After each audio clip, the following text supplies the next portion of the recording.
last day is upon us. 157 contestants from all around the world have been narrowed down to the top 64. The top of the top are now ready to fight with all they have left to be crowned the ultimate champion of Valhalla 4. Welcome to top 64 on the ultimate side. We're pleased to get started. My name is Jovo, here with PowerGo once again. I'm back. And the bracket we have ahead of us is going to be such a banger. We have so many good sets. And we saw yesterday as well, so many upsets and like surprises in the bracket that we didn't think was going to happen. Like so many people that have advanced to losers instead of winners because of some upsets and some surprises in the seeding. And I love to see that. I love that upset factor. Yes. And it's going to be lovely now to see how this bracket will evolve. We will guide you through the start of this top 64 bracket, and then we will have some lovely casters who will fill in after we're done, of course. So don't miss out on any of the action. We're going to have a stacked bracket with some of the top of the Nordics, top of the Europe, and even an American top seed in Zomba. That is going to be surprising. Exactly. So that is going to be very, very exciting to watch how he's going to go up against players like Tariq, Lugi, we have Lancelot here, we have Niskol. So many stacked, or with some of the best top European talent up against this Rob main from the United States. See how we can do. Exactly. And I think the set we're going to start off with is a Peach Ditto, actually. Peach Ditto. We're going to have Bali versus Dia. Okay, that's interesting. Sweden versus Belgium. Bali, I think he's ranked top. I think he's ranked within top 15 in Sweden. Okay. Very solid Peach man. I played him in ladder yesterday, and I got absolutely crushed. So that was a bit of a beating. Up against Dia, who's also a top Peach from Belgium. Exciting to see because we really don't see that many Dittos on. No, Dittos aren't as common in Ultimate due to a higher character build, but they do occasionally happen from time to time, and we have one now. Exactly, and Peach is an exciting character because this matchup is going to be explosive. Yes. These characters, these players will have no honest intentions going into this game right here. Nope. It's just dependent on who's going to be the most dishonest with this character, because this is going to be advantage state, pure advantage state versus pure advantage state.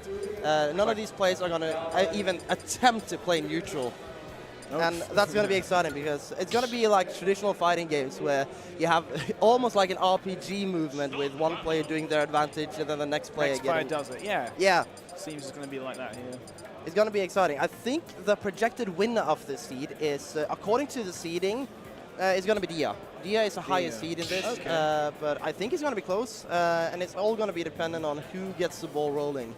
Of course, this is one of the characters that causes the most carpal tunnel in all of Smash Ultimate. Very, very combo-intensive character. All the turnip combos you get off. So we wouldn't have it any other way to start off this top 64. No, we're getting a Sheik instead. Oh! Dia. Well, that was surprising. Okay. Perhaps she's not as confident in Ditto, or perhaps she just wants to try. There are many Peach mains that prefer not to play the Ditto because they don't know how to play against their own character. I discussed that actually with Ravi yesterday as well. Sheik another combo-heavy character, but sort of I wouldn't say as command compared to Peach, but good able. She does have a good ability to edge guard, so we'll see if we can get any of these on.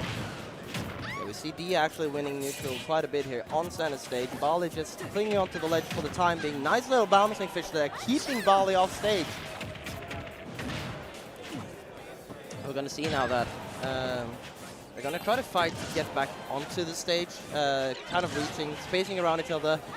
Dia, obviously playing Peach, knows how to use her turnip efficiently. Yep. It's interesting to see like top 64 start off with someone going their secondary though, because I mostly know Dia for, I think she plays Peach. I'm not too familiar with the Belgian scene, but I have seen a lot of Peach regarding her name. But the Sheik is looking really solid as well. She really knows how to space around the Princess Toadstool at the moment. Keeping it even at the moment. I think both players are just looking for their kill now. Sheik's best with having needles. As you've seen there, nice use of needles into jumping fish there. That is certainly that. Nice back in there from Bali, but it's not going to be enough as he gets caught by the up but gets a follow-up back on the platform. And it's gone. And now it's in Dia's hands. Oh my. Your damage is racking up, Bali.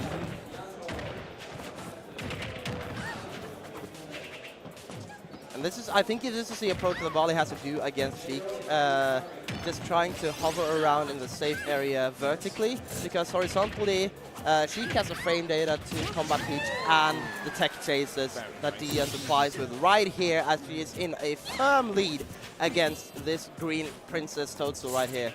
I think you mind Sheik is can also be considered quite a difficult character too here. She's quite thin and can low profile crouch, but also has really good movement speed, so it might be a bit difficult for Bali to get the combo stars in there. Not to mention the combos that she has herself. And to mention that, have you seen that meme where it's like all that for a drop of blood? Yeah, all that for like 30%. And it seems like Sheik has to work so much harder, but Dia is making it look like light work at the moment, as Bali is kind of striving to get the second stock and get back into the game. Bali will definitely need it if he wants a chance to win this game. But in the corner. Nice move forward there, but it's not going to be enough to get the kill. Just clinging onto the ledge. Nice spacing once again, waiting for the approach from Bali before she rushes in. And we see sharking on the ledge. Is this melee? Nice back here once again, and Bali's just racking up the percent at the moment. I don't think, if this would go like the way that it looks like right now, I think we will see. I don't think we will see any other characters come out, because Bali is a solo Peach as far as I'm concerned. So he would have to work hard to get this last stock with a 100% deficit, but nothing is impossible, right? This is Peach. Her combos are lethal. Yeah, trying to get a nice turret, get some turret combos going. Actually, be even. Ooh.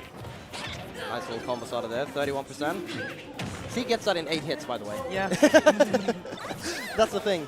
Like, Peach doesn't have to work as hard to get the damage compared to Sheik, but Dia's just getting most of the hits in. A nice little conversion right there on the ledge of invincibility, using the up smash to get the first game to try to advance further in the winning side of this bracket. That was a good showing, and the Sheik is definitely cooking. I think that caught Bali by surprise.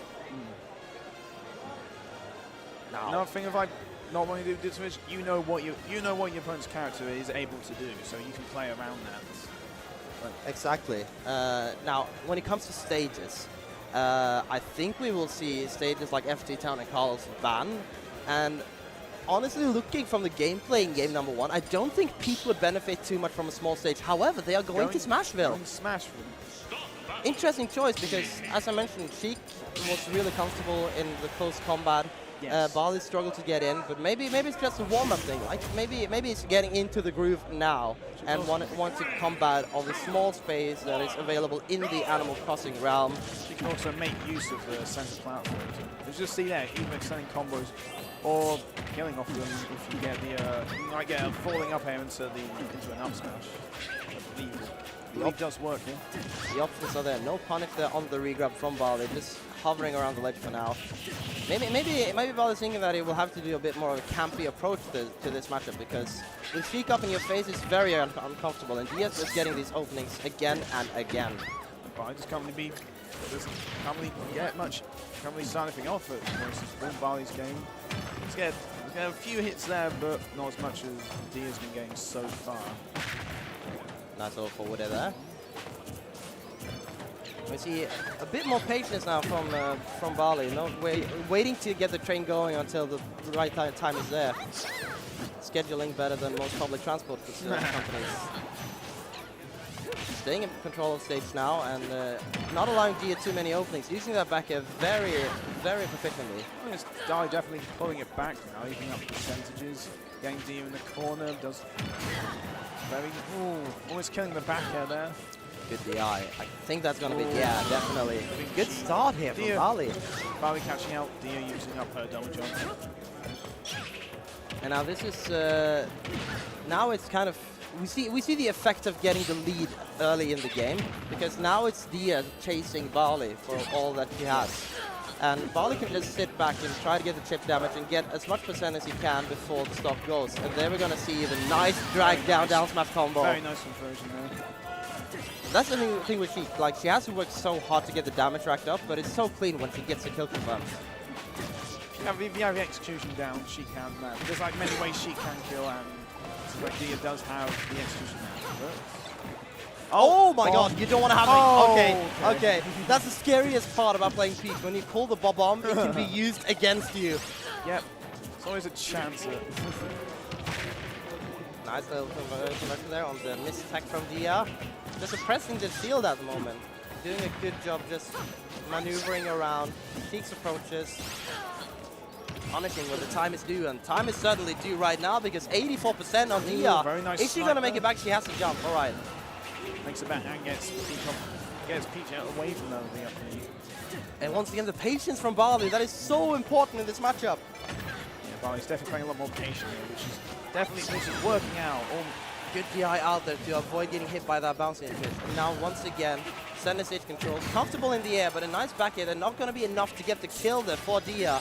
And instead gets hit with the parasol as Peach ascends back onto the Smashville stage.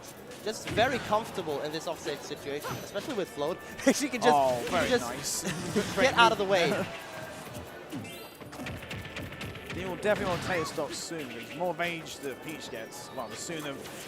Well, Dia definitely a kill percent now. Approaching the shield, but getting in that nair. Oh my god, I didn't know that extended so far. Neither though. It's lovely to see. Let's see forward there once again. Sheik has like 3 kill options at this percent, right? That's back in there. That's one of them, at least. Now with max rage, that's not really going to help because that's based on knockback for Sheik, not on damage. Make a move ability to combo low percent. So really big up here battle for Dia, but definitely possible. But he's just looking for a strong hit to finish. Close the game out, and there we go, good awareness of the regrab there. We saw that Dia was dropping from the ledge, and Barley used that opportunity to get out those big hitboxes with our forward edge just to catch anything that Dia was trying from the ledge. So good instant reply. We see the 1-all, and it looked like Barley had control on the Sheik. Will we see a character change from Dia? Will she go for the Ditto? I doubt it. It would be fun to see, but I highly doubt it. I don't think she will yet. I think she might see how her stage counter pick goes first. Yeah. And then maybe if she loses this game, she might try the Ditto, but we'll have to see how. We'll have to see what happens, really.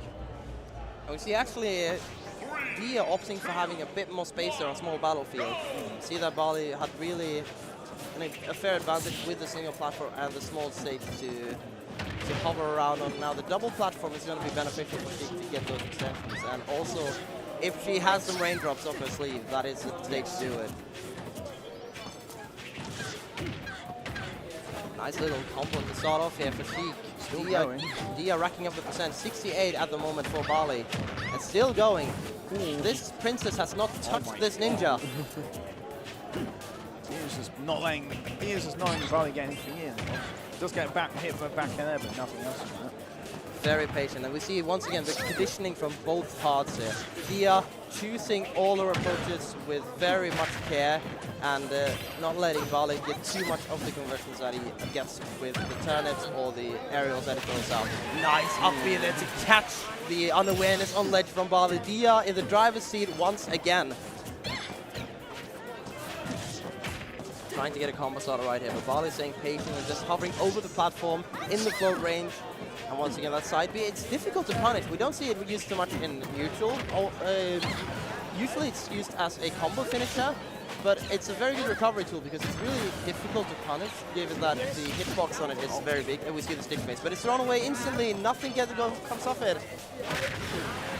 Barley's trying to use that to catch the ultimate edge. Trying to catch the landing from Sheik at the moment. And once again, we see the effect of having the lead early. Now, Dia doesn't need to chase. She can just play on punish game all the way. And we see the very cautious spacing on the shield and just putting out this hitbox is making Barley struggle to land at the moment. The forward air is going to do it from the top though. Okay. We have a bit of a narrower gap at this time, but using the invincibility from the Angel platform, of course, Dia's going to get as much out of that as possible. She casts the pace to chase down at least Prince. Oh my god, that was beautiful! Whenever I see footstools used in combos like this and not just as an out-of-shield option, I have to think like she did it deliberately, and the bouncing fish right there is going to do it as well. That is lovely. And that was such a beautiful way to convert that stock. Now Barley chasing once again. But Diaz just racking up this damage slowly but surely, right? Slowly but surely, yeah. That's the deal with Sheik. And Barley struggling to get in. The DI from Dia on this approach is perfect at the moment. She's not like really building any like massive combos off. It's slowly but surely building up damage over time. Like with a stock lead, James said that she can just hold the play a punish game and just get chip damage up. I think that's the name of the game, right? We see like characters like Sheik have the frame data and the lack of N-like to actually wait for the approaches from Peach, while Peach has to play solely on punish game to get an advantage opening, like to get the train rolling.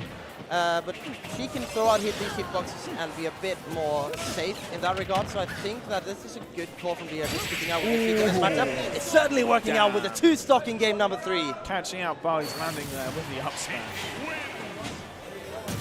So that seems like it was the Sage counter that is basically key to this matchup. Yeah, surely we're going back to Smashville round now, right?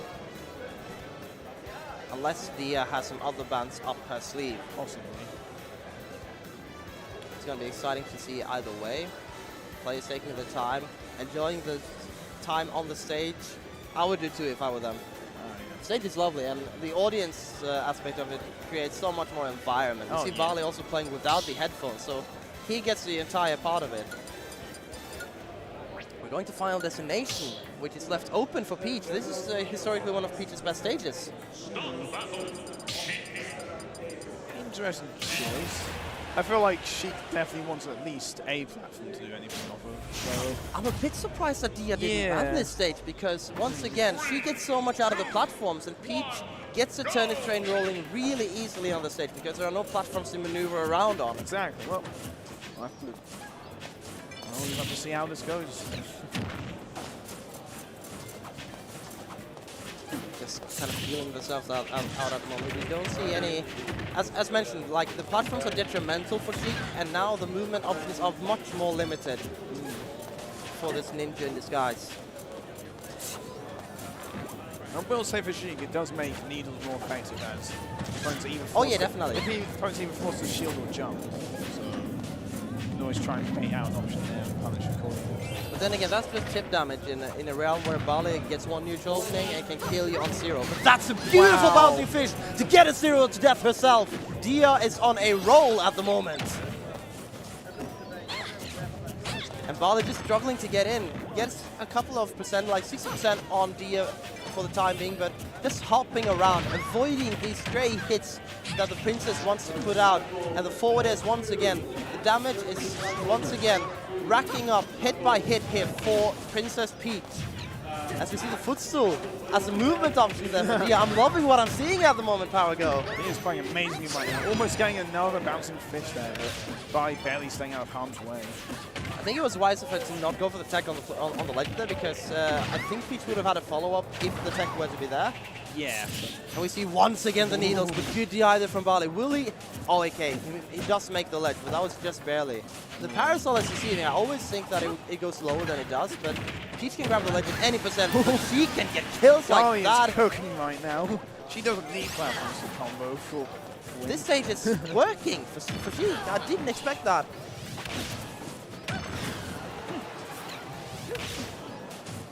And with chat calling out that Dia has the best Sheik combos in the entire Benelux, we see that Dia is trying to prove that with another string, and Barley hasn't landed. Oh my god. 2-frame there, down tilt, but grabbed it to avoid the shield pressure from the jab from Sheik. Once again, just going back to the ledge. Maneuvering around the bouncing fish is really important when you don't have platforms like this, because it allows you to have a variety of flexibility in where you're going and where you're landing, where Peach wants to catch you. So that makes it a bit more difficult. Another factor that favors Sheik in this matchup. Comfortable on ledge at the moment, still hasn't lost the stock. Barley down to his last. Looking for these back airs, but none of them are hitting at the moment. But the straight neutral air there is going to ensure at least that it doesn't end in a 2-stock.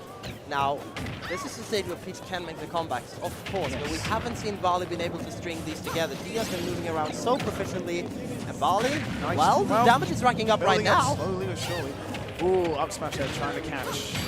That's going to be it. Oh! Not just yet, but... Do it again! Has to work second time, right? A back air, punish there from Bali. Just trying to keep the Sheik at the ledge and getting her off stage as soon as possible, but no can do. This Sheik is out for blood. Looking to get another opening here onto Princess Toadstool to send her down to the losers bracket, but Bali has no hesitation going back to ledge. Dia's impatient. She wants you gone, and she wants you down to losers. Dia progresses. Very nice 3-1 there by Dia, showing off her secondary Sheik to take out. Yeah, that was lovely. Down to losers. Yeah, and I'm certain that he's going to do a tear there. Of course, we're going to see Bali moving on to face. Let's see who he faces actually. I'm going to just double check that. He's in match number J. He's going to face the winner of Mist and Vectual. So that's going to be exciting. I'm not sure who we are going to have on stage as the next. I'm trying to see who is lining up. It looks like maybe... Is it Miscall? Yeah, it's Miscall and Joelot. So it's going to be heavies galore here. Damn Ridley right. versus Bowser. Oh, that's going to be a fun one. Definitely going to be a fun one. And it's going to be exciting to see how Joelot is going to do against the French Beast. Hopefully the French crowd is gathering up now in the chat. Yeah, Bowser versus Ridley. I think Bowser is his biggest cheated character in the entirety of Ultimate. If you want to duel with me at that, catch me on Twitter at JoeMZP. Your character is broken. Bowser's a very strong character, I feel. Indeed, and tough guy in general is just hilarious concept. And Joelot, he's been a proficient Bowser. I think he was ranked within numbers, top 7 in Norway this season. Okay, Going up against Miscall, who's obviously in the French top as well. Usually I mention behind names like Krebsale, Gluttony, Naitoru. He's in the mix right there, but a bit trailing behind. But he's a bit behind, but still a very strong player in his own regard. He's the top French representative at this event. Yes. Of course, with a very obscure character. We rarely see Ridley used in any proficient form at all in large tournaments. But Miscall makes it work, and I don't think he's the type to resort to so many secondaries either. He's sticking it out with Ridley and making it work. Very good. So it's going to be exciting to see how Joelot is going to deal with that. Of course, the weight is going to be on King Koopa's side, but other combos though, like Ridley has a good combo game, I feel. Yeah, and not to mention the command grab that Ridley has available, and just the zoning tools with the neutral B as well. It's going to be exciting to see. Neutral B, Joelot will have to work around to recover, I feel. It sort of like forces you to. I feel like forces him to like sort of go low and a bit closer to the ledge to recover, I feel. Yeah, and Joelot, it has to be mentioned, he is one of the most proficient users of the Bowser up, making it look so varied and flexible, because I had commentators say on stream with me that they've never seen Bowser's up B being used so proficiently as Joelot does it, because he has an ability to mix up the velocity vertically. I played him in winner's side on Saturday. When I was recovering, it's like, oh, I've never seen a Bowser do that, but it's like just sort of, it's like able to make it like wait a bit below ledge, and then he'll just like so he can mix up his timing to go to ledge. I remember playing him once, and I got him off stage, burned his jump. He made it back, and I said, how did you do that? You playing Bowser? Bowser just sometimes can do that, I feel. That was low as well. Like, it's unbelievable how much untapped talent Joelot has managed to find in the Bowser up B right there. But is it going to be enough against the oppressive space pirate that is waiting on the other side from the Metroid universe? Of course, the French are ready for Miscall to do a tear in this bracket. If he were to win this, he would face I Refused, who went on a 3-0 victory against Tom. So Steve is awaiting for the winner of this set. It's going to be exciting to see who's going to go all the way. But I do favor Miscall quite heavily, just because of the experience in this matchup right here. We're going to start off Pokemon Stadium 2, it seems. Yeah, fair stage for both characters, I feel. I mean, both characters are ridiculously large. Town to start instead. So a large stage makes sense. I don't think any of them want to go to Smashville. Maybe Bowser. Bowser could benefit because he has hitboxes like everywhere. Yeah. I believe they're starting on Town, which, Both characters like to cover the sides, so they both will like town smaller blast zones, I feel. Bowser kills very early on Town City. That's the thing. But is it going to work? Against the Ridley of Nisco, we're going to get into game number 1 right here on Town and City. King Koopa versus the captain of the Space Pirate Army. Bowser versus Ridley. No, we're not seeing Pete versus Sheik at the moment. We're seeing Joe-A-Lot versus Miskull. This number 2 game in winners in top 64 Valhalla 4. And Miskull is getting started with a bang here, getting some good damage early. Not letting a whole lot get anything in, but it's like combos. So we see the damage racking up quickly here. Nice little dash back F tilt there. Suddenly evened up the percentages. All of a sudden, like, Joe-A-Lot is turning this in his favor. Oh, no! You don't want to hang around ledge with Ridley. We talked about this power grab. We talked about this command grab, and it's so oppressive, especially against characters like this. And players who are not ready to tech it. I suspect that this is not the final time we will see this. No, I feel like main school will try and use that as an option to get off ledge. No, not again. Oh. Okay, he's ready for the tech. Oh, but he teched it, but I think that was unfortunate. Oh, we just see Ridley walking away.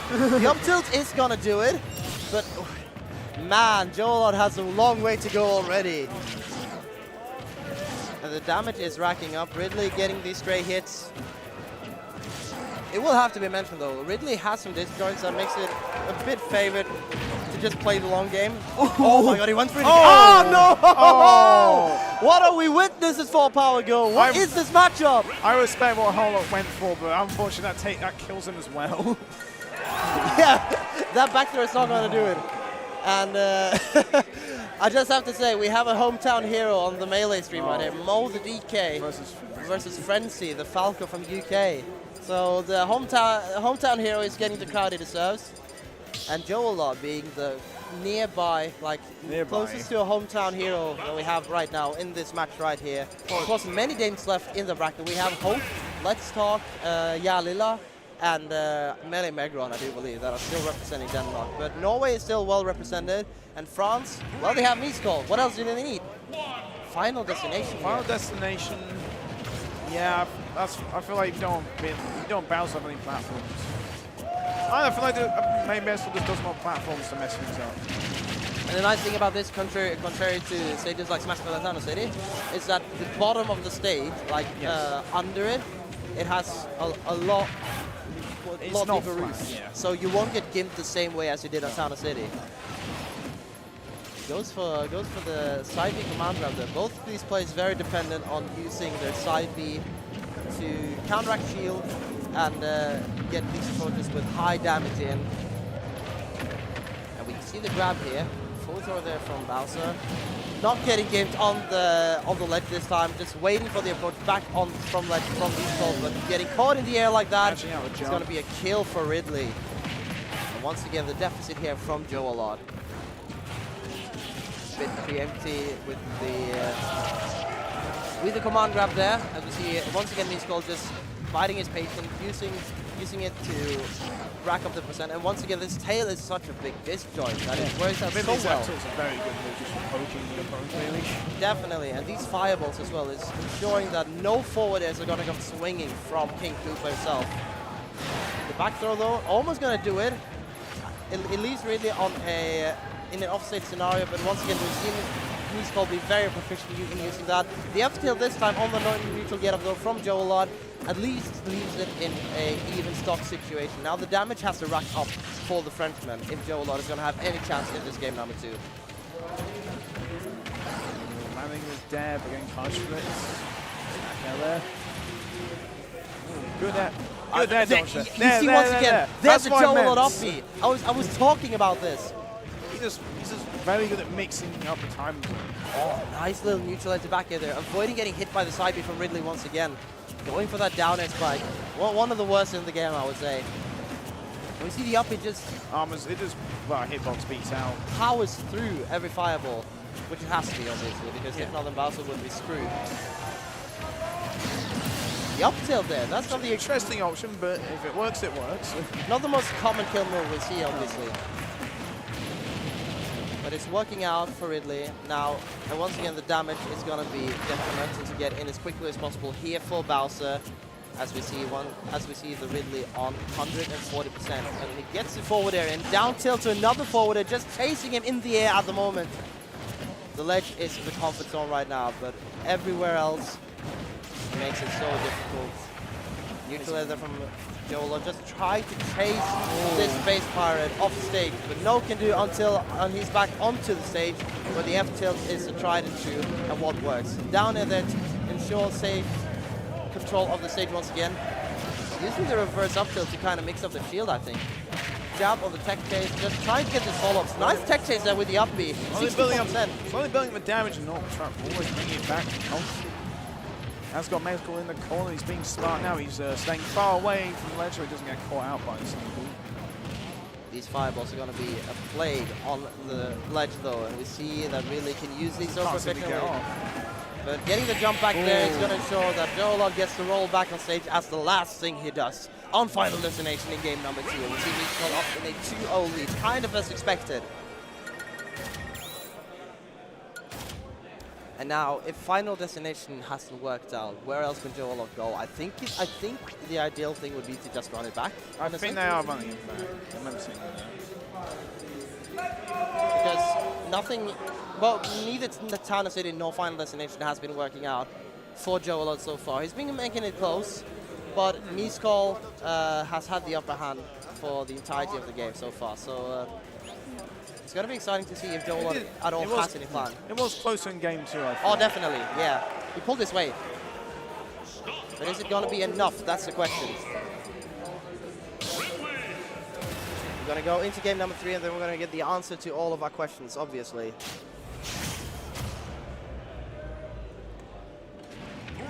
As we are back onto Smashville this time around. Okay. Small stage. Smaller stage. Bowser can use a platform for either combo extensions, or if you get the side B onto it, it does make kills sooner. Yeah, it has its niche purposes, and Bowser obviously wants to fight a bit close combat, because if Ridley gets the space, and the side B can just be a menace. You never know when he's going to come in. And we see the upper once again. Just Miskol keeping the stage control at the moment. And less stage means more control. Getting the grab there once again. I don't think Ridley has any kill throw that's working on the ledge like this. Which means that there's another opportunity for Jolo to get back into this game. The side B's not going to do it quite yet.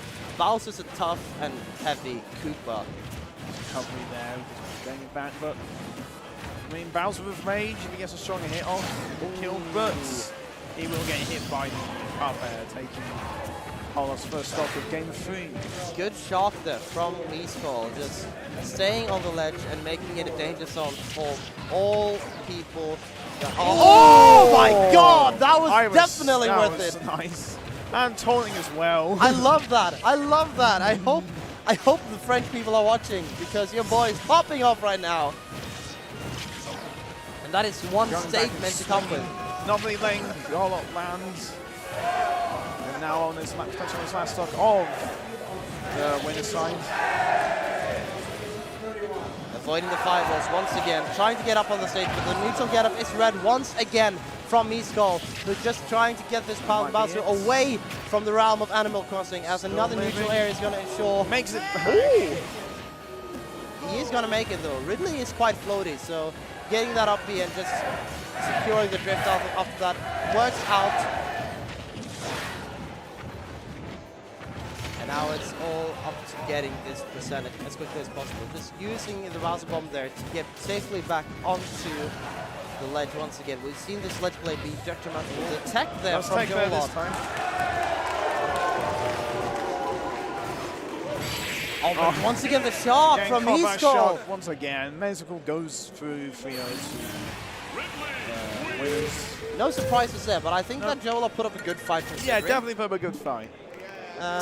It is definitely a doable matchup for Bowser. I think it's even tough for Ridley, but Miskol is just a different beast, right? We've seen him use these tools like no one else does, so proficiently, and of course he's going to advance into the bracket. Going to face off against I Refuse for the next matchup. Now, I am curious to see which match we are going to have. It seems like we're going to have Citros versus Lancelot on stream.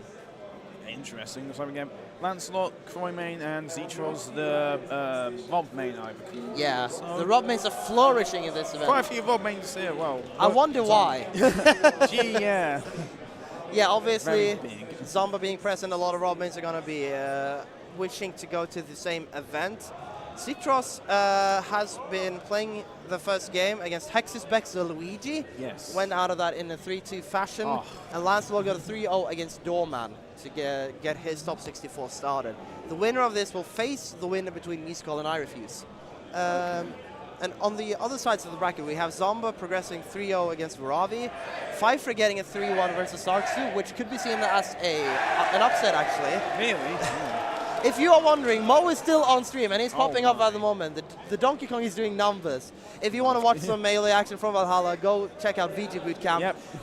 But stay here for the ultimate action, of course. We're going to have Lancelot coming up on stage very soon. I think he's already on stage, repping Plan B Esports, of course. Okay. And other results that we have. Lugi won out against Let's Talk. We have Sintro, who went to Game 5 with Dafung. Amida won 3-0 against Metabug. Tariq won against Roxy Rabbit. Pipwolf 3-0 against Sun, which is kind of a surprising result considering that Sun is he is the hometown hero. He's from Copenhagen, so yes.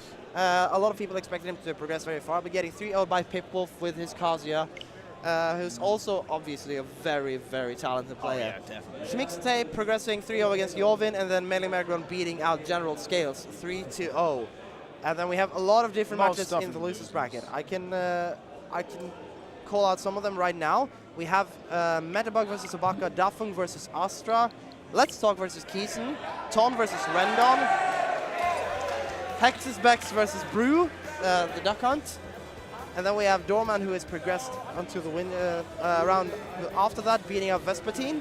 Nibodax versus Itmi, Rykos versus Lesgnid, and Zartsu versus Hakuri, as well as Varavi versus Pyram. So quite a bit of team kills there, actually. Well, we have our set now. We have Lancelot and versus Zetros, as you said. The Belgians are thriving at the moment. So many Belgians on stage for this event. And yeah, I think for this matchup, we have seen Lancelot kind of leaning towards co-maining Roy and Crom. He's been staying a bit more on the Crom recently. I think that will be the move for this matchup as well. I think when he played Anathema at VCA, I think he sticked out with the Crom all the way. I'm not entirely sure though, because I think... I feel like Crom does do a bit better against... Yeah, I can imagine. Log. I can imagine both being well, being well actually. Yeah, I think the crowd man is picking up everything right now because once again, Mo on crowd stream. here was very loud. Hometown hero, of course. Yeah, Copenhagen is bringing the noise, and we love that. Shout out to Valhalla for getting this event back on the run after a bit of a hiatus in COVID. And Lancelot, he was always an inventory on this Valhalla event every time it happened. He's sticking with Roy, and I do remember now that back in VCA in Austria, he played Roy against Anathema, so I think he's more confident with the sweet spots that Roy gets from the base of his sword and just a general recovery aspect of it. So it's going to be exciting to see how he approaches this. Obviously a very explosive neutral and aggressive advantage states. But so can be said about this robot right here. We've seen the Zero to Death this character can pull off. Robo spin. Side B has gotten some impressively early kills in its time. Beautifully timed up B there. But being at Legend, being off stage against, well, most characters are being off stage against Robert Scanning, but especially with Roy, his recovery isn't as great, but the side B will take Zetros' first. You have to hold shield there, bro. Yep. You have to hold shield. If not, it's going to be an instant death. Roy kills so early with that side B. And being patient here when coming back to the stage as well. I think that is... Lancelot's doing a good job of not getting hit by the... and I think that is also like a win condition for Roy in this matchup, because Croms, you can counteract that because it goes strictly vertically, and then you can just time the up or the down air to hit at the apex of Crom's jump. So it makes a lot of sense going Roy when I think about it. Even though he has less range with the sword, I think it works out in his favor. Good spacing there, good DI from Lancelot. He's avoiding these down tilts and the follow-ups from Zedros at the moment. Picking up the gyro as well. No charging allowed for Zedros while off stage. And using the gyro once again to just provide the damage and getting these approaches out from Zedros to punish them accordingly. And nice little tech chase down smash there from Zedros. Finally taking Lancelot's stock. No 3-stock in game 1 at least. And still wiggle room for Zedros to get back into this game. But Lancelot is just racking up this damage right now. Swinging game-wise. Getting all these getting all the aerial combos off. All of Roy's very strong assets. It's really good airspeed and well, aerials as well. Just poking this robot off the stage. Even the sour hits are kind of working out quite well now for Lancelot. Just keeping this Rob at an arm's length at all times, and even when the sour spots are hitting, there is a follow-up. That's a deal with this character. You have to have options. You have to have a plan A and plan B. And plan B, they have their Lancelot, who has gone to game number 1. I like that there to end it off. I don't know if he missed the bear of his intention, but he managed to catch Zedros on the platform and take it with the up tilt. It seems like he always had a backup plan if something didn't work out, if the spacing was off. And that's the thing I have to commend Lancelot for. He has such a waterproof game plan. He always seems to know what to do. Yeah, he seems to know what to do, and that's a very good thing to have at top level. And so far, this has been a beating for Zedros, who's going to have to strive his way back into this matchup, trying to work out this Roy. Now, honestly, canonically, this is a plastic toy against a 15-year-old child, so it makes sense that Roy beats up this robot. But we have seen quite a different layout and display of this on the tippy top level in North America. Obviously, with Summer being the main representative for Rob, as well as having Zach Ray, MK Leo has a Rob that he uses quite a lot, and for Roy, it has usually been Cola that has been been the top representative, as well as Flo from France. Alice from Japan as well, I believe. Yeah, Alice as well has been doing great with Roy in Japan, and Lancelot has been picking up this character more and more over the last couple of years. Very nice parry there. Not getting the killing hitboxes inside his finisher. But getting that another parry, getting the chair. Yeah, if Roy parries you on ledge, you're done. Yep. That's game over. Go next. Once again, getting these strings. Lancelot is just up in Zedros' face at the moment with this sword, and it's being a menace. Wolfkin just waiting out the options there, waiting for the shield, just so he can down tilt under it. And the platforms seems to be not bothering Lancelot too much. He obviously prefers the ground game, but he gets some nice things from these platforms as well. So considering this was Zedros' counter pick, I don't think it chose to save that implies too much of the weaknesses of Roy, but obviously you don't want to go to stage by counter stadium, which destroys best stage. So you want to kind of leave the wiggle room for the platform so you can hover around, especially in disadvantage when Rob wants to get away. That's a beautiful downer, by the way. Finally hit that. Finally getting hit down there. If Rob wants to get away, the platforms are really good for just staying in the air and using the fuel. But then Lancelot has to come up with approaches from underneath the platforms, which can be tricky because you have the air dodge as an option, obviously, and then you have so many more options to get back onto the stage. And I was about to say Rufus, which is his in-game tab. Zedros is making his way back into this game number 2 right now.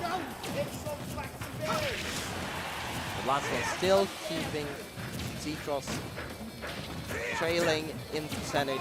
100% deficit in between the two characters at the moment. Just increasing more and more.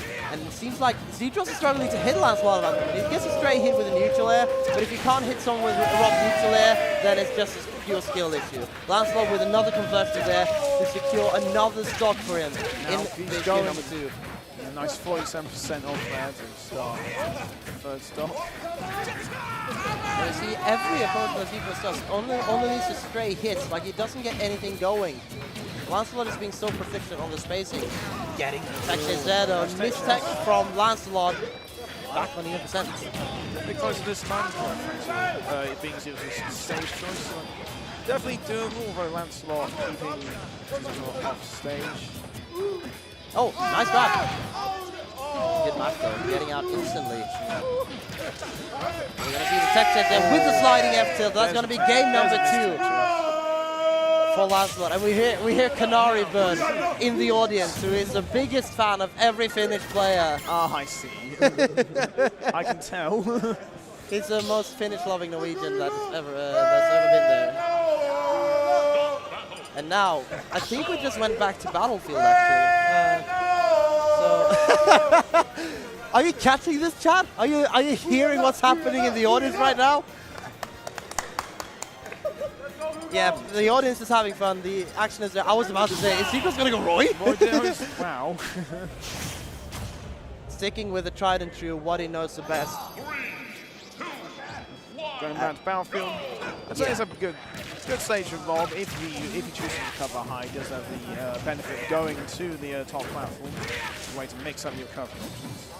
I have to say, the Lancelot is being so patient in field at the moment, and he's pushing every option correctly. He knows when Zitros is out of his stun and when he has a shield, and wait for the approach from the robot. And he's using that to his advantage in such a dominant way. Already such a big lead, and the backer is going to do it, actually. Jeez. A bit of homie DI, it seems like, because it looks like Zitros was about to survive. But you never know. Lancelot's just keeping on swinging, really, and it's working. Damage is racking up quickly here for Rob. Zitros is really not finding anything at the moment. Lancelot's doing a good way of just keeping away from this giant robot. And these sliding F-tilts are being so efficient right now for Roy. As we see another attempt for the back kick, using the up air instead to just push Zitros as high as possible. And once again, he cannot get more than one straight hit before Lancelot completely takes over. That's going to be another dare! And Lancelot in the driver's seat at the moment. Lancelot is on fire right now. And we see Zitros was trying to get these one-twos in. But the bread and butters aren't working. Nothing is working. Lancelot is doing such a good job maneuvering around all these hits that Rob wants to put out. The dash attack, they're trying to follow up with the feather. Once again, Lancelot with the right read. That's going to be the side B, but not going to be a kill. Nice. Oh, he uses the side B. That is so smart. Great. That was amazing. That is so smart from Lancelot. Whoa. Just using the side B to get a quick hitbox out. Still alive, but the back air will finally take it. No 3-stock in game number 3. We see Lancelot now still in the driver's seat. Oh, a bit of a mix-up there on the tech chase, which leaves Zitros in an advantageous position, trying to go for the call-out. I respect it. When you're so far behind, you have to go for something like that. You have to go for the big meets like that. Exactly. But now we see Zitros trailing, and he's off stage. He's over the stage once again. He's been stuck on this top platform for such a long time. Hard to land against a character like Roy, big and strong up there. The shield is always in this Belgian's way. And the sword of this Finn is going to take him to the winners. I think it's winners quarters finals, actually. Yeah, he is through to winners quarters. One set away from top 8. Lancelot is progressing. Zitros down 2 losers. And we see an upset in the bracket. Sintro has been beaten 0-3 by Anvil. Let's go, Anvil. Anvil has beaten Sintros 3-0. Damn, that was... Wow. Okay, we have a bracket here, fellas. We have a bracket. That's exciting. I love to see that. And we're going to see another Rob come up on stage. We're going to finally get some Zomba action. Zomba versus Pfeiffer. Pfeiffer is, she's a Joker from the Lund region, or Skåne region, which is basically by the Danish border. Okay. So she is kind of a hometown hero as well. Joker main. Yeah, I think she only plays Joker with a bit of Corrin, but I don't think she's ever played Corrin in bracket. Okay, I see. So she's really proficient with Joker. Won our DreamHack in Sweden last year, I do believe. Oh, I see. Okay. And she's been taking part of a lot of major Nordic tournaments, like. She was present at Smashboard Winter Seasonal 2023, as well as going there in 2024. Okay. And she's been at Showtime's Nordic Summit, actually, which was a summit-style invitational event happening in Gothenburg with a top Nordic talent all invited. Her Joker is so good, and she's also kind of known as an online warrior. Oh, I see. She's been she's been doing a lot of online tournaments and doing really well in them as well. obviously being power ranked in Sweden as well. I don't remember which place she's on, but I do believe she's at least in top 7. Okay. Well, Going up. she has got a very formidable opponent in Zomba. Like, Exactly. #1 seed, best Rob in the world, probably. And it's one thing Zomba can do is it is to play against Joker. Like this character is almost overrepresented in North America. Yes. We see Zomba so many plenty Jokers. of experience here. And Pfeiffer is going to have a huge task ahead of her. But I do believe it's going to be a fun set. But I do favor Zomba quite heavily either way, considering the experience that he has playing against so many American talents and the way that he's been so proficient and having barely any slip-ups in the bracket for now.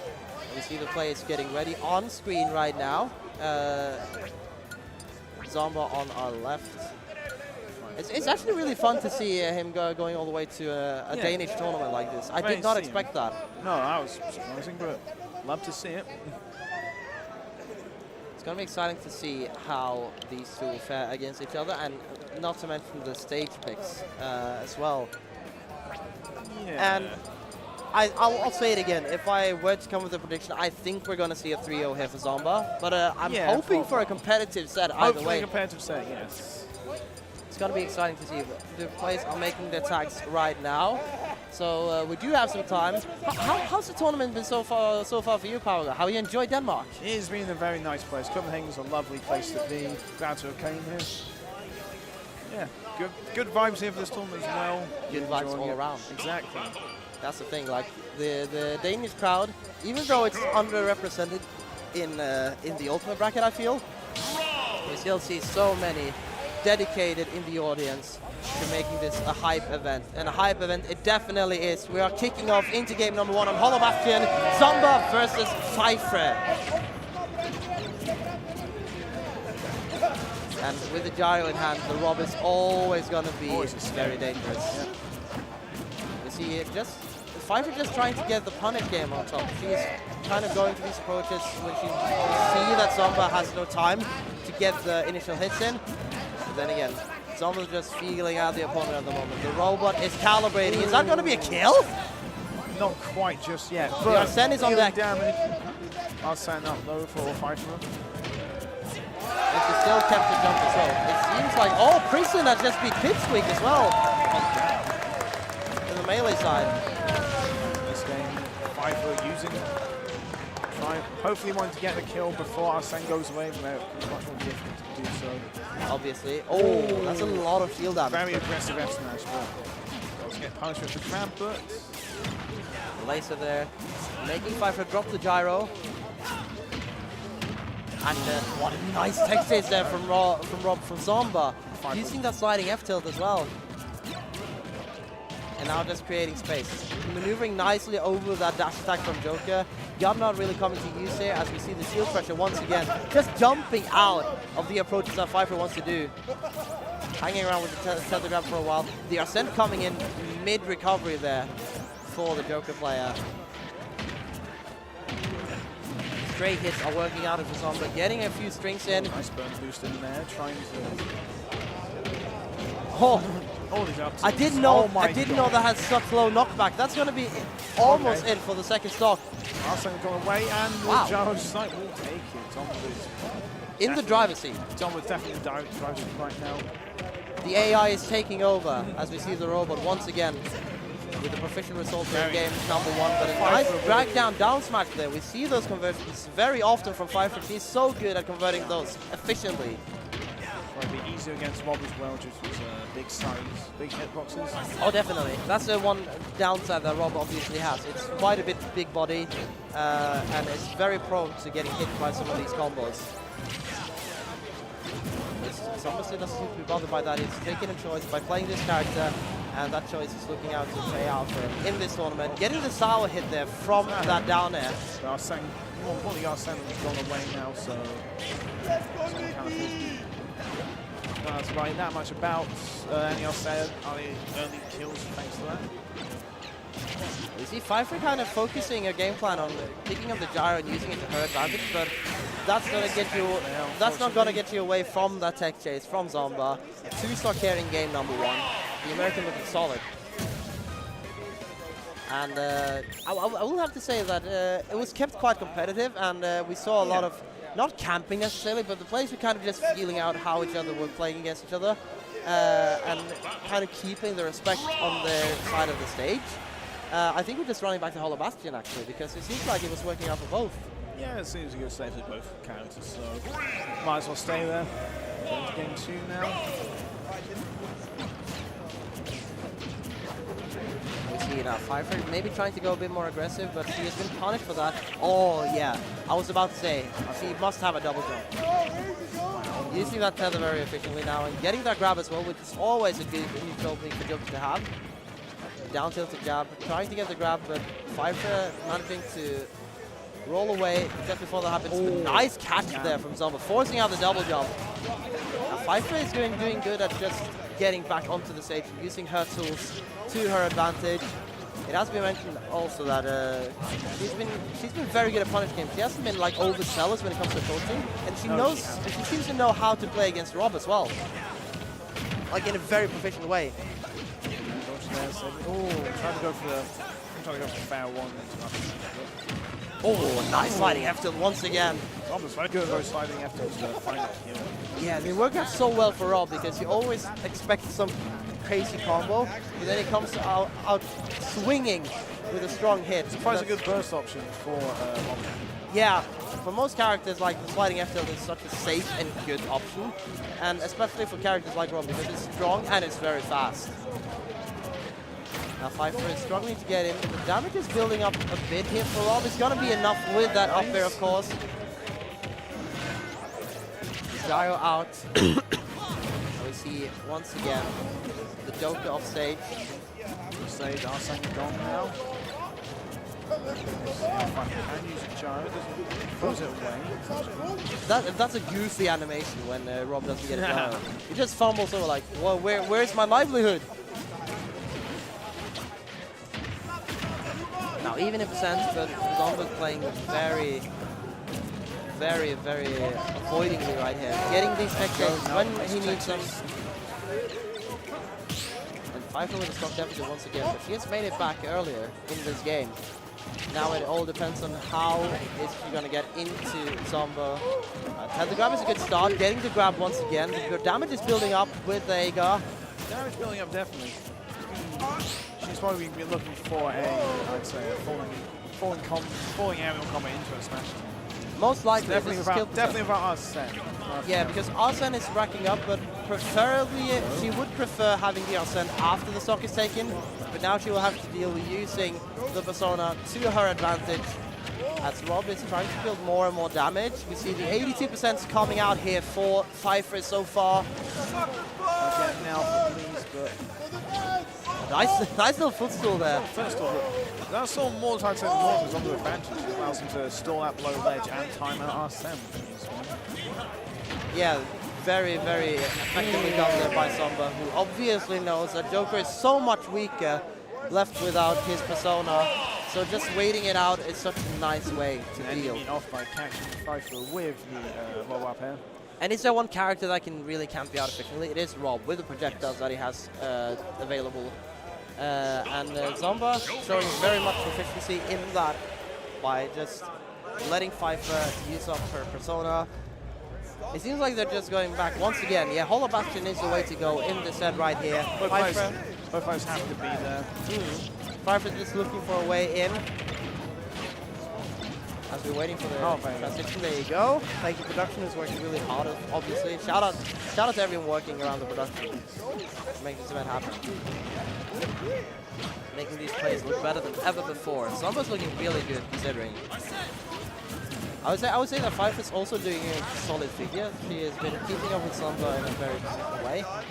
Still to get out from the I love to see it. I don't always know if it's on purpose or not. It's intentional, but hey, if it works, it works. Exactly. Good head up there, avoiding the aerial approach from the Joker. Pfeiffer just looking for this kill move at the moment. Spewing out his back airs. Gyro upwards. Try to catch the landing of the sweep.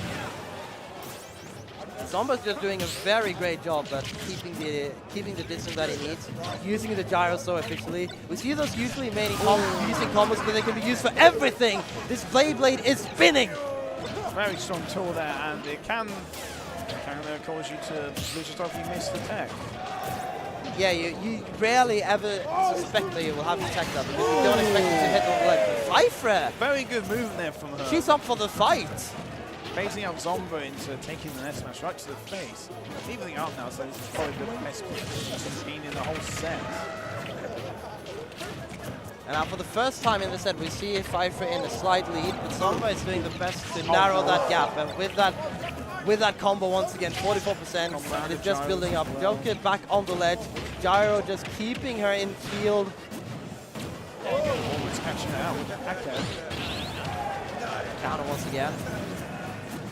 Now that has been mentioned, like, Joker can use these projectiles very professionally to keep Rob at the distance they want, but in this situation, this is Pfeiffer who wants to approach to try to get the kill most, but Rob is so good at punishing these approaches as well. Just dashing away. Get away from me!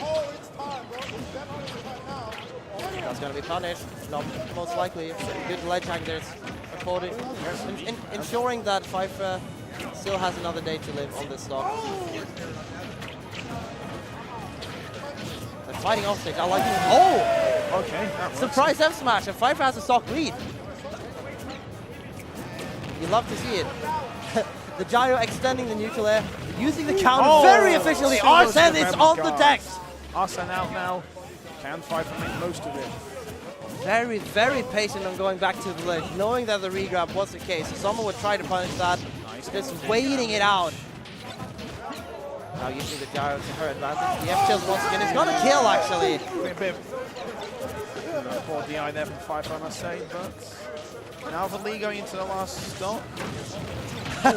Use it getting what is Joker's counter? Already Arsene on the deck, but it's not going to help, and Rob is in advantage still. Zomba coming out swinging, not letting Pfeiffer really get anything off. Anything you try to do, he can do better, and Zomba will progress with a 3-0 in the bracket into losers quarter, sending Pfeiffer down to the doomed losers, where you never want to be, obviously. Good showing. I think Pfeiffer can be proud of the fight she put up. Yes, definitely can. Obviously, with Zomba being the top seed in this tournament, it's going to be difficult maneuvering that Rob, especially when it's known as one of the best solo. It is the best solo Rob in the world. Definitely. But I think she put up a good fight, I have to say. Definitely. So it's going to be exciting to see how she's going to do it in the losers bracket, where she is looking to fight. Where is Pfeiffer? This is match number Q.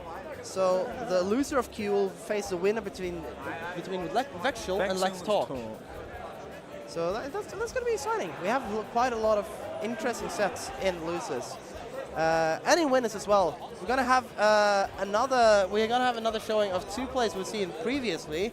We're going to have Plan B's Lancelot versus Oplon's Miskal coming up onto the stage. This is a match I'm excited for because it's a fun matchup, I feel. I do believe they have a head-to-head against each other, but I don't remember. Let me just do a quick gander and see if we can find any information. Either way, two of the top players represented here at this tournament, and two very efficient players with their advantage state. Ridley versus, I would assume, who would you imagine? I think maybe Roy is a move here as well. I think Roy's a move. Yeah. I think it's easier to hit from out of the up B with the F tilt. Yeah, definitely, and more flexibility on the recovery, of course. We're gonna see now just how many times these two have met each other. So Lancelot versus Miskal, they've played once, which was 2 years ago, at Ultimate 1-3. He's in Miskall's favor. Yeah, in Miskal's favor. It was in 03 actually. Damn. So Lancelot obviously looking for the grudgeful revenge here. One back about nearly 3 years in the making. Yeah, better late than never, right? That's the thing. Yeah. I think we're going to see a Lancelot now with a much stronger advantage state. Obviously, a player that has taken large steps within the last couple of years. So it's going to be exciting to see how he's going to fare up against the French's finest in this specific matchup right here. Matchup-wise, I do believe the Sword is beat out Ridley. Ridley's a tough character to measure in general because you don't see him very often, do you? And I've seen on some sort of these tiers that, like, I think like Clouds think Ridley beats them. I'm pretty sure because Ridley's F tilt can outrange quite a few of their options, and now it's very good at just off stage, just hitting them really off. Yeah. Like Swordys have slightly poor recoveries compared to other characters, so if we can take that double jump with them there, then it's a lot harder for them to make it back. So I feel those matchups maybe even slightly in Ridley's favor, but we'll have to see. Oh, really? Yeah. Okay, we're gonna see the Crom though.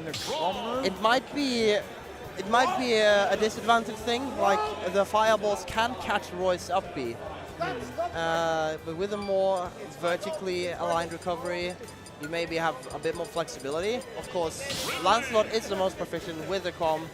Now is he once again the well-renowned Space Pirate, too big for Smash with Meeskull as we head into game number 1 on Pokemon Stadium 2. The big stage just really gives both players space to do things.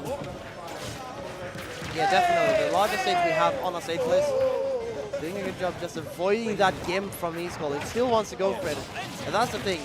Ridley has cheese, right? Ridley has cheese. Has some well-prepared Gouda, you could say. If it's off-stage cheese, then Crom is very susceptible to dying to it.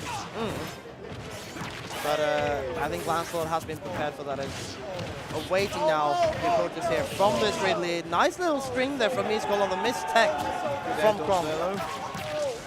Nice nair one into jab. Even percentage right here. We see the tech chases from both players. Nice up smash on the platform there from Meeskull. Catching out Lancelot's landing. And now it's Lancelot striving to get back into the groove, trying to get this conversion quickly. But this is a thing that makes Ridley very proficient here. He doesn't like to be on the ground, and most of Crom's tech chases comes from grounded play, which means that to reach up for the tech chases with the back here, you have to be very, very cautious. Oh my god, that almost killing there. Saving grace obviously being the hitboxes that Crom has on the up B, as well as the super armor. We're going to see a bit of a percentage difference, but not too large at the moment. I think this is definitely doable to come back from, but one more conversion, that might be it for Lancelot on his second stock. But he's doing a good job now, just racking up and narrowing down the gap. Good DI there from Meeskull. Good DI, to not get caught by it. I think it might have been the not preferred hitbox as well on the jab from Lancelot. Now it's done. Oh! And then anyone hit? Someone shouting fireball. And now it's Lancelot once again chasing, doing his best to get these hits in. Meeskull playing a bit, I would say, too cautious maybe, because you want to just build on that percentage. You see him doing it now. Does manage to go for fireballs this time, but yeah, it is still Meeskull. Oh, that's gonna be it. That's gonna be it. A 2-stock with the fireballs, so you don't want to burn your jump early against Ridley with Crom. No, absolutely. That's the thing, as I said earlier, that's the thing Ridley has against Swordies. He's quite good at gimping them out, I'd say. Definitely, and that's a win condition that Meeskull has in this matchup, going up 1-0. Now for the reply, which stage will we see? Which stages will Meeskull ban? Where do Lancelot want to go? Which realm would he want to delve into? I feel like these characters have similar good stages, so they both like Town. Or they just go back to PS2. I guess it wasn't the stage that was hurtful for Lancelot. It worked out getting the conversions that he wanted with the platforms, but Ridley just out-advantaging him in that case. Well, he's Lancelot sticking with Crom for now. Yeah, I think he believes in Crom in this matchup. We rarely see Lancelot switching character mid-set because he doesn't believe in the matchup. Game 1 might have been the download there for Lancelot, but we will see now going to game 2, same stage. I mean, Meeskull has a counter pick of himself with the Golden Ridley. Oh, absolutely. Nice little string here. Using the side B to extend there. A lot of damage early there onto Meeskull. No! Is he living? He's living! He got saved. but not for long.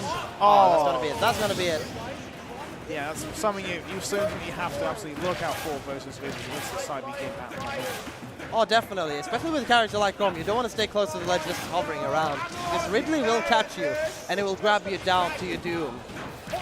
Which is the case for Meesko now. So going low here. Ooh. Nice counter. Nice. That's going to set up an attackable as well. Attackable, taking Meesko for a stock. Whilst he hasn't got any damage for it.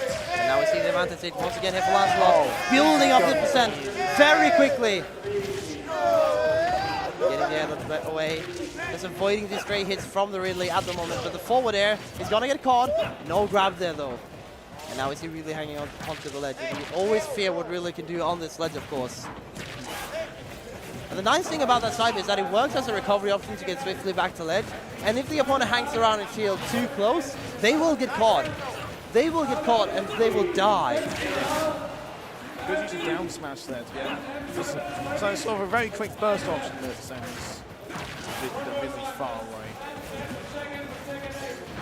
Lancelot obviously looking to get his final or his first game against Meesko ever, but Meesko is just staying in the driver's seat at the moment. Calling out Lancelot's jump into his advantage. But Lancelot answering right back with the back air. Keeping it very even in swinging. And we see once again the explosive advantage there from Lancelot to start of the stock.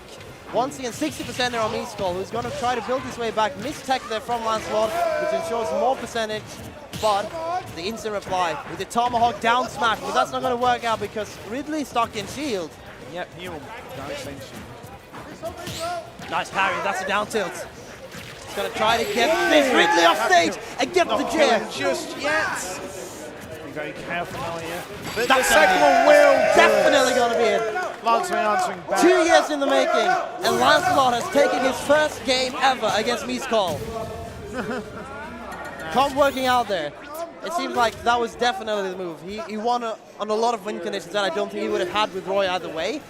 With the extra space, especially against the forward tilt and the down tilt from, or the forward air and down tilt from Ridley, you need that extra space and the extra tip of the sword, right? So we have Meesko counter picking 2 small battlefield versus Lancelot. Okay. A slightly smaller stage to work with. So more like I mean, it makes sense. It makes sense because of the space that Crom can use to maneuver around. Now Lancelot taking his time around the character select. I think it's just pairing, just mentally going through. Yeah. What do I have to do against this character? He goes small battlefield against me. Is there any hope? Is it worth trying? Now getting a game, I think it's certainly worth trying. Underway. Oh, production. Yeah, we're looking for the transition right now. Production. Thank you, production. Once again, shout out production. Yeah, We'll see the Mecha Ridley this time around. Starting off strong though. Nice 55% off to begin. Yeah, we're back at square one now. It seems like Lancelot has conditioned well, according to the tools that Ridley has available. And just playing very cautiously around this ledge. That F smash was something no one expected. Jab F smash can catch you out if you're not DIing it away. And he'll have a very early start there. Very nice early lead for Lancelot. And he just keeps building. It's all over the Space Pirate. It's not like Meesko get anything in, but he does get a nice nice up smash on the platform. But now the thing about Heavy is that they cheat, obviously. So yeah. It took 2 neutral hits for Meesko to get back onto the same percent, avoiding the side B once again. The jet coming out from Lancelot. Lancelot getting the landing nair combos as well. It looks in the driver's seat right now. Oh, air dodges over, but makes it back just barely. Smart, they're using the up B over the ledge to just get back safely because the fireballs are going to be a pain either way. And we see the side B, that's going to be a kill, but 120% already built up. Now the thing is, Ridley can do so much with the rage, can get so many early kills. So Lancelot will have to try to chase for the kill, and Side is going to do it. Lancelot definitely, I thought, has adapted well to Meesko's Ridley and his game plan. 2 clean stocks for the Finn at the moment.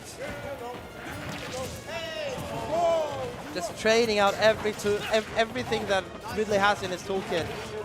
The Nair coming out, followed by the rapid jab. 24%. the back connected. We see him preserving the jump though, and that is a win condition for Crom in this because you have it's so good flexibility as long as you keep that jump for when you really need it. And using the air dart there, Lancelot is one of the best to do it. That's gonna be the That stop. might be it. He's going to hold it back a bit now. Now it's reduced his deficit only. Nicely aimed, good cheese there from Eastcall as he's looking to get back into this set right here. So Lancelot just keeps racking the damage up with another back air. Having Eastcall in the corner against Crom is a very dangerous spot to be. Definitely kill, get a nice kill now. Swiping the sword around in Ridley's general direction. Just using that jab efficiently. And the side B once again not getting the final hit. The side B back in return from Ridley. Meeskol looking for a way to get back into this game. Nice air dodge early there from Lancelot, getting back into the ledge. The grab once again. Using the... Oh my god! How did that hit? How did that hit? Oh my god! Lancelot was way under the stage. How did that hit? I think he must have started moving before the F smash got. What? Wow. Musical. Does his sword have a hurt box? He must have threw his hand up, but Musical clutching that back, taking down 100% deficit to a win. I'm so shocked that went all the way to an F smash. We see the Twitch replay as well. Like, he was under the stage, Powergo. Well, that's a weakness of Crom with his up B. You can just throw a hitbox and it will just connect sometimes. There's nothing you can do about that. That's sometimes the characters you play have a weakness. Lancelot's dedication to Crom shows only one thing: love is blind. And I think he will stick out Crom for this game number 4 as well, most likely. Yeah, sticking out Crom. See the Fire Emblem King back in action once again. And back to the Golden Ridley. This was the ult where Lancelot got the win last time. Keeping on small battlefields. Okay, so I think Meeskol may have banned out PS2, most likely. Maybe Town Carlos and PS2, I would imagine. Oh, well, way to start. Just now into F smash. Sending a message. Up smash. Okay, I think Lancelot activated Smash Tank. Building this percentage up once again. No way. He's dead. Okay, that's a good trade. That's a good trade for Lancelot. I think that's been a mistake there from Eastcall to go off stage. I think Lancelot was dead regardless, but Lancelot fans will definitely take that. What a way to start the game. Yeah, Lancelot is definitely happy with that trade because now he's back on square one, and he won neutral when they started this off. we hear the crowd every time the Lancelot is about to get hit off stage.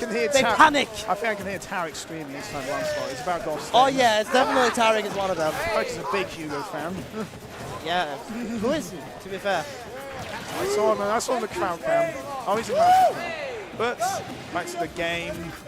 Definitely in Lancelot's driving seat again. Catch the air dodge. The air dodge will take it. He catches jump, but the 5 reps will do it. No way. Lancelot potentially on his Is this really the way it's going to end? This might be how it ends. Oh no. Surely he makes it. Okay. Calm yourself down, Meeskol. The set isn't won yet. He goes for it. Gets on stage again. The super armor coming in touch there from Crom. Back to the ledge. Trying to catch it with the F tilt. And now it's advancing back to Crom. We see the grab. We see the tech chases. Lancelot is trying to get his way back into this game. But Meeskol is going to be getting so much out of the tools that he has available. His specials so prominent against Crom. Oh no. Look at this. The advantage state right now from Lancelot. Yes! And we have a game 5, ladies and gentlemen. Oh my goodness. It couldn't have gone any better than this. We have a game 5 on our hands, Powergo. We do. Oh my. And with the crowd screaming in panic every time Lancelot got off stage. It couldn't have been any better. It couldn't have been any more dramatic than we have it right now. Going back to small battlefields. Same characters as always. What a set, and it's going all the way to game 5.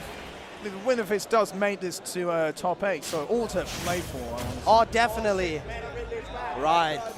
We're ready for this game number 5. Going back to the Mecha Ridley, one he won with before. We will see what will happen. See if the Lancelot has adapted to this Mecha Ridley and see if he has any weight to it now. Good up in there. Obviously a lot of armor and good out of shield. Oh no! That's what you get! Karma comes right up in Meeskull's face! Meeskull tried to go for the try to gimp him with a spike, but he got gimped by the other beast spike. And once again, Lancelot building the advantage here. We see the sword hitting away on this Space Pirate. Oh, he tried to hit Desmond. Oh my god. Oh, okay, the counter. Okay. Oh, it's the second. Oh my god! Lancelot is out here with a statement. And now it's all the way back to chase here for Meeskull. This has been such a cheeseful game number 5. Getting hit by the Nair 2 once again, getting back to the ledge. Lancelot has everything to play for right now. Oh, that might be, that's it, okay. It's fine.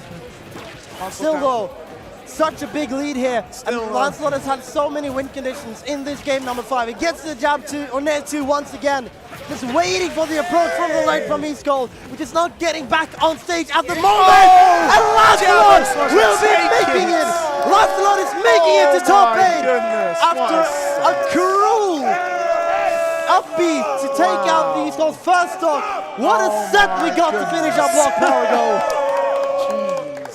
And the fan club for Lancelot is present. What a set we got to end of this block right here. This was so good. And we see the adaptation there from Lancelot just going all up in Ridley's face whenever he had the opportunity. And he got so much reward out of it as well. Well played by both players, but Lancelot will come out on top, going through to top 8 winners. Definitely, and we're going to have more action from the top 64 bracket. Before we are heading off for today, make sure to follow this channel and the main VGBootCamp channel, of course, providing us with the best tournaments from all around the world. And if you're feeling extra generous and want to provide for the community, make sure to drop a sub as well, because as you can see, you have a lot of very nice emotes right here. I said yesterday that I prefer the JV. I really like the reverse as well. There are so many good emotes you can use. Use them in the chat, use them to your advantage, use them in your own stream if you want to. Drop $4.99 sub if you want a sub, or you can do it free with Twitch Prime. That's going to be us for now. Thank you. It's been a pleasure, Power Girl, once again. Pleasure. And we're going to leave it to Tale of the Toaster and Doorman to take it away for the next block. Have a good one the rest of the tournament. Thank you. Get ready for la fiesta, la la la la la, everything's perfecto. Oh oh oh oh oh.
Welcome back to Valhalla 4 here in Copenhagen, Denmark. We have got the top 32 underway, but not only that, we are getting straight into some top 16 sets for some top 8 play-ins on the winner's side. So, I'm Tail of the Toaster, and I'm here with my Norwegian buddy.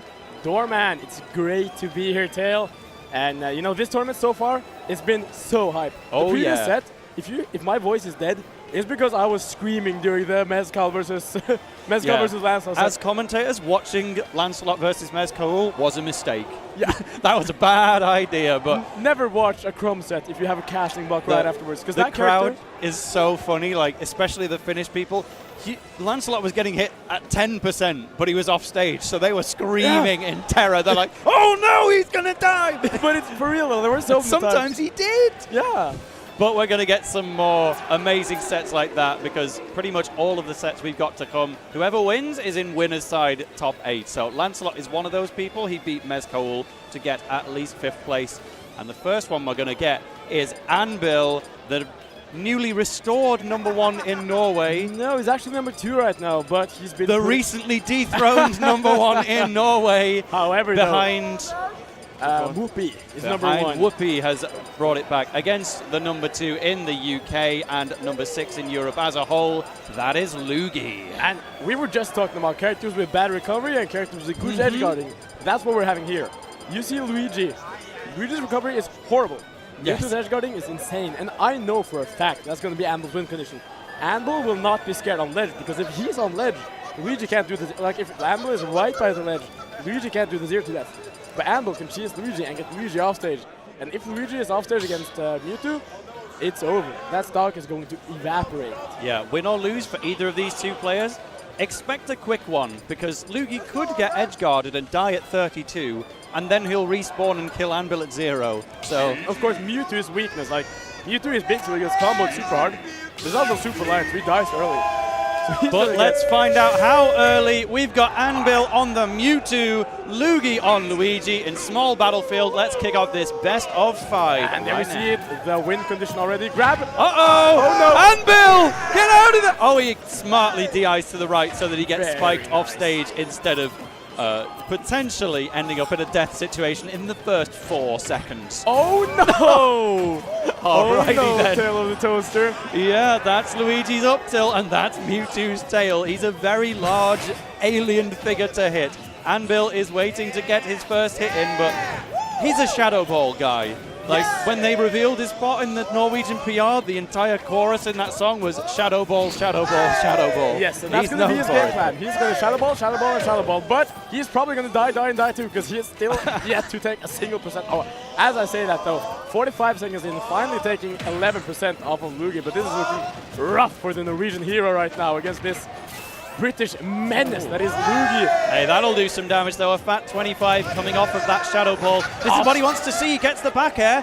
If you can catch Lugi out of this green missile, you get him just afterwards. Next back air would do it, but a really good air dodge to avoid the attack, but not a good air dodge in terms of survivability in the long term. And that is Mewtwo's basically grabs here to death right there, because he grabs Luigi, Luigi's off stage, that's just death. I like the idea though of the air dodge, because yet Lugi will have known it would have got him killed, but Anvil might have just gone for a follow-up hit. He might not have known that Lugi was dead, but he's definitely dead to that back air. Oh, good lord. A full stock lead for Lugi. Oh. Could turn into a 2-stock lead. Anvil, he gets out of there, but gets re-grabbed. Wave lands back into the platform. Thankfully swinging with that F-tilt to bring silence to that unstoppable combo there. Great SDI out of the combo from Anvil. SDIing out, and Lugi not getting the 0 to death.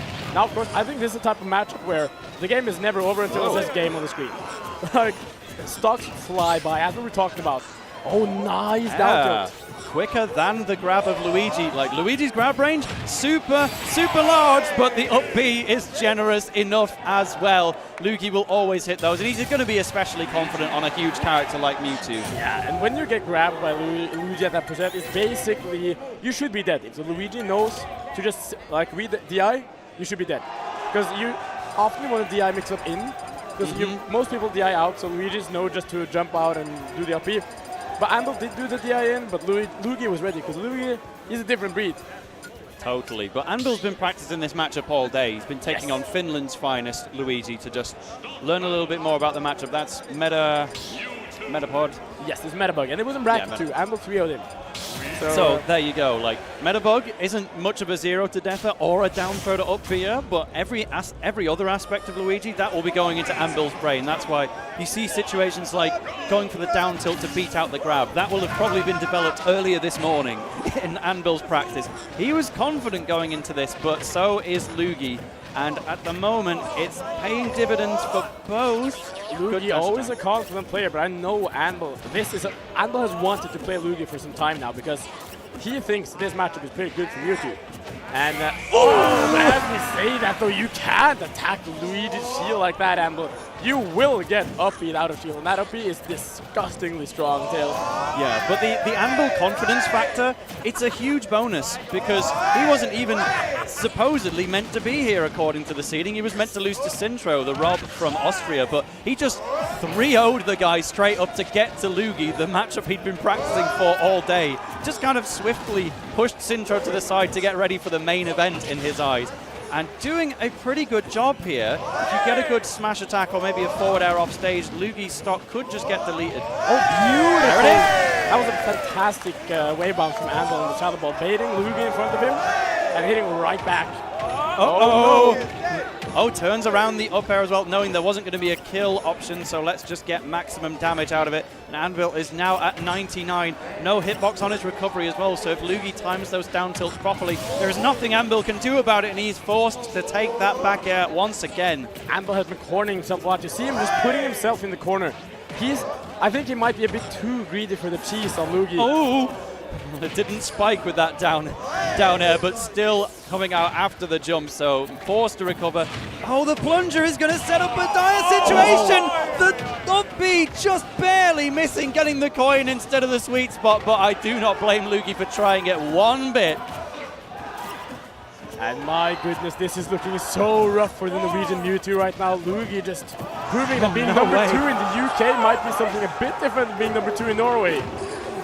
Yeah, there's plenty of Mewtwo's in the UK to practice with as well, but yeah, all of the attacks we're seeing from Anvil right now are big reads because he knows he needs a full stop comeback and he basically can't afford to get hit at all because that's what's going to happen. Luigi Cyclone takes you off the top. I told you, win or lose, this is going to be a quick set, and they are proving me right already. Anvil, you have to reverse 3-0 or you take the long way around. Yeah, and you know, you were saying this might be a quick set, and I think Anvil needs to slow the pace down. But I think the problem for Anvil so far has been the fact that he just puts himself in the corner way too much. Of course, like, he wants to get Lugi off stage, and it's easier to get Lugi off stage when you're in the corner. However, you see Lugi's ledge trapping. Lugi's ledge pressure against Anvil has been immaculate. And Anvil now down 2-0-2 against Lugi right now. He needs to make something big happen. Oh no! Don't just get caught by it in the first interaction, Anvil! He's dead at 78, Dorman! We blinked and he's gone! Anvil just laughing it off. That's a smile that says, oh no. Perhaps my confidence was slightly misplaced, friends. Oh no! Anvil, get out of there! Where's your DI from game 1? 75! He's out of there. Lugi's sitting comfy on 31%. He so badly wants to fight Zomba. Anvil! Help me! No! He lives because the plunger doesn't quite set up the ideal situation. Lugi is now just going for absolutely whatever stick. Anvil ironically getting his best combo of the set off the back of it, but too little too late springs to mind. Still living though. I believe. Hey, that's very ambiguous. He turns back to the crowd and says, yeah, that one was for you. He could get another 2, yeah. Oh, look at this, dash attack into dash attack. The air dodge is gone, and he just dies. Well, Tails, sometimes I wonder why this is the game we're playing.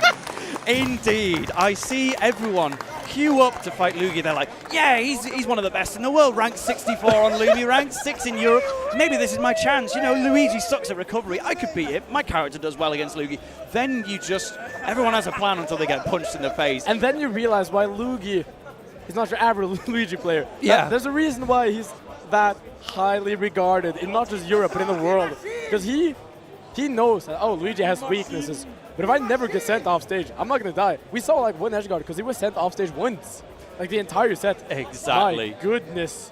He is, it is my time to retire level of good. Like, what is the plan when somebody can just take your stock at 0 reliably? There are like you basically have to play perfectly against this guy, and Anvil played well, but playing well isn't enough. Luigi has a big path ahead of him. I mean, game 1, it looked like Anvil was starting to figure stuff out, you know. He was like, okay, first stock was like a 0 to death, but then it was getting close afterwards. So I was thinking like, oh yeah, we have a set here. This is going to be a close set. We did have a set, but yeah, I think we have to remove the close part.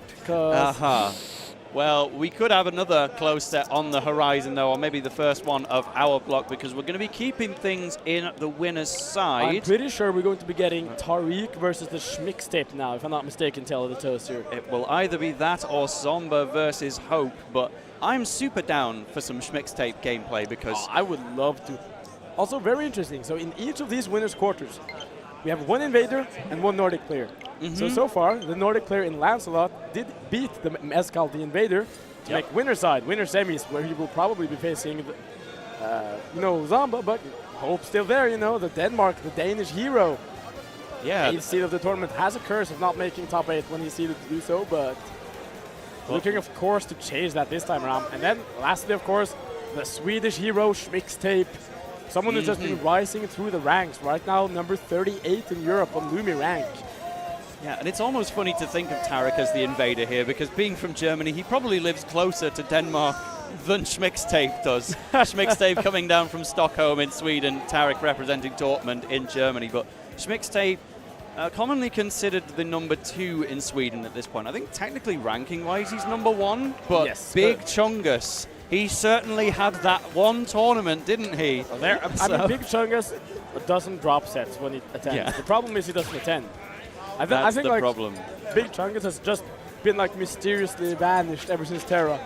Like, find Willie or whatever the thing is, like the find Waldo. Where's Waldo? Yeah, like find Big Chungus. Where's Big Where Chungus? is he? Like you see a picture find of the Swedish guy. Yeah, he's blonde, he's tall, he's got glasses. Good you see luck. Like a picture of all of Sweden, and you're like, yeah, find Big Chungus. Like he's out in the woods someplace or something. It's like the first time I'd seen him before Terra was when he had the Steve Ditto with maize beans at Invasion or Regen in UK, I think in 2022, and Maize Beans took that one in Game 5, and then Terra, all eyes were on Maize Beans. That was like the EU Steve that was going to do it, allegedly, and then Big Chungus beats everybody. But he doesn't always beat Schmixtape. Yes, Schmixtape using Yoshi in this modern day. He used to be mainly a Wolf player, and he's always had that secret Mii Gunner on the side. Oh, he's a Mii Gunner man. It, but he's a Mii Gunner man. Yeah. I want to see it from him. I love watching Mii Gunner. Hot take. Yeah, but we are definitely going to be seeing Yoshi here. I think Schmixtape, he has been practicing the Mii Gunner a little bit, but it's for 2 opponents in particular. And I ain't going to give away his strats live on stream. You never know where they could be watching. We could have a secret agent right behind the chair, but Tarek is not one of those people, so he will be going Yoshi. Yeah, we were talking about Big Chungus being lost in the woods, but Schmixtape found his way out, has found his way to winners' quarters, and of course he wants to continue his trip through winners. But there's a scary opponent in front of him, of course. The German hero, top 5 in Europe, and possibly the best Greninja player in the world. Top 5 in Europe, 55th in the world, whereas Schmixtape on the EU rankings, because that was opinion-based rather than algorithm, he snuck in just at 50th, which seems pretty low, but he'll be looking to boost that up. He's got top 8 at Smashborg. Let's see if he can get top 8 at Valhalla 4 as well. If you can beat 10 Mark, wow, there's the number 50 EU tag in the game. He was sad about it because he was like, damn, I can't say I'm unranked anymore. But let's get 5 EU too.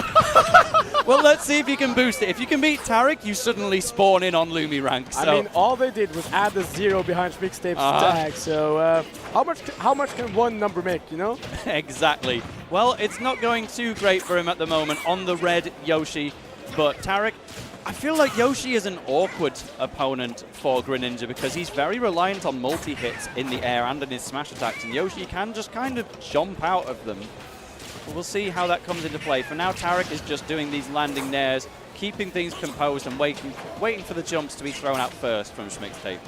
Of course, Yoshi, a character that wants to contest you in the air, but some of these aerials that Greninja has to offer, very dangerous, leading to some big combos, and Tarek, a master of these combos tail. However, Tarek is upstairs now. Let's see if there's an edge guard. Yeah, the forward air got the sour spot. If it was a spike, he might have just taken the lead in and of that moment. But Schmixtape going for a grounded egg right from center stage. That's one of the more vulnerable places you can pop it, and Tarek is going to go for that back air, taking the first stock, slow and steady winning the race. And here comes the patented Greninja combos, only 18% though. This is nice for Schmixtape. You can't let Tarek run away with it too quickly. Nice. Of course, Yoshi with these strong out of shield options. That's going to be a big difference between these characters. Greninja's biggest weakness is a very weak out of shield game. Yoshi though, beautiful edge guard here. Oh. Yeah, Tarek did a very good job of delaying that recovery because his air dodge was already gone. That's why Schmixtape was covering the ledge with down air, thinking he has no choice now but to recover, but he still didn't. The back air will get the kill instead. This is really close and competitive right out the gate, and I have no doubt that our Nordic crowd behind us will be popping off for Schmixtape in this. There's a pretty big Swedish contingent out here at this tournament. Tarek, there's a big German crowd as well, but Tarek, I think, maybe the only one left at this point, if I'm not mistaken, but we'll keep an eye on bracket as it goes along. I do believe. And now we see Schmixtape in the lead. Very nice play so far this second stock, just weaving out of Tarek's burst rate. Of course, Greninja has a good grounded burst rate with the dash attack, but we were talking about Yoshi's Nair out of shield, very good against the dash attack, and Greninja's aerial mobility, not the best. Won't have an easy time finding these aerial approaches against Yoshi tail of the toad. Yeah, Yoshi's Nair in particular, Schmixtape likes to do the whole, I'm going to jump Nair, but I'm going to do it entirely retreating to just get as far away as possible. But the movement speed of Greninja can just chase you down from that, and they're always looking for landing options. Greninja's up smash, one of its most famous kill options in the game, so Tarek is more than happy to wait for those retreats. Yes, and very nice grab from Schmixtape. You love to see it because Yoshi's grab is not the best grab, but you have to show that you're willing to go for it sometimes. Once again, showing that he has to. Oh! Beautiful! We do not tech those in Germany. Perhaps not, but yes, Yoshi back air, it's so quick, you don't even get to see it used as a drag down option very often, but it can be. That used to be all it did back in previous games. Now they just made it a super kill move. The Ev Smash coming out as well. Cannot pop the forward air, but Tarek forced to go high. Schmixtape doesn't get a finisher on that, but again, Yoshi, heavy guy, just barely living the forward air and the back air in consecutive hits. Just these landing arrows are so scary from Yoshi because they lead to so much, and they're so low committal. Goes really high with the double jump as well, but you're forced now to use air dodge or up B. Cannot make it back. If he went for the up B, he might have made it back, but I think he would have just traded with a Greninja aerial at that point, so probably dead regardless. And Tarek is bringing this all the way back immediately, 49%. It's almost number 50. Yeah, We can round it up. Now he's number 67, just going down the ranking. Sheesh, Big Chunga's got that much better, huh? No, well, Schmixtape, you can still win this game if you just get the absolute perfect approach. He is holding down the center stage, and Tarek is offering exactly what Schmixtape wants with some falling nairs, but just isn't able to get any true punishes off it. These players really not wanting to overcommit to anything, just playing super carefully around each other's options. He goes for the nair, won't get a combo off it though. Yeah, the aerial drift of Yoshi so good, and getting him out of a situation which otherwise would have been death for a lot of characters, or at least a very strong forward air connecting to set something bigger up. Schmixtape is quite happy to close in on Tarek, but Tarek just says, nah, I'm going to the other side, mate. See you later. Oh, not gonna hit the forward air, but this is kill. I think forward air is going to kill now from Greninja, so Schmixtape has to play super carefully around this frog. Oh, no. It doesn't quite. Yoshi, he's a heavy guy, and he's got a lot of control over where in the air he's going to be sent. But Schmixtape, there's no real setups here. You just need to go for something raw. And I wouldn't say Tarek's necessarily at kill percent either, unless you can get like an up smash on a platform or something. Let's see what the idea is going to be. There's only 1 minute and 37 seconds left, and it's not because they've been camping. They need their final kill, and nothing's presenting itself. Up throw isn't strong enough either. This percent looking even redder than the Yoshi we're seeing on screen right now. Very scary situation for Schmixtape right now. We're finding the nair. Tarek is off stage. Oh! the one hit of Greninja's up air trading with one hit of Yoshi's down air, but the air dodge has to be used again, and Schmixtape is just going to allow it to happen. Not much shield damage from the back air, so those are a little bit unsafe. The up tilt doesn't catch the roll either. It does!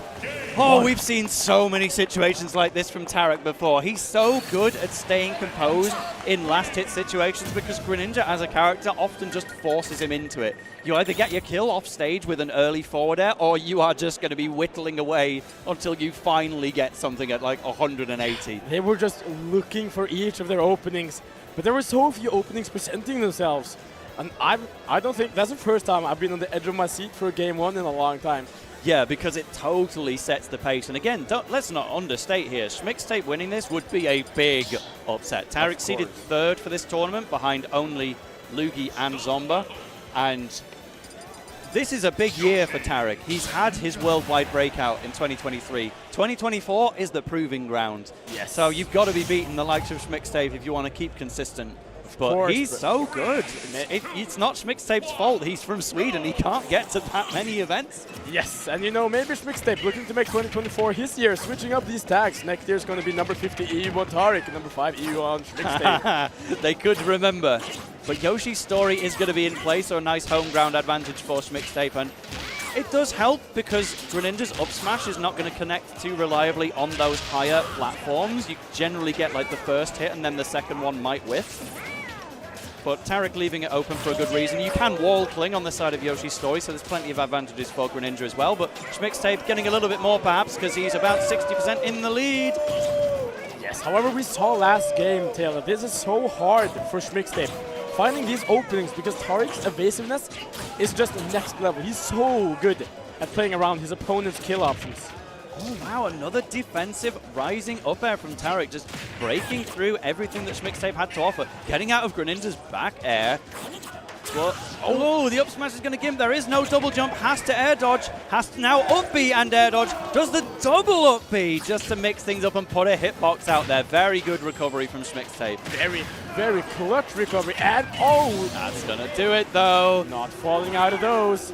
Yep, Yoshi's double jump can easily armor through the Greninja multi-hit up air on its way up, but Tarek waited to connect specifically with the end. Wow! That multi-hit back air is so ridiculously strong, but it wasn't strong enough on this occasion. Now it's going to send Tarek off the side, but hey, the Shadow Sneak, there's still a hitbox to deal with. It may not be the best, but it will still hit you.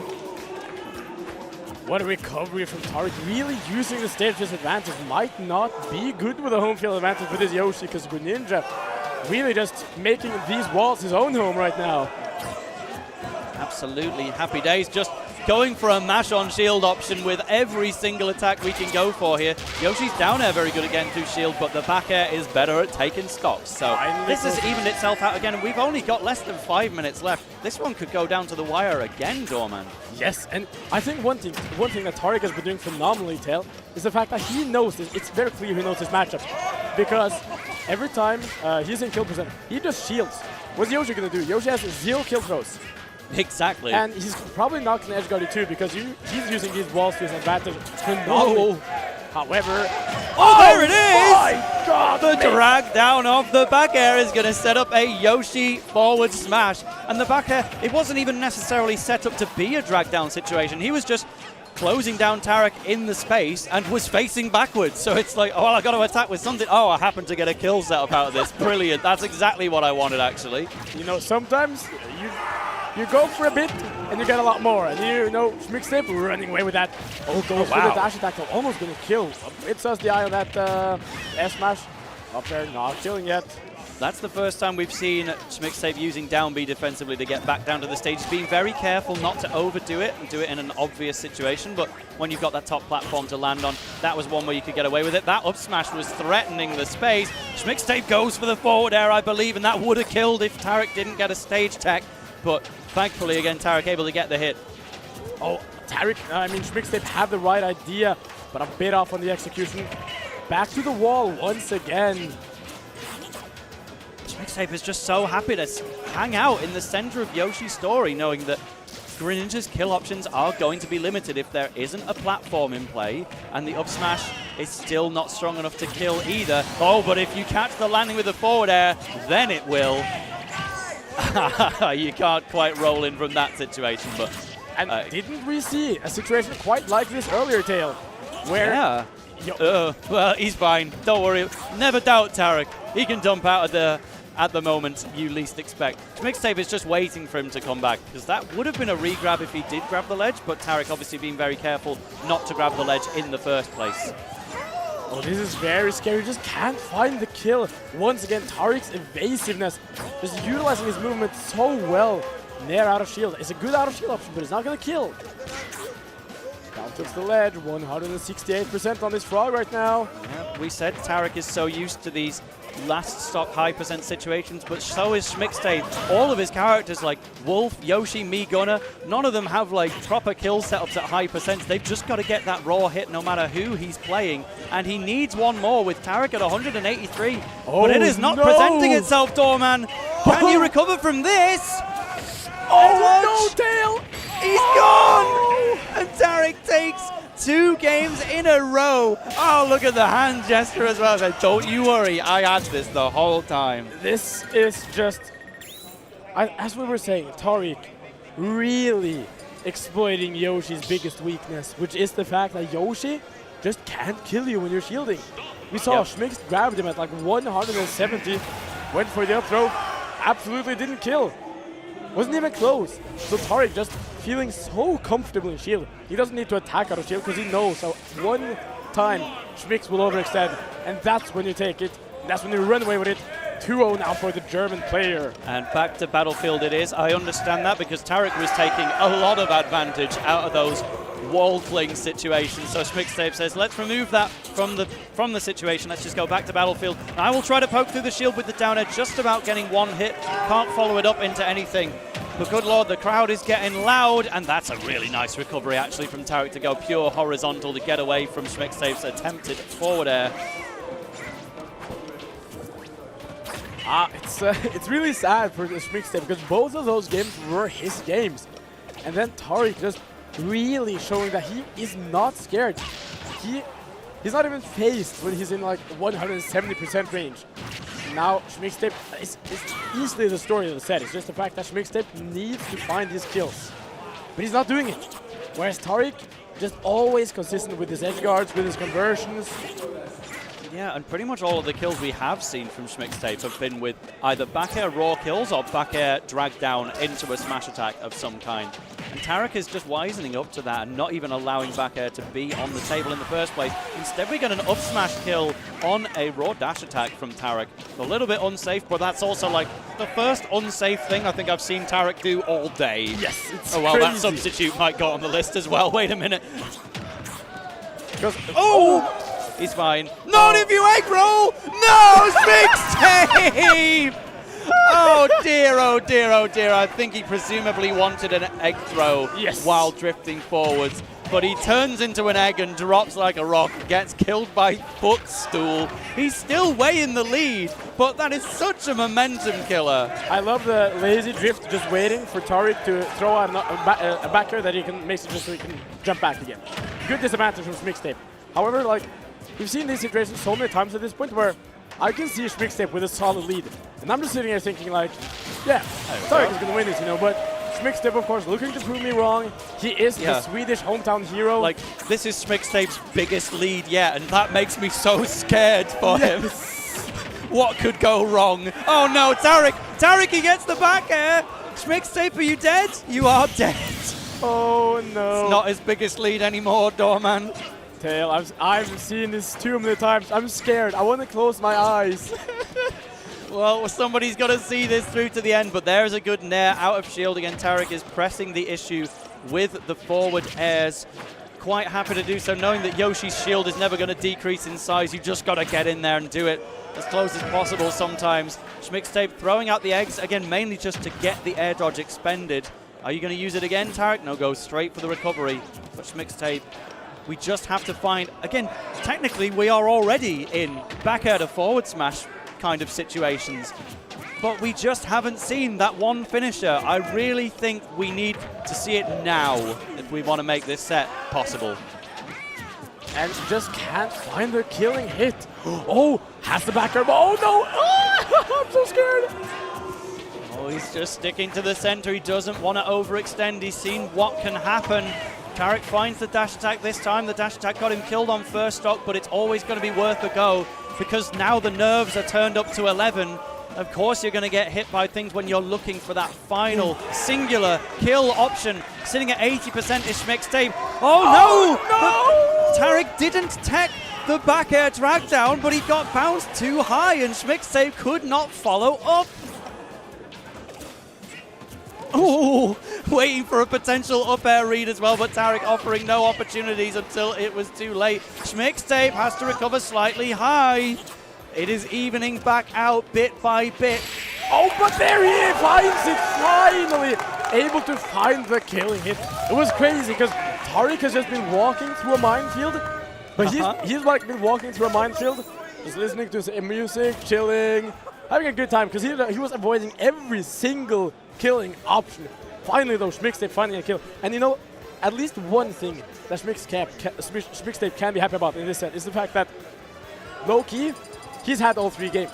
Yeah. He has just not been able to find a kill.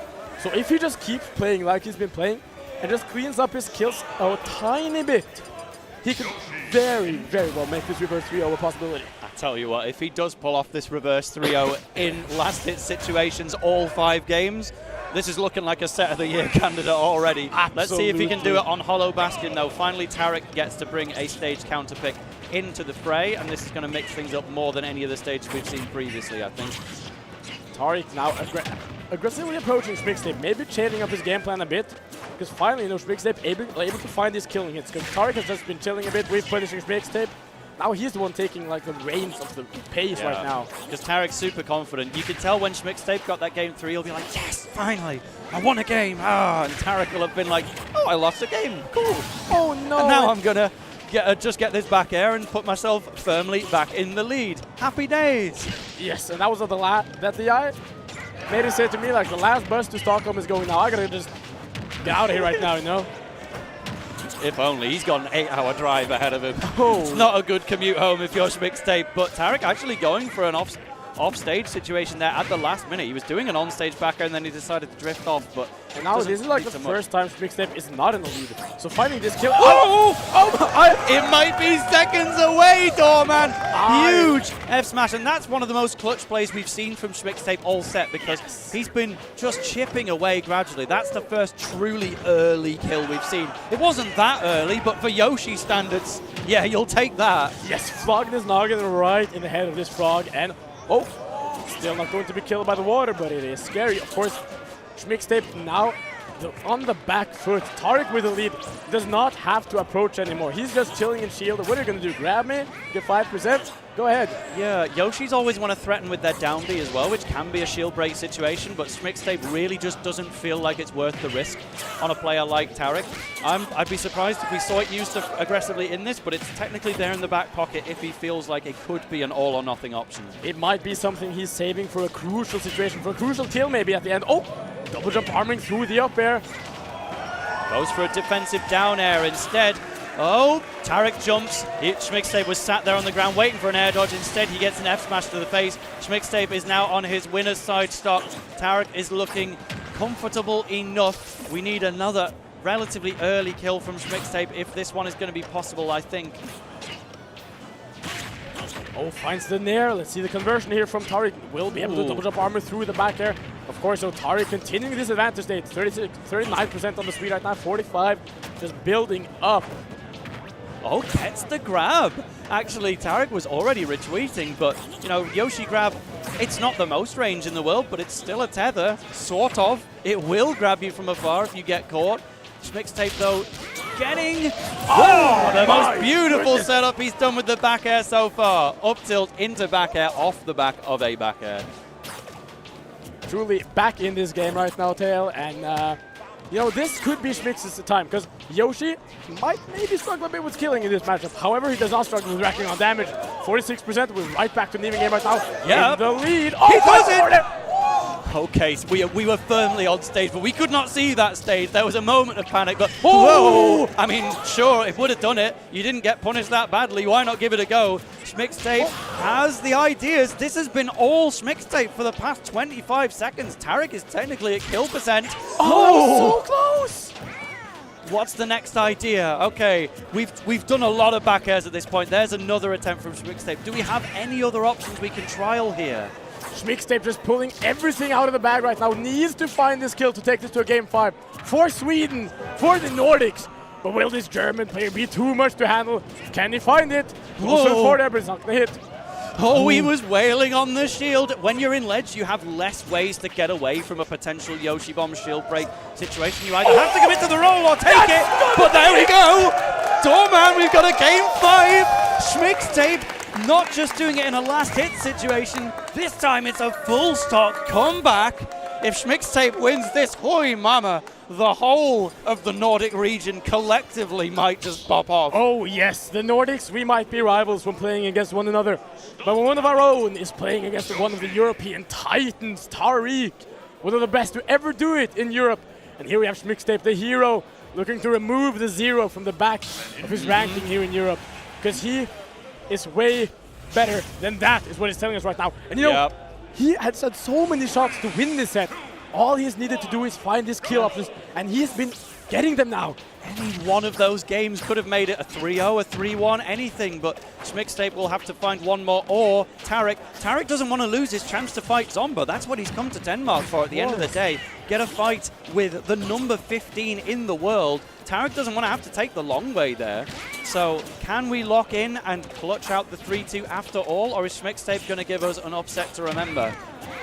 Oh, this would be an upset to remember. This could very well be one of the upsets of the year if it were to happen. Schmixtape looking to say that I don't even need Big Chungus to attend in order to prove that I'm the goat of Sweden. If I make this upset, I will be deemed as the best player in Sweden. And he will tweet out 50th in Europe, by the way. Yes. Oh, he might be! He might be number 1. Wait a minute, the forward smash, and I'm hearing the cheers. Immediately after that one, Schmixtape, he gets the lead in stock 1, and that is so critical. Tarek is going to be the one to down air out of disadvantage again. Schmixtape's been so reserved with his own defensive landings. He's just been slowly drifting down. Tarek's the one that says, no, get me down now. I need to fight this guy. Oh, the dinosaurs might have died years ago, but Schmixtape is looking to make a revival in this set right now. Truly beautiful gameplay from the Swedish player. And he was struggling with finding the kills, Tail. But not anymore. He's been finding kills out the wazoo. Oh, really good defensive nair from Tarek, though. Schmixtape was waiting for some kind of defensive option, and he didn't get one. But this is a full stock lead once again at 99%. Tarek, you need to get to center stage, or you might just die to something crazy. Armors through most of the back air. He's able to recover with an air dodge. You can eventually stuff out the Yoshi jump if you catch it late enough or do enough damage. Oh, back the forward air, that's it. So let's see if Tariq can pull out one of his legendary combos. If he were to make this comeback, that would be a beautiful play from the German player right now. However, Schmixtape into the lead, just needs to close this dodge. We've been talking about him finding these dogs. However, it's been something he's been struggling with in this set. If Tariq is able to come back to the position where he just plays super well defensively, which he was doing the first 2 games. Like right now. Hides in shield. We were worried. Schmixtape is getting all up in his personal space here. Tarek, I don't know how you managed to protect that shield for so long, but it's not as though he was going to try and punish Schmixtape for it. Tarek just says purely, bro, get me out of here. I don't want to lose this set. Just barely living that back air. Schmixtape, he had a moment of weakness after taking that first stock. He wasn't finding opportunities, but he's so back. Tarek doesn't get a true follow-up out of that down throw. The eggs are connecting as well. Do we get a ledge read situation? Oh, footstool! Oh, this is so intense right now, Tail. I'm on the edge of my seat. What a set we have here! Oh, another dash attack, but Schmixtape had turned around, so you couldn't do an up smash off the back of it. It would have with the back end of it, though. Last stock, the crowd is coming alive. The Nordics is coming alive. Can the hero of the Nordics do this right now? Gets it down there. That's big damage up there. Yeah, dodge is already expended again. This would be a reverse 3-0, and he's had to work so unbelievably hard for it. But Tarek is catching Schmixtape out of the air. That is how most of the first 2 games were lost. catching Yoshi after the jump. If you can hit him in that situation, he doesn't have much of a recovery left over. Tarek is protecting the ledge. Schmixtape once again, after getting the kill, isn't able to get too much in the way of extra damage. Tarek's finding his way back in, but Yoshi's so good with the aerial drift. He's getting away from just about every Greninja setup that would traditionally connect into a forward air on most characters in the cast. You're so right, Tail. Right now, Schmixtape is the one playing so well evasively right now. Just avoiding everything but that F4 there will connect. Last stock here. What a set. Tarek, Schmixtape, lock in. This is it. The next kill will win the entire set. 3-2 for the right to move on. Down smash. Can Towdy make the upset of a lifetime? The whole crowd is cheering Towdy. That's the former tag of Schmixtape, if you're not familiar. But he's still got so much more work to do. I see 90%. A lot of characters say, great, time to kill. Yoshi is not there yet unless you have something very specific. He still needs to get a few more hits in. And Tarek is not Schmixtape does it! Makes the upset, makes the reverse 3-0 tail. Nobody thought that was happen. Nobody thought he was going to make the reverse 3-0. Wow, wow, wow. And people from like 3 different countries getting up there on the stage to congratulate him. This is what Schmixtape wanted. The Nordics really showing their worth. If you're watching this and you don't know who the Schmixtape is yet, I'm telling you, notice this guy, the best Yoshi in Europe, the best player in Sweden. I'm saying it, the best player in Sweden. I believe Towdy, it. The Schmixtape was schmixing Tarek's tape so hard that set. It was marvelous, Tail. What a set. Sweden, they ain't just a melee country. They've got ultimate as well. Rage, cracked. Big Chungus, cracked. Schmixtape, he might be even more cracked. He's going to move on to winner's side top 8, by the way, to fight Lugi. Taking revenge possibly for his Norwegian counterpart, Anvil. Lugi is going to be facing Schmixtape. Oh my god, Tail. That's so crazy. Tarek, if you want to fight Zomba, you've got to meet him in Grands, or Zomba needs to get upset by someone else. Hope will be looking to do that in a few minutes' time. The homeboy of Denmark, #1 within this country, because we are here at Valhalla 4 in Copenhagen, Denmark, and what a tournament it's become. Tarek, that's the upset of the tournament so far. That was the plot twist to make this top 8 so much more interesting, because now there's a poor soul who was dreaming of getting top 8, sitting in losers right now, and they're like, I get Tarek for top 8 in losers of a European B tier? I was going to beat Yoshi. That guy sucks. Oh, no. But Schmixtape, he's 2 for 2 in 2024 for top 8. He's gotten at least 5th in both of them as well. Smashborg within Norway, that was another big trip for him to do cross-country as well, but he turned up, getting 5th place at that one just last month, and now he's here in Denmark doing it again with perhaps the biggest win of his career. Oh, for sure the biggest win of his career. And if you like that gameplay, just keep watching. We will be getting a lot more Schmixtape later. However, now we're moving over to the last hope of Denmark. And the hope of Denmark, the #1 player in the hometown region of this tournament, Tail. We got Hope rocking the patented hero, and he is going to be facing possibly the most daunting task of his entire Smash career. Yeah, it's a big one to ask, especially because Zomba is pretty confident against Hero. I was speaking to him before we hopped on the mic, and you know, Rob players, they can be a little bit afraid of Hero when he's got bounce. Yeah. But that's about it. You're not going to get bounce all the time. Hero needs space to read his menu and pick the right spell. You can't just top deck in a top 8 play-in. Yes. So Rob will just spam every projectile he's got and not offer those opportunities for Hope to get reading. But at the same time, Hope, he could have the home field advantage. The whole crowd will be coming alive. Hope kind of known for, at least if Up and Trap told me correctly on comms yesterday, known for underperforming at Danish nationals. At Nordic tournaments in general, every time he's seeded to make top 8, he gets 9.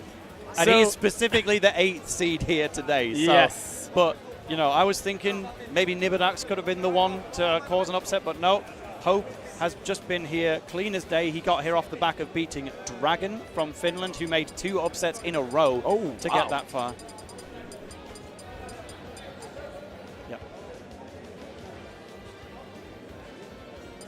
All right.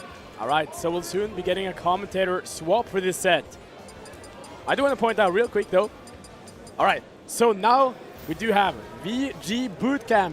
You're watching VGBootCamp, and VGBootCamp, one of the organizations that is doing so much for the Smash community. We're so honored to have them casting Valhalla here in Denmark, Copenhagen. So remember to like, follow, and subscribe VGBootCamp on their Twitch, their Twitter, their YouTube, their Facebook, everywhere you can find them. They're one of the pillars of the Smash community, Tale of the Toaster. Absolutely. We've been watching VGBootCamp for about 10 years at this point. So hub for Melee, hub for Ultimate. You tune into it on a weekend, you're probably going to get something. And of course, you can have the ad-free experience if you subscribe with Twitch Prime or just subscribe out of generosity. Yeah, so that's been it for us. It's been a pleasure commentating. And now it's going to be a pleasure watching. So thank you again. I'm Tale of the Toaster, representing the UK. You can find me down here. And Doorman, keep an eye on this guy. Norway's got some commentators. Shout out to Varavi. I believe he's going to be joining commentary soon, but that's been it for us. I'm Doorman at SMM Simon on Twitter. Make sure to follow and make sure to stay tuned for more fire sets here at Valhalla 4. Oh yes, it's going to be exciting. See you then.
너희 그랑투 아가세요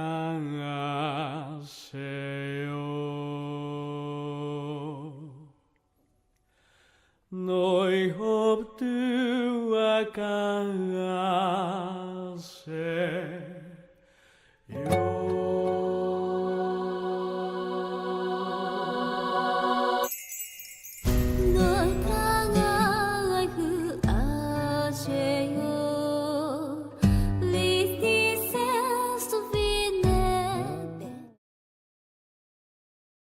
We're in Denmark, it's Valhalla. I'm here with Warabi, I'm Mysterio.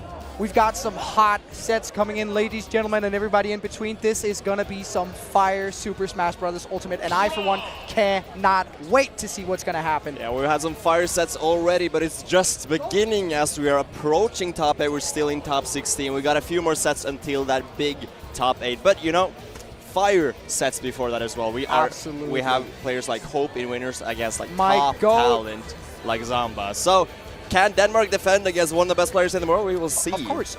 There's no question. It's light work out here. I don't know what you're talking about. This is going to be the Danish sweep. We're on home turf. We're feeling good. I talked to Hope just before it. I told him, just win, bro. And he's in there. I think he's got it. And there he is, looking fire too against none other than Zamba, the American talent coming all the way to Denmark for this tournament.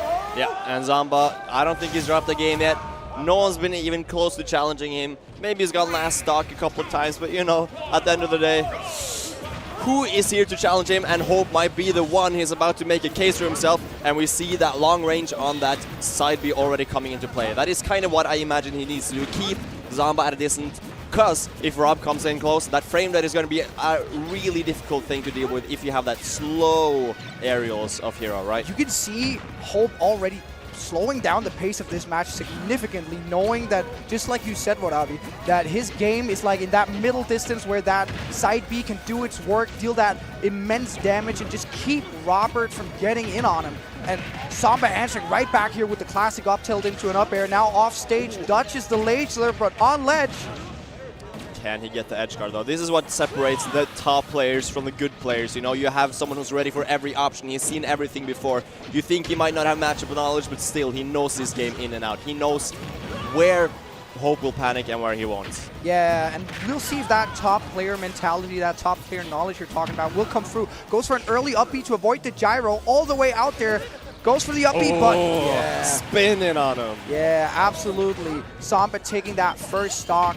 Not too much trouble. Parries the side B, and Hope in that corner again, but gets a jab off stage here. I really like that roll out of the corner, catching Zamba actually committing, and that way you're coming out of the corner, right? That's just a free way to get back. Ooh. And the snooze as well. Oh, drifting all the way out. Really good character knowledge from Zamba. He knows he can make it back. That was very, very good play from Zamba there, right? Just knowing the aerial snooze is not as long, so if I just go off stage, I'm good. And I'm Robert. Like, I can make anything work, and I'm making it work right here. This robot was built for combat. It's chilly in here because that was cold from Zamba. And he's cooking up another storm already. Hope is looking a little lost here, but this is nothing. My man makes these back 100%. This is some biased commentary, and I'm not ashamed of it. It's all according to plan, you know. Yeah. He was planning on being in this situation. All according to Keikaku. Yeah. Ooh. All over him, yeah. Every option covered. Every option covered. That is what I'm saying. The top players, you can tell the difference from the good players because, you know, he's ready for every single option Hope can throw it. He's not only covering one option, he's ready to frame trap, or he's ready to just be in a good position, even if that coverage does not work out, right? Absolutely. And I feel like that top player mentality you talked about earlier, Warabi, is really coming in because it's that Hope was making some headway in the beginning, but I feel like when you have that knowledge, you've played as much as Zamba has, the only thing you're doing when you're playing someone new is you're putting together the puzzle a little bit. What type of player is this guy? What kind of hero? I've played heroes before. Is he that kind of hero? Okay, well, I know what to do against that, so let me just do my work real quick. But let's see if Hope can't put some work in himself as we get into this game, doing a big F smash. That was ballsy. You just need like 5 more of those, and you got the game. I don't know. Keep it simple, baby. Just hit him. Oh, Zamba hitting back, though. Off stage. This is scary. Yeah. Finds the zoom, though. Back on stage. the edge guarding tools of Hero is going to be so problematic, or of Zomba rather, is going to be so problematic for Hope. It's so hard to get back. Yeah, and you can see Hope trying to get remove some of the heals from his stack here so he can get some of those big magic spells out from that down B. Good knowledge on him, but Zomba, I feel like he just, whenever he gets an opening, he gets so much out of it. It doesn't even matter when Shy wins neutral because he doesn't get as much for his money. For sure, and I think something that's so clearly different in these playsets is like, Hope definitely wants that mid-range, right? But if you give it to him, it's not like Rob is weak in the mid-range. Like, he has laser, he has gyro, he can still get a lot of work done. And I feel like Zomba is often just like, okay, get your spells. I'll just chill over here. I don't know. He is big chilling right now. Like, I'm not gonna lie. Ooh, kaboom on him. We're in it, baby. He tried to run out. He tried to FB out of that. Nah. He tried to take off. Get I'm back out of in here. here. That wind box coming in clutch. Ooh, and an up smash. Hope might not be winning this set right now, but he is winning my heart with these big call-outs, slowly making his way into this game 2 on Battlefield. Yeah, definitely doing a lot better than last game. You know, he was looking kind of brutal, but now he's making a case to actually make this game go in his favor. The kaboom, not going to work out, but it's not going to be punishable. Yeah, and I feel like Hope making much better usage of his spells right now. Even if they're not connecting, he's using the space they make for him. Oh, and not getting the up air there. A rare drop from Zomba. Gets an accelerate. Let me die a little faster. Yeah, just let me fast fall just a little bit faster. Save that time, you know? Let's get it over with. I feel like I need to see Hope stop with these up Bs out of shield he's trying. Rob really does not have the end lag to get caught by something like that. And it's really where Zomba gets some of his big punishes. Already 56% on this last stock. Yeah, we can talk about that bounce as well. It's definitely a big factor that can make it a lot more difficult for Rob to actually have, you know, his normal mid-range neutral tools is not going to work the same. So he needs to go up close and just box like he did right there and making it work out for him. This second stock is looking so difficult to close out for Hope right now. I feel like Zomba is just switching between game plans so fast that Hope can't keep up. All right, you want to chill with your spells? I'll chill. All right, you want to charge spells? Now I'm in your face. I'm switching it up constantly, and you can't adapt fast enough. What Hope is doing really well, though, is getting these juggles. Zomba's been stuck in there a lot of this game, and that 4 is going to close it out. We hear the Danish players popping off for their boy. Can we defend? Can we get this game out? Oh, and that is going to cover every single option except for Zoom. No, what can you do? I respect it from Hope showing Zomba. You know what? I'm a little American myself. Here's an air dodge for you. I'm a little American myself, you know. So I respect your culture, you know? I can partake. I'm just like you. Yeah. We're the same. Now, please give me a game. Just all right. All my friends are watching. He's not even trying to win. He's trying to be liked more by Zomba, so he can just like, okay, go easy on me, bro.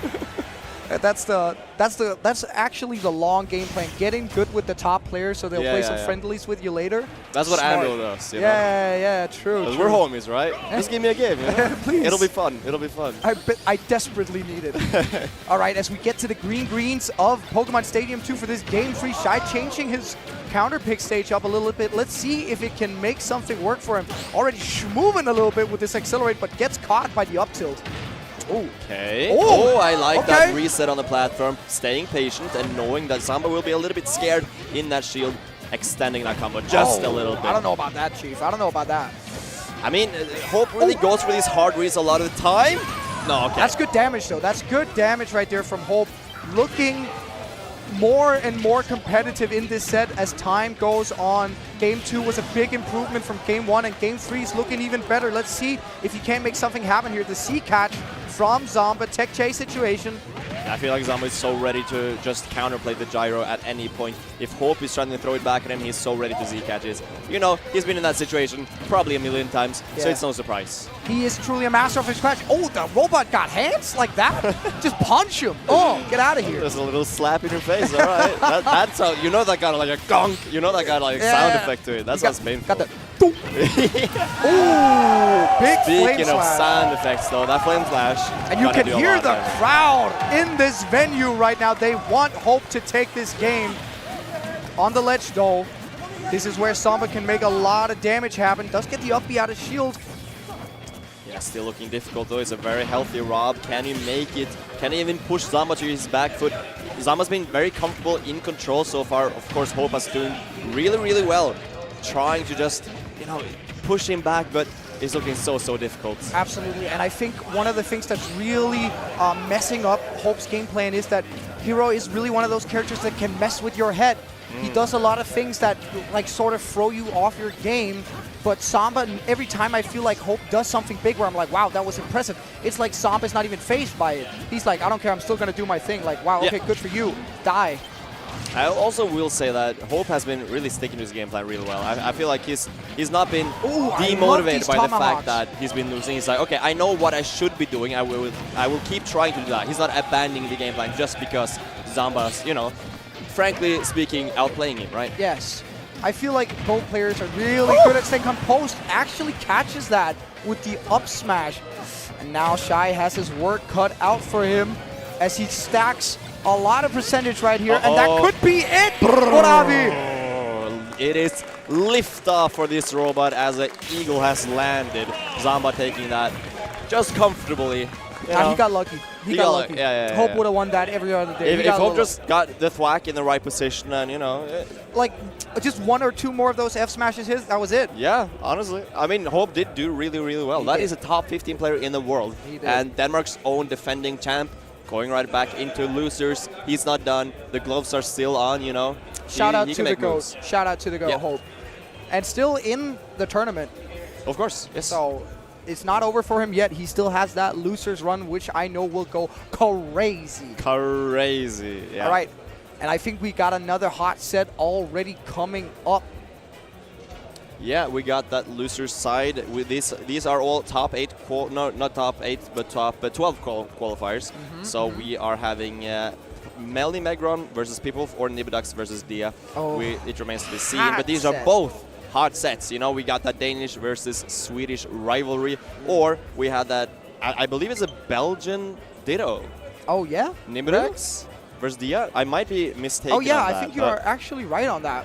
Apologies in the chat if we are being real stupid right now, but I think you're right. One of them is Belgian. I know that for a fact. One of them is but Belgian. But I could not tell you which. And maybe the other one too. Who knows? Could be. Yes. Could be. But Melly and Pitwolf, I know, have played a lot. Yes. And they are both Belgian. Let's go, and chat. I believe there are also a couple. Oh, real? So we got that couple team kill. Really? I believe so, if I remember correctly. From quarrel? Yes. On stream? This is hype. This is actually kind of hype, yeah. I'm going to really have to reel it in so I don't make any domestic jokes. No, you got to be careful with that. Yeah. No, but they were playing doubles yesterday. They got that kiss power up before every match. Oh, that is. So we'll see. We'll see if we got that. My if heart that is melting goes a little bit. today as well. Yeah, it was very sweet yesterday. They did really well. I think they got 5th, 4th, something like that. Yeah. Do you think they do like a fist bump before they start the match, or do they do a little? I hope they do a little smooch. Little smoochy? That'd be sweet. Yeah. Or is it just like very professional, just a handshake? Good luck. It remains to be seen for sure. But I mean, if it was me, my girl would be getting hands. Like I would not pull any punches. I'm winning. Oh yeah. You shouldn't care. Just beat it in your ass. But we of course have Nibidax on that Bayonetta, one of the better, or even one of the best Bayonettas in Europe. Absolutely. Super talented. And Dia, I believe, is Sheik Marth Lucina. Yes. I think she has been playing Sheik for the most of the bracket. I saw she played Bali from Sweden. Yes. Shout out to Bali. Earlier, where she was really putting in some good work on that Sheik, showing off that she is a master of that pressure and control that she can exert in a matchup. So I'm excited to see this. Sheik Bayo, not a matchup you see all that often. No, you're very right. And it's kind of one of those things where I would assume these people have played each other so much that this is the first time they've ever played. Yeah, I didn't even know they played Smash. We just showed up and went like, what? They both show up at the tournament. Honey, what are you doing They've been here? keeping it a secret, like, oh, I can't tell them I play Smash, and then they just show up in Denmark of all places. Nah, wait, you're Nibodax? Oh my god. No, baby. Why didn't you tell me? This is terrible. Can't believe you kept this a secret for me all these years. You told me you were going to play poker with the boys. I thought you were cheating on me, but you were just playing Smash. Honestly, way worse. Way worse. You would wish they were cheating on you. What would you choose? Choose your pill. Choose your Red pill or blue pill? That's a tough choice. That's a tough choice. No, but we do have that Sheik versus Bayonetta matchup probably. But like I was saying, like they've probably played so much that the matchup might not even matter that much at this point. You know, have you ever played someone so much that the matchup, like if it's -2, -1, whatever, that just kind of disappears and it's just player versus player. You know each other's habits so much. I know exactly what you're talking about, Yeah. Rodavi. It's a classic thing of your training partner Yes. or local rival, the guy you play every day, every week, so much until it doesn't even feel like you're playing Super Smash Brothers Yeah. anymore. You're just trying to read each other's minds. But like it or not, we are playing some Super Smash Brothers right now, as we do have this Sheik versus the Bayonetta, like we said, on small battlefield, going into this game 1 in this lovers quarrel. Let's see who comes out on top. Yes, and I do kind of find it difficult to imagine how this matchup goes, because I mean both of these characters can struggle killing, right? Yes. Sheik maybe more so, but I mean if you give any of these characters rage, they're still going to be super scary because they can close that stock. So I mean it's really going to come down to who's more precise Yes. with their setups, who finds those sweet spots, those big and a big forward smash from Dia, sending Nibodax off stage, and now we've got the ledge trap set up. I think one of the big issues for Sheik in this matchup has got to be that bat within, right? Yes. You got to be so precise with Sheik already, and now you have even a smaller margin of error against everything this needs to Bayonetta. be frame tight right now. Exactly. If not, that's bat within, and suddenly you're getting reversal, or at least you're not getting that advantage you need to have. Because if she can't get like long, consistent combos that do the damage, you really only have a character with bad range and very little damage output. That's what you're stuck with then. So you need those combos, and if you can't get them, then it's gonna be really rough. Dia letting a lot of these forward smashes rip right now. Not a classic Sheik sort of playstyle. I'm feeling a potential Bowser player in this Sheik right now. Just letting it rip. Yeah, and as we were talking about struggling with killing, we are seeing both closer to 150% already. This is probably going to be the story of the game, but with that back, you're finally landing that kill. A little lead for Nibodax. I could see this being a very long set, Boravi. We're going to have to strap in for the long haul, and I think when we're getting into those later games, it's really going to be a contest of endurance. Who holds up, who presses their buttons the precise way when we're in those late hours of the game. Right now, Dia trying to make her way back in this game as she gets a little combo, but Nibodax answered right back. It's not going to be a kill, of course, but it's going to be a lot of damage. And, you know, I can only imagine that Dia knows exactly how to SDI and PI those Bayonetta combos. Yes. Yeah, you can see Nibodax wanted to carry her all the way off stage, but Dia actually just DIing properly, then you can't really get that kill super early. I feel like we're already seeing that I've played you a lot sort of play styles with all these big call-outs from F smashes and up smashes. Like, I know you roll here, baby. Yeah. Like, honey, let's be real, you roll here. Yeah, they definitely know each other's habits super well. And they're just scrapping with each other. This is just in-your-face action right here. And can we talk about how even this has been so far? It's been the triple up tilt. Yeah. All right, keep air dodging. Let's see if it works next time. Yeah. Hold up, let me hit my combo. Wait, hold up. Honey, give me another one, please. Just one All more right. try. Last try. Yeah. Last try. You get one more. Okay, you got it. You better give me some resets on down tilt as well. Like, all right, this is an even trade. Ooh, that was scary. Okay, not again. I really like the SDI from Dia. It seems like she's SDIing down, which leads to her actually just going out of the combos. And of course that up B, gimping, but with a big fist. Hands. God damn. Be careful now. Hey, I'm not saying nothing. Yeah. I'm not saying nothing. That was good gameplay and good forward smash. I'm not saying anything. Yeah, it was a really good forward smash, calling out that mistake. Finally hitting one of those forward smashes from Nibodax, but a close game. I feel like Dia had some things working out for her right there, but Nibodax really good at getting those reversals that just racked up a ton of percent despite the good SDI from Dia, and it was just too much in the end. I mean, sometimes it looks like they can struggle, you know, if you SDI and Dia properly, but at the end of the day, she gets one of those like witch twist confirms, it's still like, it's gonna be 40-50%. Absolutely. Which is devastating if you're Sheik, because you die at, what did you die at, 80 or something? Yeah. She dies early, and you know, it's kind of a blessing in disguise when you're like, I can't really kill in this matchup because, you know, she can be kind of slippery, but at the same time, super light. Yes, absolutely. And even though Bayonetta can struggle to kill, she does have those smash attacks, and they do hit kind of hard. She does have up tilt back air into air dodge, into up tilt back air, into air dodge, into up tilt back air. You know? Believe it or not, true combo. True combo, yeah, true combo. Especially on Dia. Especially on Dia. I think it's sweet. Like, honey, I've seen you in training room. I know you hit these usually. Come on. You usually hit him. I know you can do it. Come on, baby. Nah, but it's nah, it's definitely a kind of tight combo, especially on characters like Sheik, you know? It can be kind of difficult. Slim hurt boxes, always difficult to hit confirms, especially tight confirms. Like up to back air, it is tight, and it's DI dependent. Mix-upable, yeah. So absolutely. So good stuff from Nipodax taking that first game, as we are going to Town and City, I believe, for a counter pick here from Dia. A little more space to work with, and the Peach coming out. All right. All right, yes. And I do believe Dia used to be a Peach main. Yes, I'm sorry, I was mistaken earlier, I believe. She might also play Lucina, because I think she might have played Lucina yesterday in doubles, but Peach is probably the main, or at least the secondary, that she usually goes. I saw she was playing the Peach leader yesterday in pools. So, this is going to be interesting. This matchup is interesting, because I feel like this is the same character, just like the one goes up and the other one goes sideways. I don't know. Yeah, I know what you mean. It's true. It's the horizontal versus the vertical. Yeah. And both of them kick your ass. I feel like if Dia just like wins this now, it's kind of like, honey, why were you going easy on me in the first game?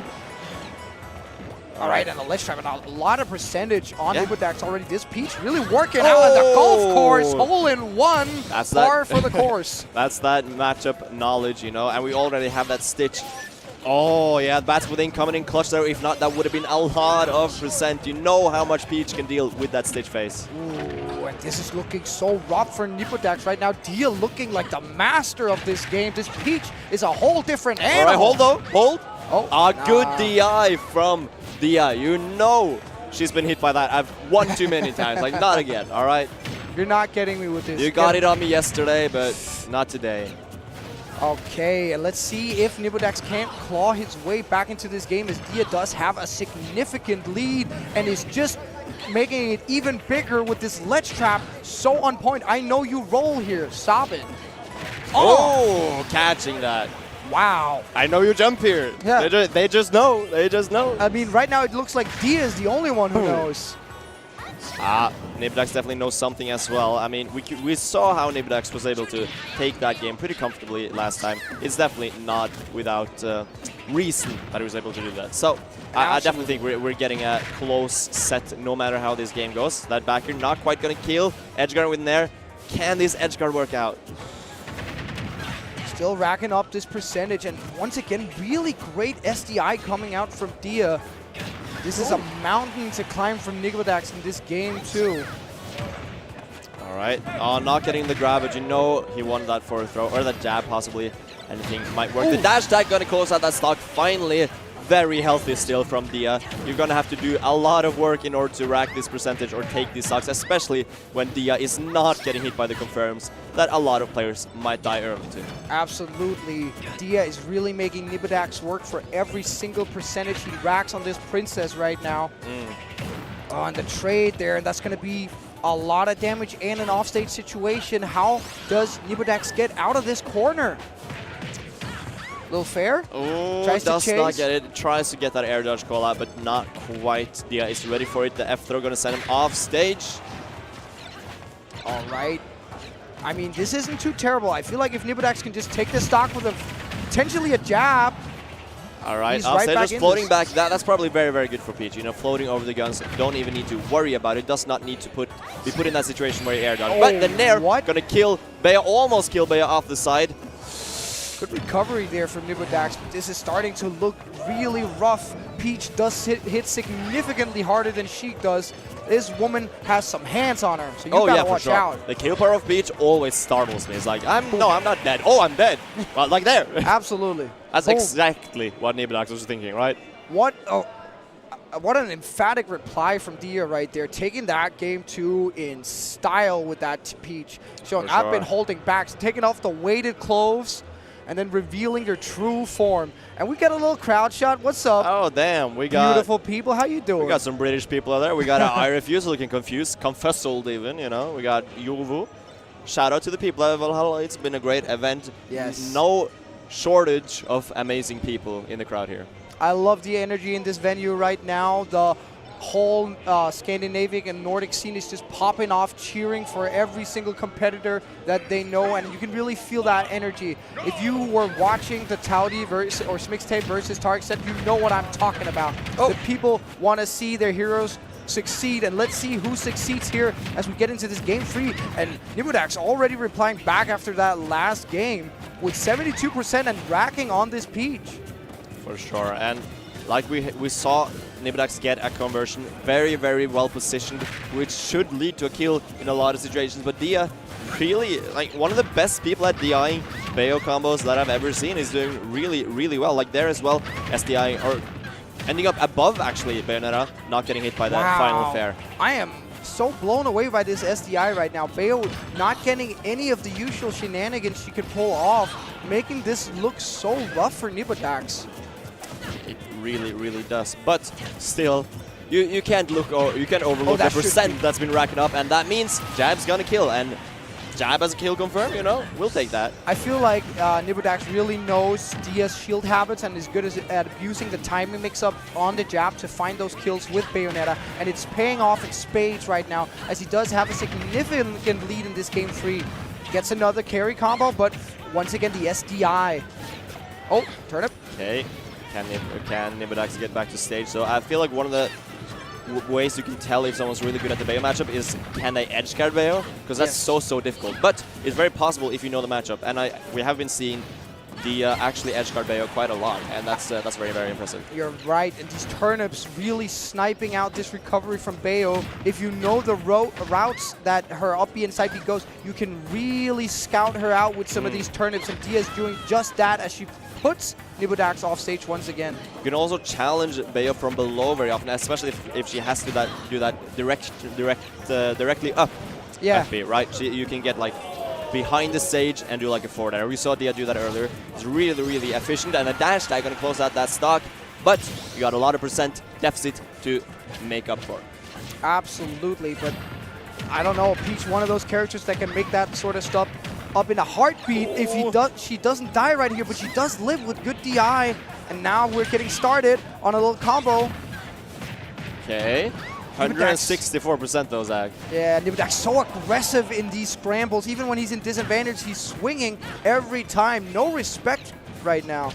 Oh, Crown, little turnip. We're on the brink of a comeback right now. This would be devastating for Dia, or for Nibudax rather, if Dia managed to get like one good hit off stage, one little confirm. That could be curtains for this stock. Oh, this is looking really scary. I feel like even though Nibudax has that percentage lead, it's like the momentum has shifted a little bit.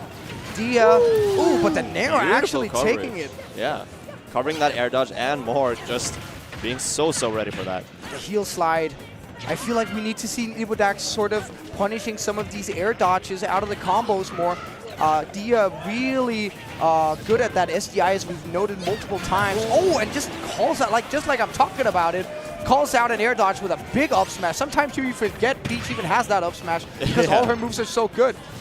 Yeah, but we have to talk about how Bayonetta, if she does that witch twist too many times, ABK too many times, she will have a lot of landing lag when she lands on the ground, and Dia very prepared for that, getting that out smash beautifully positioned. And suddenly the shoe is, I don't even know if it's on the other foot. I don't even know if the shoe's in the building right now. Dia has completely taken over this game. Oh, for sure. The shoe's way back in the shoe store, you know? It's not even here. Buying the new Timbs, bro. She's out here looking for Nike, Jordans, anything. Where are these shoes right now? Oh my what God! A roll read with that forward air, that float into forward air. She knew. Hey. She knew. Yo. That was years of practice together, just saying, you roll here every single time, baby. Communication is the key to any relationship, but you don't even need to talk when you can read each other's minds like that, you know? I feel like it's tough getting coached by your girlfriend or boyfriend for that matter. Like after the set, they're like, I can give you some tips if you want. That's tough. That's tough, yeah. All right, game 3 back to small battlefield. Nibodax was looking so hot in that game 1 and in that game 3, but Dia is just looking like she can't be beat. Her mental strength is unconquerable. Yeah, you have to remember that that one game that Nibodax has taken was against the Sheik, and with the Peach, it's been looking really, really good for Dia. Nibodax has been struggling to deal with it. Once again, a strong start, though, in this game 4. The DI is so immaculate. Never, not even once so far has Dia been hit by an early Bayo kill confirmed. I saw Nibodax playing earlier against Rykos. Yeah. Rykos was dying every single time to an early Bayo combo. Oh, and an SD there, I think. So it's not Nibodax executing right. I can promise you that. Yeah, it is absolutely. only Dia being immaculate in disadvantage. And I feel like in a matchup against Bayo, you can't like mention good SDI enough. It's so pivotal, so crucial. Yeah. And Dia is such a master of the craft right here, as she does have Nibodax on ledge. I like that normal get up into the spot dodge. Gets a witch twist right here. That's going to be big percentage. Yeah, slowly 54 already. All right, 110% on Bayo though, does not take much. Gonna send Bayo off stage. We got the turnip. Can we get any edge guard? Not really, and the ABK from ledge is gonna trip Dia up. Oh. Not gonna be a kill quite yet, but still a lot of damage. That was close though. Oh, are we actually getting one? We're getting one? It looks like Dia's fingers might be getting a little tired because I'm not seeing that SDI right now. It can be difficult. You can't be 100 for 100. At some point, you're going to slip up. Nibodax is locked in right now. He is hitting everything he wants to, and Dia is looking like she's just letting it happen. Okay. Oh my god, in the up smash. Crazy call out. Oh my god. The hands, bro. 3-stalking your girlfriend? That's messed up. That is messed up. I could never. But good stuff from Nibodax right there. That was exactly what you needed in a game 4. After losing 2 sets after a character, or 2 games after a character switch, getting an emphatic, like, short game like that, that's such a momentum shifter. It's a statement. It's like I said earlier, communication is key. And he's talking. Nibodax talking, yeah. He's saying something. And we'll see if Dia is picking it up or if it is a wrap, if that adaptation will carry on. Will we even see the Peach again, or will the character switch come out? We are seeing the Peach once again. One last stand to see who will carry the mantle into top 12. And Boravi, if you know me, which you do, you know there's one thing I love more than anything, and it's a good game 5, and I think that's what we got right here as we're already getting into it. 51% already on Nibodax as we are on Town and City once again. Yeah, for sure. The Town and City might pay off for both characters, I can imagine. You know, Bayo kills off the side even earlier. But if the SDI is on point, that might be a non-factor. But of course, Peach getting those early kills with 4 there, with a lot of conversions with turnip as well, could be really, really big. And I feel like it's a really good pick for Dia because a lot of the things that were happening on small battlefield was that the burst options from Bayo was just proving too powerful, too much space covered on that small stage. So when you've got a little more room to work with, it might be easier for Dia to bait out some of these options and then punish them, as we're looking very close in this game 5. This is for all the marbles, baby. I love Peach's grab. Just pulls out Toad, he just starts punching. Just do the work for me. He just starts wailing on you. Stop. Dude, if I got punched by Toad, I'd give up. That's like, over. Like, no more. No more. You I'm win, done. bro. What are you doing? That's kind of the read where you go like, again, you know, that's not even like a, I got you. That's like a, really? You got hit by that once again? I'm not going to lie. This might be the rawest couple in Super Smash Bros. Really? These guys are raw. Oh, and I do want to point out the Town Peak once again. We did see Dia get killed off Bayo combos a few times last game, but that was off the top. That would not kill on this stage. So if she manages to keep those off the side to not from happening at all, she will not be dying to Bayo combos at all at this stage. I really like this pick from Dia. That's a great point, Boravi. I think you're absolutely right, and I think that was one of the things that went into Dia's mind when she was picking this stage. But so far, Nibodax doesn't look like he's too phased by it, really making Dia work for her money right here as we have a completely even game 5 right now. 2 stocks apiece. Tries to pressure the shield, but that witch twist out of shield is so fast. Tries to go for the hole-in-one birdie. Oh! The back actually sweet spotting all the way over there, getting that kill. We are having Dia on her tournament stock now potentially, as Nibodax takes a small lead. But if we've been seeing anything this set. It is completely even, last stock situations very often. So we might see another one as the Ace racking up this percent even more, 140. Anything will kill, and that backer will do it as we move into last stock.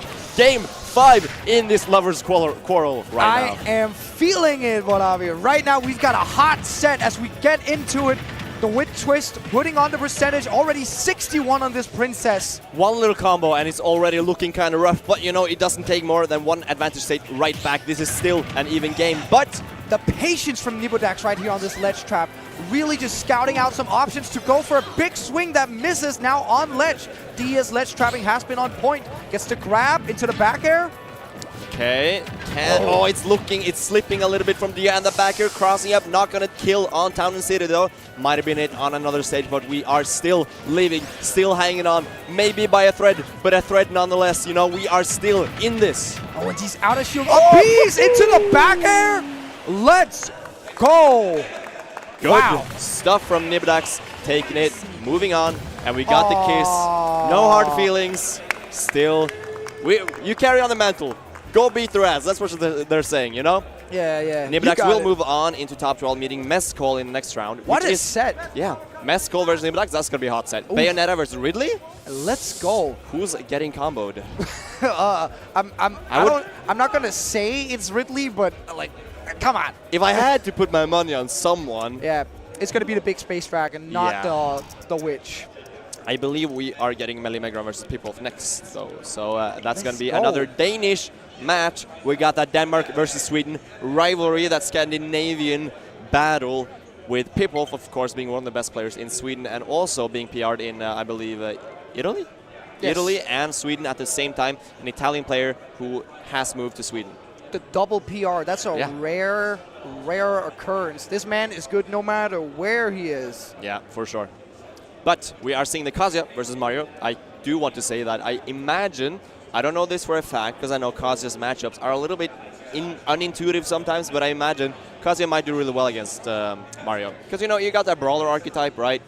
Maybe it's a little bit difficult for Mario to actually play against Kazuya without going up, and when you got that like big iframe electric wing I don't office, think it's it might be too difficult. bad for Mario. I don't think because it's too bad either. The ledge trapping and the edge guarding goes kind of hard.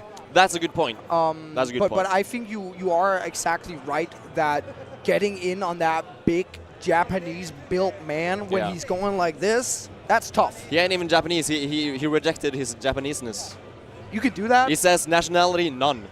Huh? He's nothing, bro. He's just Kazuya. Bro, what does it say on his passport? He says Kazuya. You don't need to know anything else. Where are you from, Kazuya? Yeah. My name is Kazuya. Where do you live, Kazuya? Okay. Come on in. What do you do for a living, Kazuya? Dude, who's going to stop him? Who's going to stop him? He's a simple man. He knows what he likes. Airport security comes up and they're just like, all right, bro. And they're like, Dorian. Go ahead. Search me. Yeah. He got iframes, bro. Yeah, you ain't doing nothing to him. The airport security comes up to him. He just hits them with the, I'm not going to sugarcoat it. I'm not going to sugarcoat it. Yeah, no, I would not want to mess with Kazuya at all, and neither would Melee, I imagine. But they have played a couple of times in the past, and it has been a bit back and forth, but usually Pitwolf does end up on top. But I'm actually interested to see if we will even see the Kazuya, because sometimes Pitwolf has been known to pull out the Ken instead in this matchup. And his Ken is also very, very good. I think they both have some of the same strengths in the matchup, right? Where, you know, Mario probably has to play pretty precise in order to not get hit by every single, you know, fast, safe move that these Shotos are able to throw out. Whether you want to call Kazuya a Shoto or not, I don't care. He's a Shoto. Come on.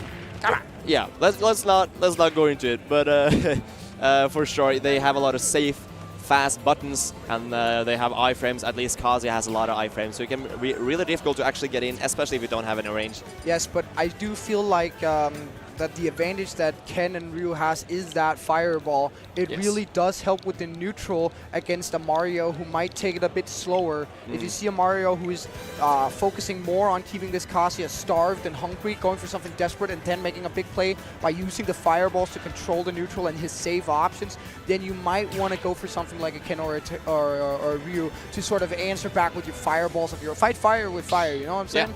Yeah, 100%. Did they just pick random stage? It's just a button press, maybe? It might be a button press. Oh, Melly's just saying, let the computer fight him. Level 3 computer, you got this. Yo, anyone have an amiibo? Let's get the Donkey Kong amiibo up in Yo, here. He goes I'd hard. be hype. I'd be hype. He goes hard, bro. Big. Honestly, there's few matches I would like to compete more than like the level 99 DK versus Level 9 Kazuya. Yeah, dude, that'd be sick. That'd be sick. gas. All right, but we are running into it. Mario versus Kazuya, the tried and true. You know, they got their mains. You have some pockets. You know, people might be able to switch characters if this does not go well. But we are getting the button check. This is important for technical characters like Kazuya. You know, you just gotta, you gotta check it out. I don't know about technical. I don't know about all that. Homie just kind of presses his buttons. Are we gonna lie? I'd love to see your Kazuya, bro. my the Kazuya is crazy, Kazuya, bro. It goes to F smash. That's probably what it does. Crazy, bro. My Kazuya is nuts. You do not want to see that. It would be over for Kazuya did him on much later. Bro, it would be over. It's over. No. Shake. All right. Shake. 1,000, bro. I'm kidding. I don't know about that one. It's not that good. All right. Okay. Button check is over with. His buttons are checked. I believe they are in order, and we are ready to jump right into this set. Do you have any predictions? Unbiased, of course. Unbiased predictions. Melee clears. Easy clap, baby. Unbiased. He's shrimply better. I think I can feel a bit of anticipation right now. This venue has their eyes fixed on this stage where we do have Melee Micron and Pitbull stepping up. And they are getting ready. I think they're just in the middle of their stage selection right here. And we will go to Hollow Bastion. That's a pretty good stage for Kazuya, I'm aware. Mario does pretty well on it, too. Yes, I was going to get into it, but you know, Kazuya has a lot of good conversion of the platforms and stuff. Which, I mean, on a lot of stages it does, but with that wide platforms in the middle, there's a lot of space where you can get a lot of really, really solid confirms. But of course, same thing with Mario.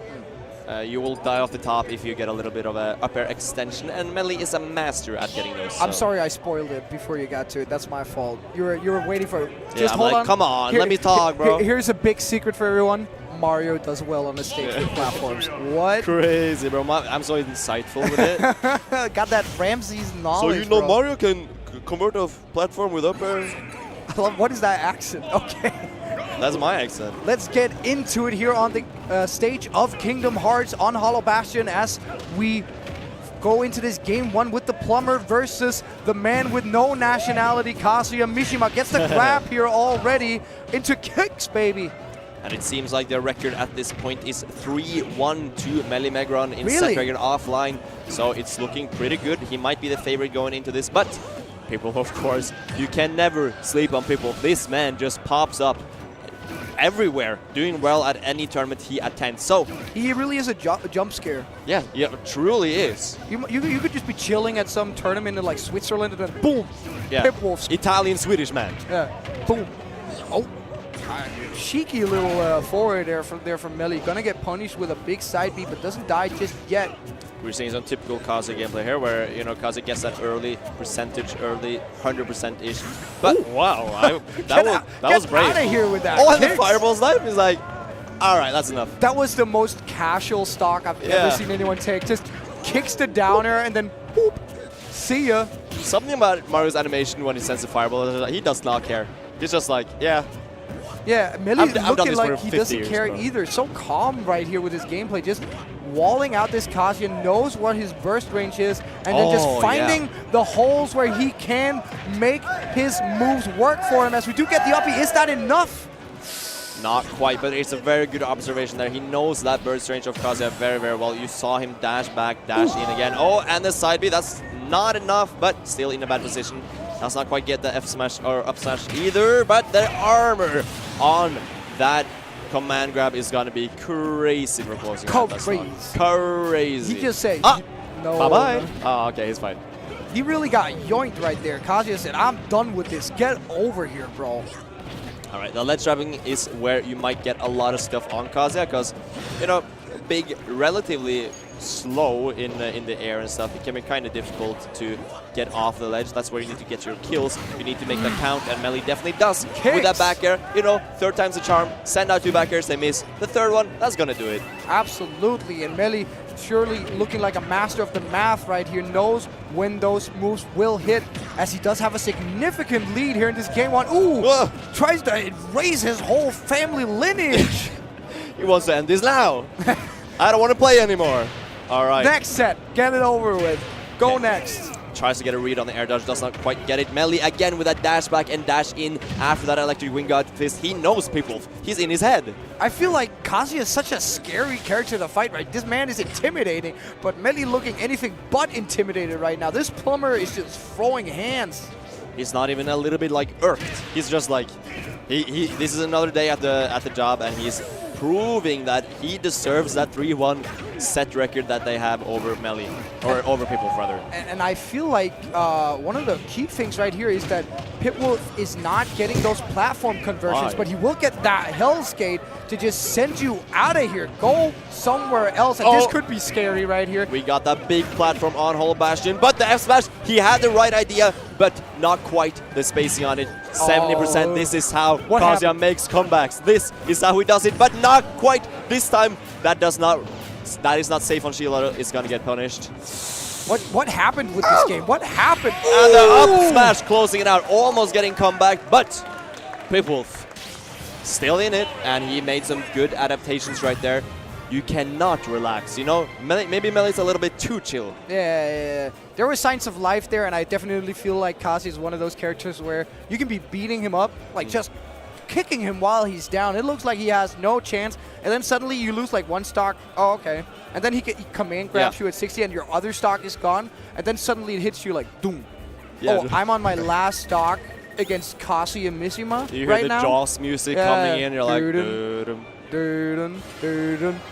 Yeah, I do have to say that's very, very true, because you saw Melly very, very chill, like we said, but on the at the end there, he was panicking a little bit, doing a few options that might not be.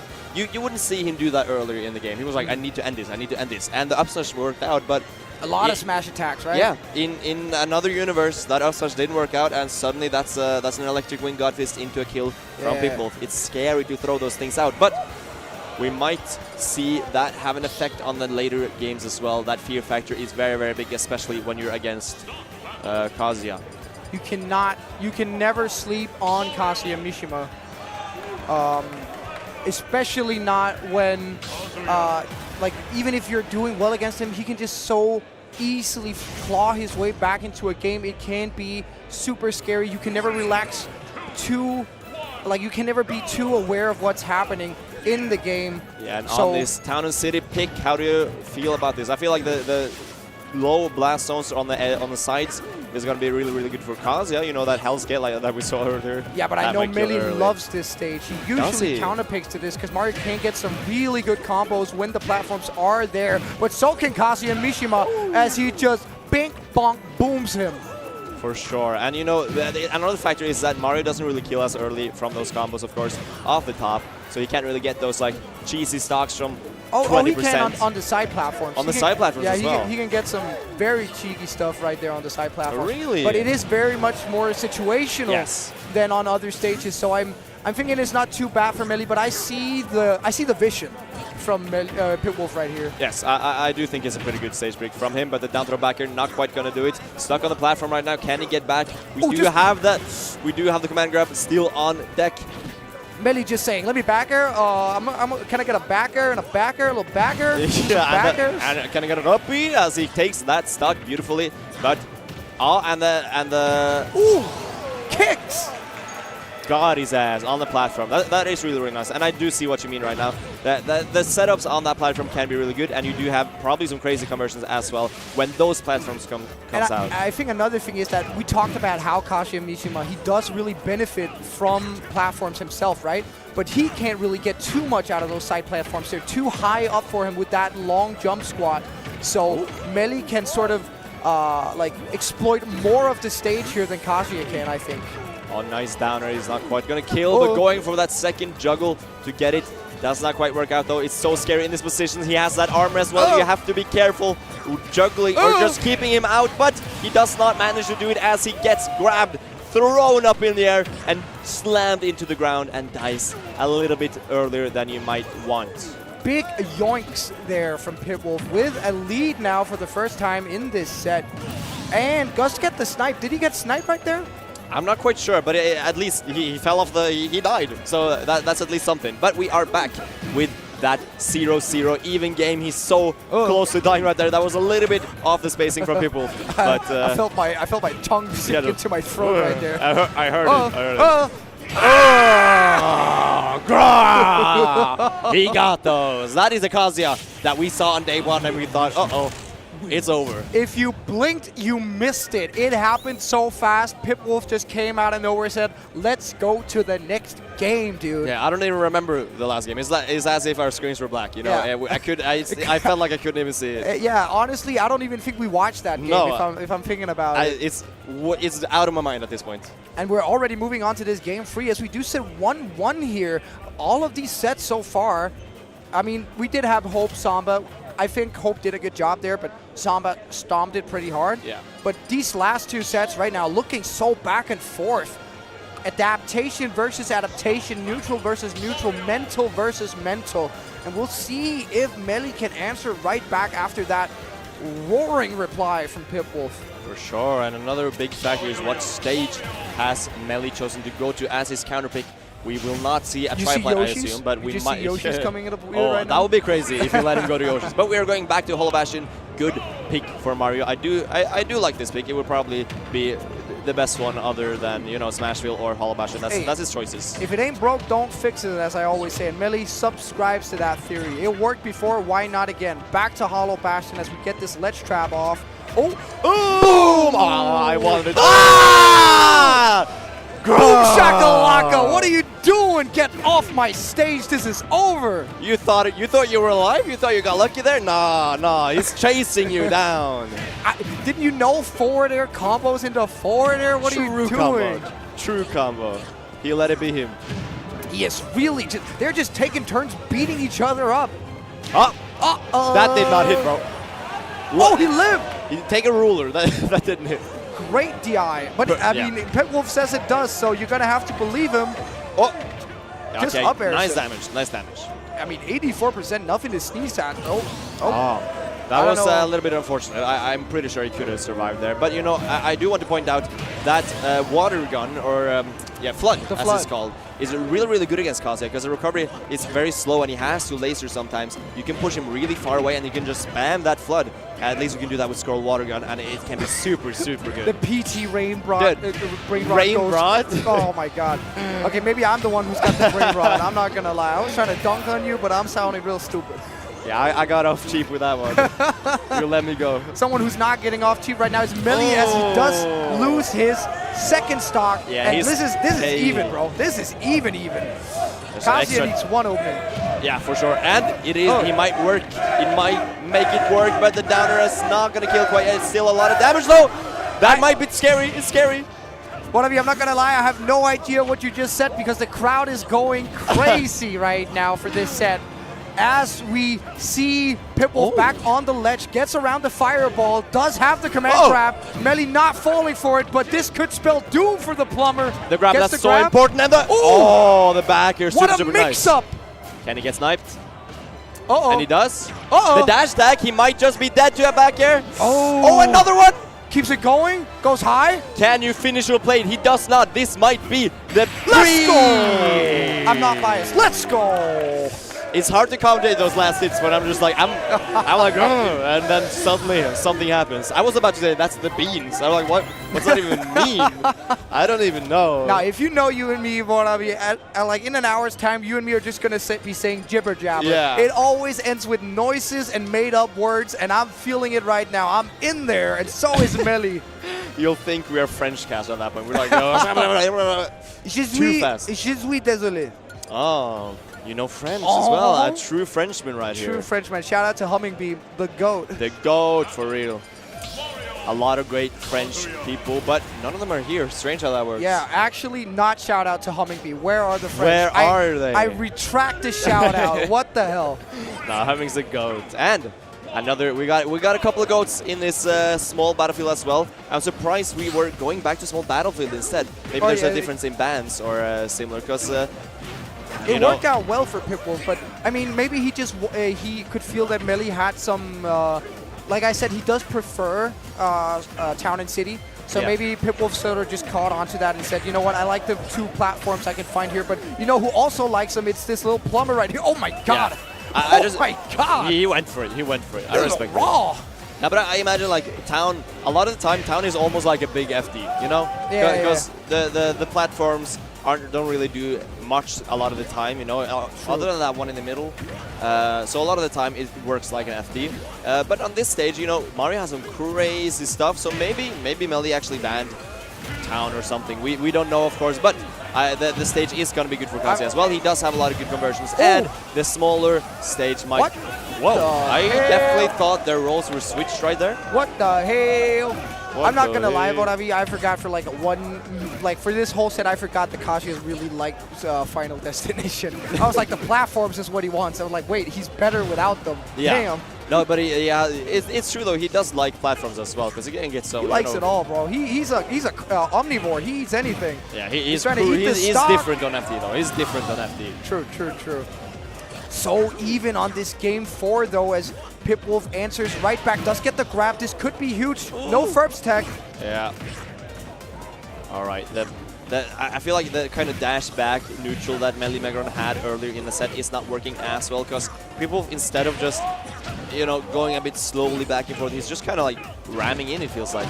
Ooh, that is such a disgusting angle, but Melee does make it back. A lot of characters will just die right there. This is scary for Pitwolf. It's going to be a lot of percent. The downer not going to connect, but the F smash and the Hell's Gate kicks backbreaker with that foot. You know, that's crazy. You need to go see a chiropractor right now, my man, because you are done. Charging that F smash a little bit, still not enough, not the sweet spot. Kazuya is very heavy. That is also true. He's going to leave those. Oh, that's a lot of damage. That's 40%. We might be seeing a game 5, but as I say that downer doing a lot more percent. We can get him off stage. That might just be that evener we need. My god. I feel like every time you see a Kazuya that's glowing red and they start revving up that engine, like they just start Korean backdashing towards you, you can hear the engine go. You just know what they're doing, and the grab comes out every time. For sure. All right, on low percent, still a very healthy Kazuya, so it's not going to matter if you got him to that last stock. Melee Megron looking a bit flustered right there, as we are here in Game 5, our second Game 5 of the day. We got that Sweden versus Denmark rivalry. Who will take it? We got different crowds, or we got different groups in the crowds cheering for their boys. We got the Danes, we got the Swedes. Let's go, Melee. Who is going to take it? It's going to be Melee. All right, Chad, press 1 for Melee and 2 for Pitwolf. Who do you think is going to take it in this last game? We certainly have, no matter who wins this, we certainly have a set of all time right here. So back and forth. These guys are scrapping so hard. Big reads all around, huge plays, stocks that just evaporates. This is the opposite of Sonic versus Game & Watch. Oh, yeah. They're in each other's faces, and they're beating the other person's ass, you know? Absolutely. It's very back and forth here, and we'll see if it goes back one more time. Good spirits, though, up in the player cam as well. Melee and Pitwolf sharing a little laugh there before the Game 5. And a little fist bump as well, you know? Let's go. The respect is here, and I respect that. We have, you know, Pitwolf might have struggled a little bit with Melee Megron in the past, but he's not looking it right now. He's been doing super well against this Mario. And with a little combo starter here, it might be really big. Not getting anything huge. He's not getting the kill, but it's still almost 100%. 97. It's Kazuya. It's not huge unless it's a kill. True. That's nothing. That's nothing. I messed up. Oh, and the ups, or not the up smash, but rather the dragon uppercut. Whatever. And, dragon uppercut. And you see a little pop off from Pitwolf there, taking that early stock. So important in a Game 5 like this. But if any character can make it back, it's Mario looking for that forward there, but not finding it just yet. Melee, you need to dig deep, find some sort of plumber magic down in those pockets. See if you can't take this Kazuya out. Okay, good DI. You know you can do that little trick. Oh, what? That didn't hit? Oh, he's phasing out, but with the back here, sending off stage, almost, he's lapped in percent, almost at 100 once again. So it's super rough right now for Melee. Melee just not finding these big hits that he wants, and not punishing either. 3 stocks to 1. Pitwolf He's hesitating. is looking to take it. now the crowd is coming alive as Melly has a lot of work to make up for, and this Kazuya is going red. If he gets the command grab, it's going to be doom for Melly. 130% though, you can definitely close this out, and if you close it out, you still have a very healthy last stock to work with. It's by no means impossible. We've seen bigger comebacks, way bigger comebacks in the past. I don't know if it's fearlessness or just stubbornness from Melly that's making him throw out all these smash attacks, but it's not working out right now as Pipwolf is just not giving up on this final stock, or this first stock actually. Danner's still not taking 173. That's a heavyweight such as Kaze is still not going to die to that. Die, man, come on. Unbiased counter. Unbiased, but come on, die, real. Oh, not getting the grab either. The back air, not doing it. 199.8%. Will we make it to 200 before he dies?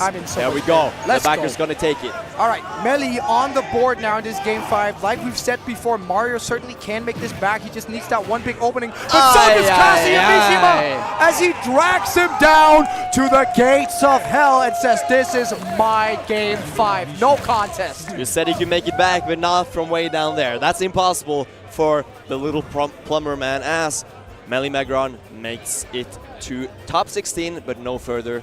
We are seeing Pipwolf later today in the top 8 qualifiers from loser side. That means, Zach, that we have 1 Dane left. We got Hope. We have 1 Norwegian left. We got Ambil. How could you do we this got a to couple us? of Swedes. We got Schmixtape in winners, and we have. I feel like the Danes should get have triple elimination on. Got to beat them 3 times. Honestly, based. Get an extra life. We should. We need it, bro. We're struggling out Get here. a 1-up. Yeah. Get the 1-up.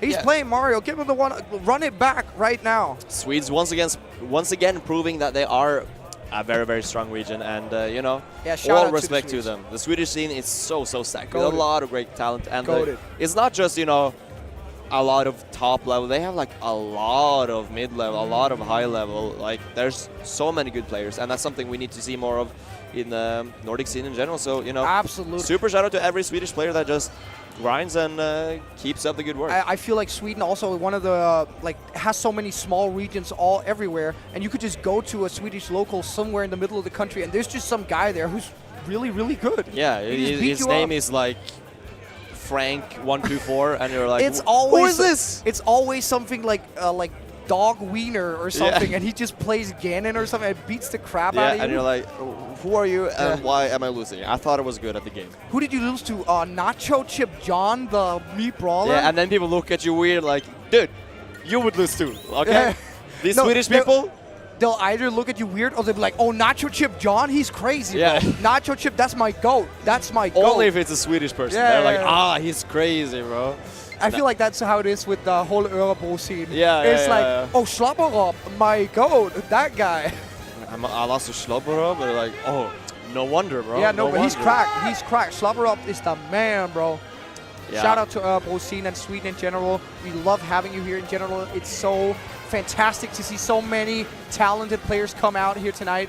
Speaking of cracked Swedes, we got one right here. We got iRefuse, the second best Steve in Sweden, right behind Big Chungus, of course, a super talented player. Going off a super good run, recently getting a win on Soon in top 16, and also getting a win on Tan in winners round 1 of the bracket. Anvil, of course, also doing super well, beating Sintro 3-0 actually. Huge. 3-0. Huge. Amazing stuff from Anvil. Only falling to Lugi, which of course, Lugi is Lugi. That's like a top 50 level skill-wise at least player. So no shame there. No shame there. We have seen these people or these two players play before. Anvil tends to have the upper hand. He's pretty good at the Steve matchup. You know, he also has done pretty well against Big Chungus. He's not taking a set of Big Chungus, but he seems to be pretty good. Competitive. Yeah, he's good at the Steve matchup. So iRefuse he has his work cut out for him, but you know, Steve can do it, and so can iRefuse. Absolutely, and I just sat through the blender myself. I had to deal with the Swedes. Now it's your turn, Vodavi. It's your home country against the Swedes. They pop up everywhere, these pesky little Swedes. Yeah. They want to get into that top 8 so bad. There's as much as 4 Swedes still left in the bracket. Crazy. That is 4 too many, if you ask me. That is crazy. We need to narrow it down to 3, Anvil. Come on. Stay in this. If you were biased before, I think I'll be even more so this time. So be prepared. No, I'll pull it the other direction. iRefuse my GOAT. Get his ass. And you can see Anna's Anvil feeling it. He is, Damn, he's vibing. get some moves. I think I saw that last night on the dance floor when we were out. What's he He's listening to? He's listening to Kanye West, 100%. Oh. It's some Kanye. He's got Heartless going on. You don't think he's listening to like Lore Keeper Zenya? Like, He's listening to some Norwegian pop music, yeah, maybe. yeah. That might Vi kan honestly be. köpa hela Sverige om vi vill. That's what I'm saying. Dude, Vi kan köpa hela thank you for Sverige reminding om me. vi vill. Thank you for reminding me. I will be screaming that if we win. I will be on my feet. Be ready. Be ready. This is not just Anvil. This is not just my friend. This is me. All right? That's actually you right That's there? me. I am Norway. Multi-talent? I am Norway. He is Norway, okay? Multi-talent. I am him. I'm him. I love to see it, this sense of community coming out right here for you, Varavi. And I can tell you, I felt the same way with Melly. Let's see if Anas can take this sweet out, give us one less sweet in this sweet-filled bracket. Vibing. And it will be, of course, the Steve versus the Mewtwo as we get into this game. Still vibing hard. I'm feeling it. Mewtwo has some interesting counterplay to Steve in general. You know, Shadow Ball doesn't do much against the blocks, but you have forward air, which if you space it correctly, you can break all 3 blocks if you place, you know, 3 over each other. I believe so, yes. Oh, this is a button check. And F-tilt also very good at reaching through those blocks and applying some pressure. F-tilt, I feel like Mewtwo F-tilt, one of those moves where sometimes forget that it's in the game, and when you see it and you play on it, I feel like this move is busted. Yeah. It's huge, it kills, it's fast. It's like you said earlier, the PT main brain rot. You know, I feel like Mewtwo can kind of play it similarly to Ivysaur in some ways. You know, we have Razed Leaf, doesn't do much to the blocks, but it can intercept the mining of Steve. And if you stop Steve from mining from afar, that's a huge dub. You won neutral, basically. Yeah, absolutely. So I imagine Amble would be trying to break the blocks and then just setting his Shadow Ball saying, you can't just walk around mining. I will be shooting you, okay? I'll be sending these projectiles out and you can't really do much about it. Yeah. So that I believe is going to be the general game plan. And of course, the advantage state of Mewtwo is super, super good. Can edge guard Steve like crazy. We also, I'm excited to see go easy on those thighs, Amble. Jeez, you're gonna have a mark tomorrow. I'm worried about his hands, bro. Anytime I like impersonate Amble. Sometimes I like make fun of him, just slap my thighs like super hard before playing, and I'm like, my hand hurts. Like, how do you do it, Amble? My hand is numb. No pain, no gain. Yeah, this one doesn't have pain, actually. I'm convinced. Okay, did he just take the AirPods out? He was just listening to a little music before, and now... Okay, now it's so real. Now he got headphones. Okay, right, okay. I can't wait until game 2 where he pulls out, like... Like bigger headphones? Yeah, he pulls out, like, wired earplugs. Like, he's got all of them. Game 5, he comes up with his own boombox, just places it on the stage, starts blasting some music. Let's go. He's got, like, massive speakers behind him. He's got, like, an electric guitar. He's just, like... He's going crazy.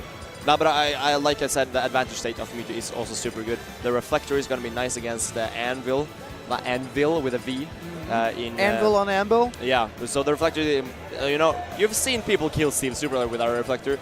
Anvil's done that as well, you know, so, you know, it's going to make it tricky for Irvius to land. But of course, on the side of Steve, Steve also has a lot of great stuff against Mewtwo. I'm not saying this matchup is great for Mewtwo, because I don't know if people know this, but Mewtwo's kind of big.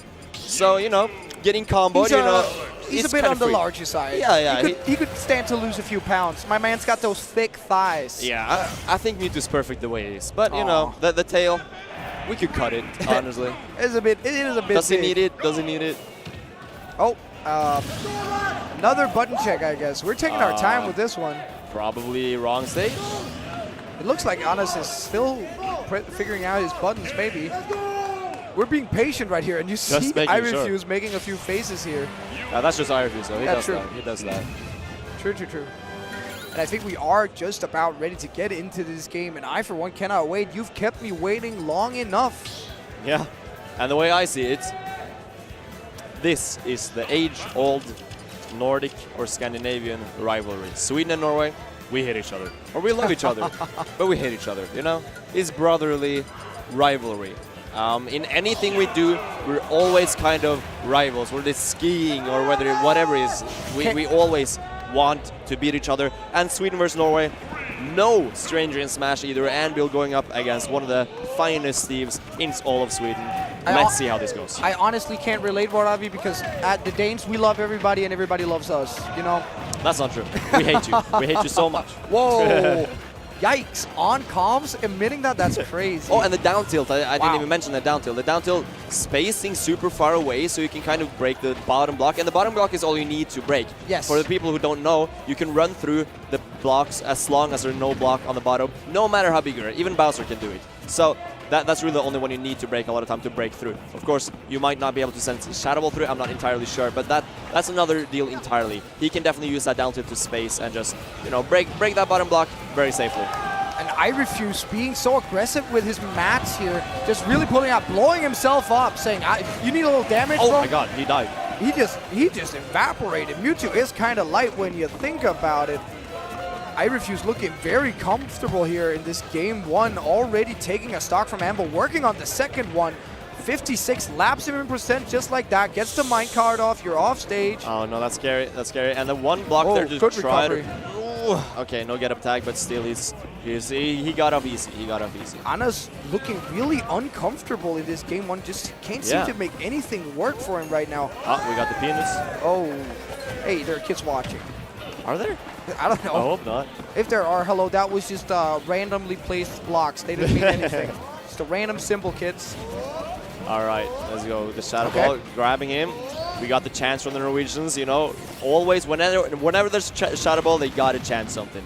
True. And these Shadow Balls just can't seem to hit their mark, and neither can any of the other moves. Anna's getting a little angsty here, pulling out some options that might not be the right answer as he gets anti-air, but that classic Steve up tilt 57%. Right, here comes the edge guard. This is where he needs to make things work. But It's already the over. minecart going high. That's super good from Irefuse, calling that out. He knows that, you know, that minecart doesn't only have good priority, it kills super early, and it has armor and goes high. So, you know, can be super difficult. That's 3 stock from Irefuse, super dominant here in game 1. Huh? Like, what happened? Yeah, I don't even know, bro. I feel like he just died 3 times. Yeah, he died at like 90 to minecart. Yeah, and like 70. He was at 70. And then when he got hit, he was at 76, and then 90 after the hit, just dead. That move is strong. It sure is. You know, wouldn't it? I think you would die as well if you got hit by Steve in a minecart. Nah, I'd live. That guy. Nah, I'd win. Nah, I'd live. That guy is big, bro. That's a wide-ass guy. Honestly, who would win between Anvil in real life or a minecart? I feel like Amble could probably scrap a little with a minecart. Probably, yeah. Get some hits in. He'd break his ass. Is the minecart sentient, or is it just like out to kill him? It's like, you know that like immortal snail? Yeah, it's like the immortal snail. Yeah. Ooh, that's tough. How fast is the minecart going? Normal minecart speed, you know. It's not normal minecart. Yeah, of course. speed. Don't you know? It's like, it's not like a car, but it's like, say, 30 kilometers per hour. I feel like Anas just dodges the minecart and then like tips it over. He's a little bit too fast for that, though. I don't know, man. Mama Mani's on Anas. I believe he could beat up a minecart in real life. I think he'd find a way. He'd write notes on it. And let's see if he can find a way in this game too right now. It's looking a a little lot better. more even already. For sure. And placing those blocks on the ground is a really smart from. Oh, what? Yeah. You got the armor on the minecart at the beginning. You have to watch out for that if you are Anvil. It's super difficult to deal with, but he's looking a lot better in this one, pressuring a lot more. But of course, Irefuse already with the diamond. That's not what you want to see on the first stock.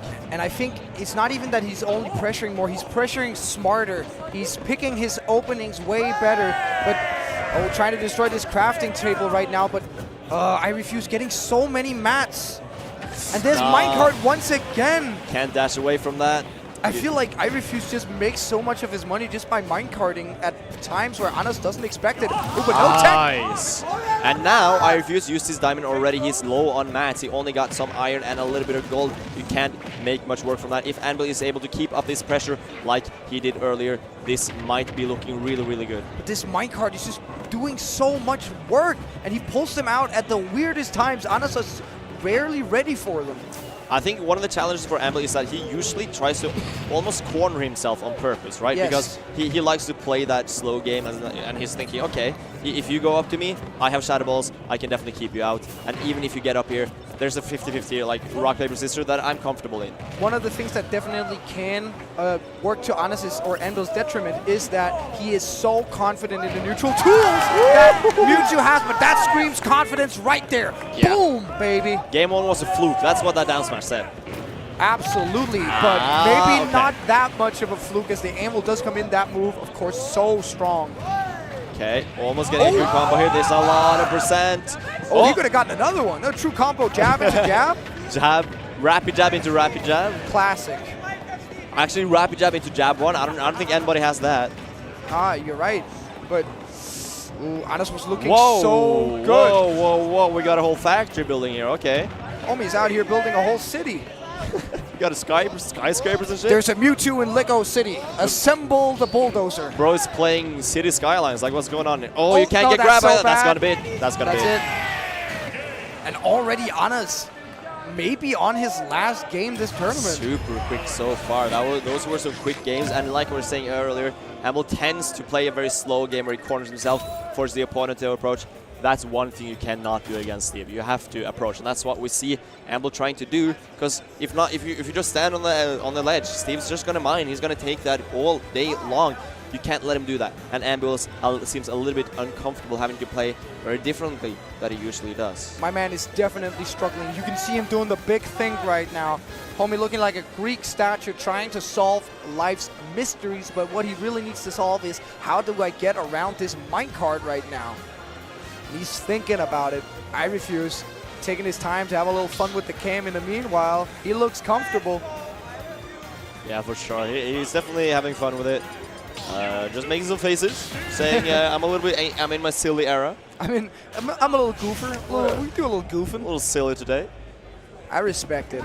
Going back to Hollow Bastion here is Anbo, as we are potentially on his last game, and it does not start out good for the Norwegian as he gets 69% out of nowhere. Okay, and the backer actually just going through that entire thing. Can we get something started though? Anvil needs to start at some point. He needs to start. You can see Anvil shaking his head here. He knows this is not what he needs in this game 3, and he is having such a hard time just getting anything out of this, Steve. There's just no negotiation here. This isn't a peace agreement. I'm declaring war. Definitely. There's not just a little bit. There's warfare here. You know. This is looking really rough, but the percentage is building. The up smash though is going to catch Anvil, taking that first stock before a minute has even passed. He just did it. He Yeah. said, I'm up smashing. I don't care. He knew. He just knew. He just built a little. He might be built a little bit different. Ooh, that forward air barely missing, but the Shadow Ball will connect. This won't be too bad for Anas if he can close this out.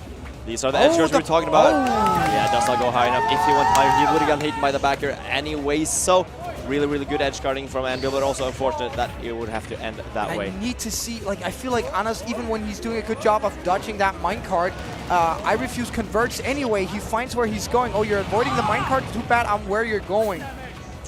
All right, can he get anything big here? He needs that nair out of shield. Nice conversion right here. Just keeping his position right here. Threatening with the Shadow Ball. I really like that. That stops Arifuse from mining because he is too scared.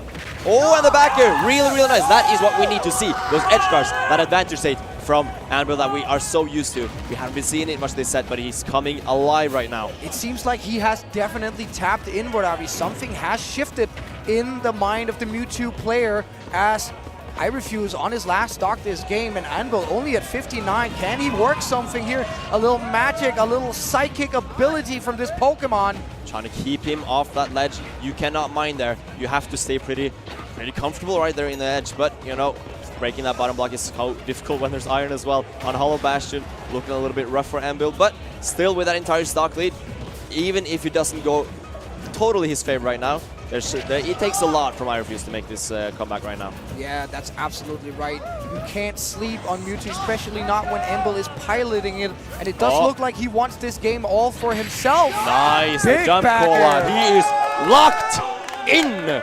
Mysterio. Big sigh of relief coming from the Norwegian player as he knew he needed to dig deep, and he did dig deep indeed, finding that win after a terrible start actually to the game. Taking that game is, of course, I was about to say the most insightful thing ever. Taking that game is important. Really? Yes. No, but I mean mentally, getting that monkey off your back, that's so big, because mentally you're like, okay, if I can take one, I can take the set. All right? Absolutely. Just And that keep wasn't going. just like, you didn't just take a game there. You made a statement. Yes. Like you took it convincingly, even after getting like sort of overwhelmed for the first part of the game. You just dug deep and came right back. The melee crowd popping off, I don't know. That might look weird on an Ultimate stream, because like nothing happened and all they're like, let's go. But Melee's going hard right now. yeah. I believe it was Prison taking a game of Frenzy. Ooh, Which yeah, is, sure. If amazing. you're a big Melee fan, be sure to tune into the Melee stream as well. But I'm not going to lie, if I was you, I'd stay right here where the action is going hard between the Norwegians and the Swedes right now. It can be tough to choose, but we got a hot set on our hands right here as well. Anvil taking that game still in a tough position. He needs to keep this momentum going. It's so crucial. And into this game, what stage will we go? It looks to be Battlefield. I'm thinking Anvil is relatively comfortable here, but of course Irefuse being the one to pick the stage. This is definitely his game. Yeah, he's got good mats on a stage like this. And Anvil with a heart-breaking SD. I don't know what happened there. It looked like he maybe lost his jump and didn't realize he could have definitely upbeat. And the nail combos as well, that's going to be so much damage. Oh, actually not too bad, but still this is horrible for Anvil right now. He needs creep pushing this, and does he do it? The Shadow Claw, okay, the backer, this is where Muti is super strong. Whoa, whoa. All right, the eye in, that makes that down throw. Did he just need the debuff? All right, he said, I don't need this stock, all right? I can make this work. You're only making me stronger. I'm like a Saiyan. Every time you beat me, I come back stronger. Oh, he's looking like he might need it though. He has to take this stock soon for sure before this lead gets out of hand and that minecart is big. Yeah, this is, yeah. Yeah. Oh! Yeah, that's exactly what I thought happened. I knew Same, that was going to happen. I know that interaction. When I went, I definitely thought Irefuse was the one who died. Yeah. That's exactly what I thought. This is damage. But even though Anvil was lucky with that interaction, Irefuse takes the stock right back. He will take that SD and run with it, as he does have a significant lead here in this game 4. Anas really needs to make some magic happen. Oh, it slides right past that Shadow Ball and rolls into the up tilt. Massive damage. It is looking like it might just be a wrap, but if there's any fire left in Anvil, he needs to burn it right now. You have to make this work. Can he get any edge guard? And just minecarting back, that is such a strong option. There's so little you can do to challenge it, so you just really get back to stage for free. But once you're in this position, the backer might just do it. Not quite, a little bit off the dash attack though. Off stage once again. These back airs just not connecting, but the forward air does, and Anas is back in this game with only 65%. Not too bad if you can just avoid those huge kill moves from Steve. And there's not a lot of mats left either, so he can't really minecart too much. He's looking really rough for Anvil, but still, if he can just make a little bit of something start, it just might go his favor. This is a course in playing perfect right here, and let's see if Anas fails the exam, does get minecarded. This could be catastrophic. Oh. Okay, that's a forward air. Another one that almost died to the Anvil right there. No way. What? Wow, that just killed him center stage. Under the platform as well. I feel like that's a classic Irefuse. You just, something hits you and you're like, huh? That killed me? I'm dead? Yeah, I was on the stage, but okay. Cool, Unfortunate stuff there for Anvil. I know he's not feeling good about that, and honestly, you hate to see it in a set that was that tight. Anas really looking like he was going to claw his way back, and there was such will in that last game, but unfortunately just too high of a mountain to climb with that SD. Unfortunate. Very true. But 9th place, very respectable finish for sure. Also with a Syndra win, you have to really respect that placement for Anvil. But we are going to move on. And I think it is Tarek versus Pfeiffer who is next. Tarek, if you didn't know, sitting in losers after getting upset by Sweden's very own The Smixtape. Very impressive stuff. That's a super good upset, and Tarek in losers before top 8 is something a lot of people would said, no, that's not that's not gonna happen. Are you crazy? What are you talking about? You know, sometimes upset happens, and we got Pfeiffer making another it all Swede the way. in his way. Another Will Swede. the Swedes completely eliminate the best player in Germany? That's going to be interesting to see. It would be huge. 5-3 off a win against Dafung, if I'm pronouncing that correctly. Yes, Dafung. Very, very good Me brawler, I believe. Yes. So 5-3 also making a really, really good run. Earlier beating Sartsu as well, which was a really cool set to watch. So Satsu definitely popping off at this event, showing people what Banjo can do. So 5-3 taking him out, good stuff, and now clawing all his way to Tarek, where he can, at the very least, end up with 9th place, but potentially go all the way to top 8. Potentially make an insane upset. You never know. You never know. Anything can happen at these events. And we're just being told to scoot a little bit closer. Me and Vord are getting a little chummy here. Yeah. We were drifting apart, but now we're I think we're it was getting that. back. It was the shock of both Anas and Melly losing Probably, to the Swedes. probably. We're a little heartbroken here. If you measure the energy levels or like the volume level before those matches and then after, it's gonna be a little bit lower. I'm not gonna lie to you. We're a little sad right now, Chad. Yeah. It's a bit rough for us right now. We just watched our hometown heroes get banged up by the Swedes. The Swedes are out here to play today. Yeah, for sure. This has definitely been a really good tournament for the Swedes. They've been performing really well. They still got 4 of them in the tournament. 1 of them in top 8. Actually, 2 of them in top 8 right now with Arifuse and 5-3 and Pipwolf also trying to make it through that qualifier. Insane stuff. I honestly can't believe how well the Swedes have done here. They have surprised me in the best way, coming out in force for this event, and I can't wait to see what they do in top 8 and see how many of them actually end up in it. Yeah, for sure.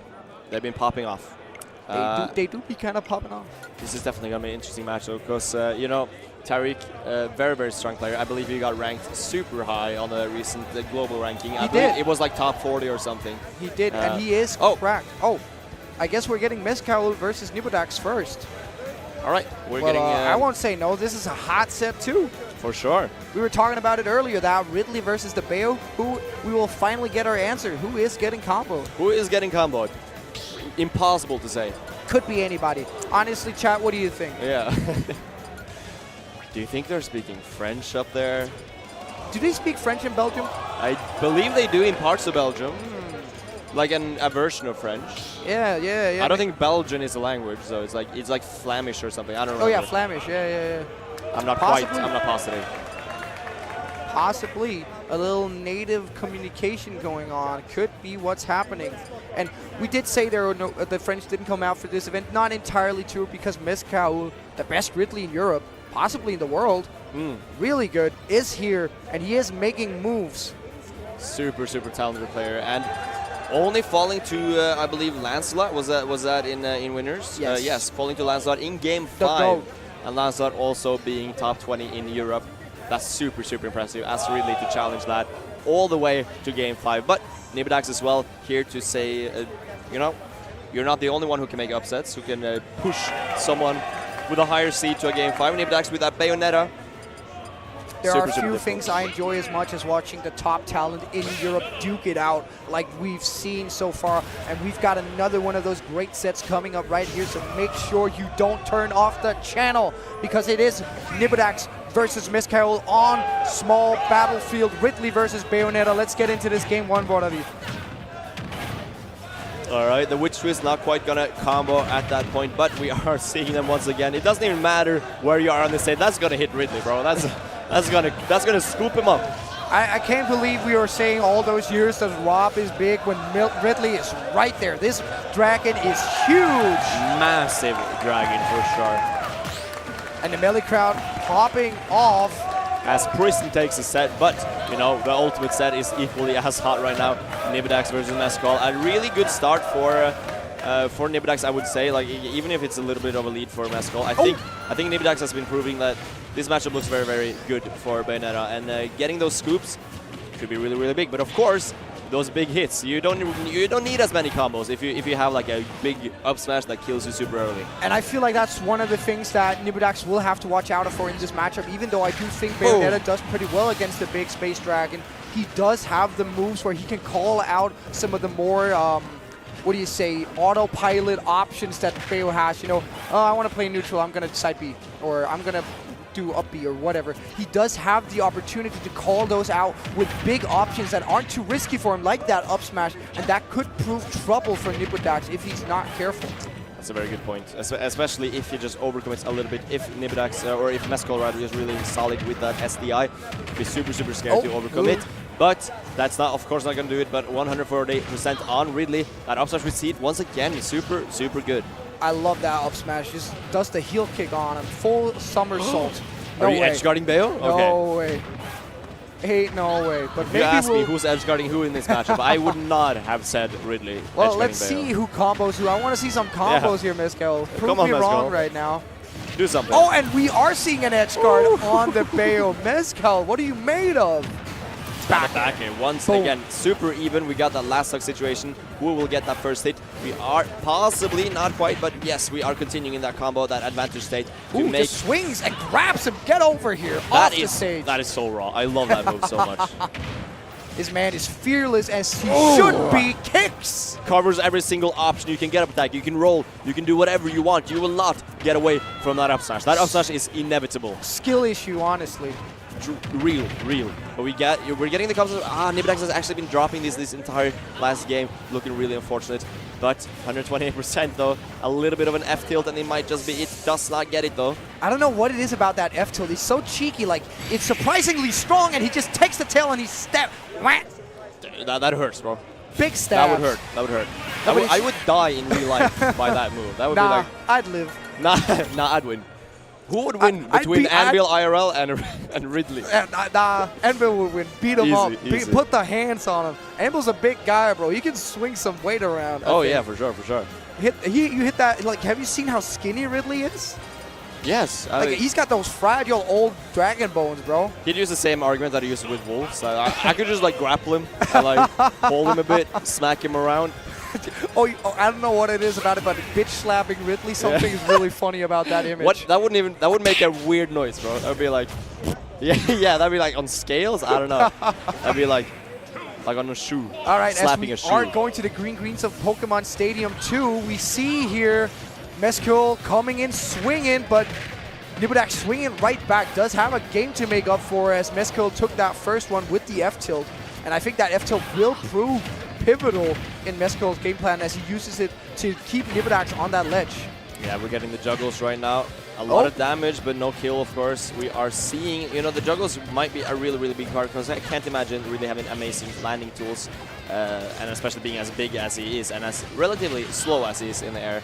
I can definitely see Bayo getting some mileage out of those juggle situations, maybe even forcing Mezcal to go to ledge very often, which is where you also get a lot of kills as Bayo. You got that jab, you got that F throw, you got that dash attack even. Yes. Those are your kill options. Absolutely.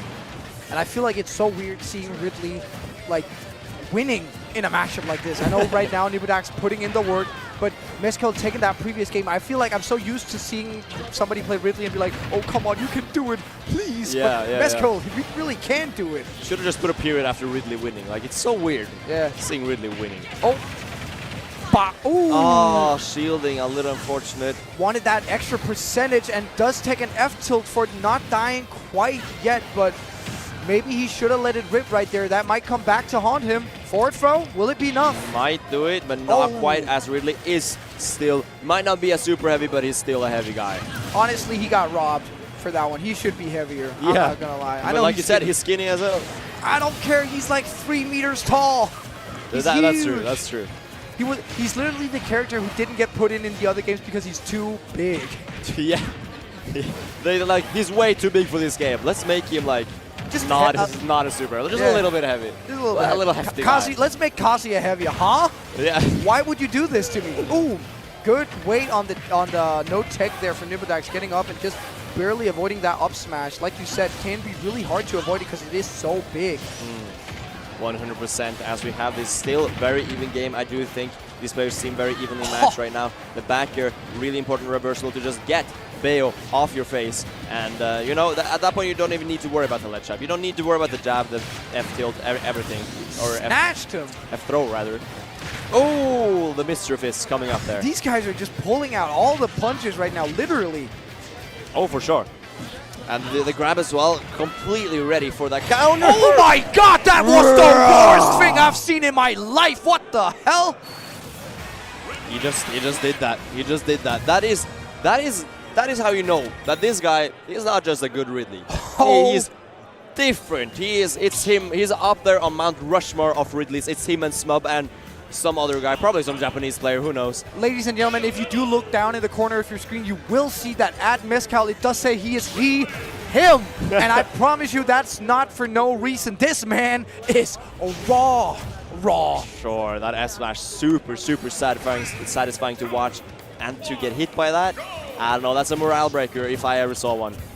Honestly, if I'm going into game 3 here, I'm picking randoms. I don't know, bro. It's Jover. I'm like, I don't even care about Smash, bro. This game ain't even good. Yeah, HDR better. I was here to play Tekken, bro. Oh my god. That's what I do when I like lose to someone. By the way, I'm just a commentator. I'm honestly, I just like Call of Duty personally. FIFA is kind of a great game. Like a casual gamer. And we're sitting here chatting away.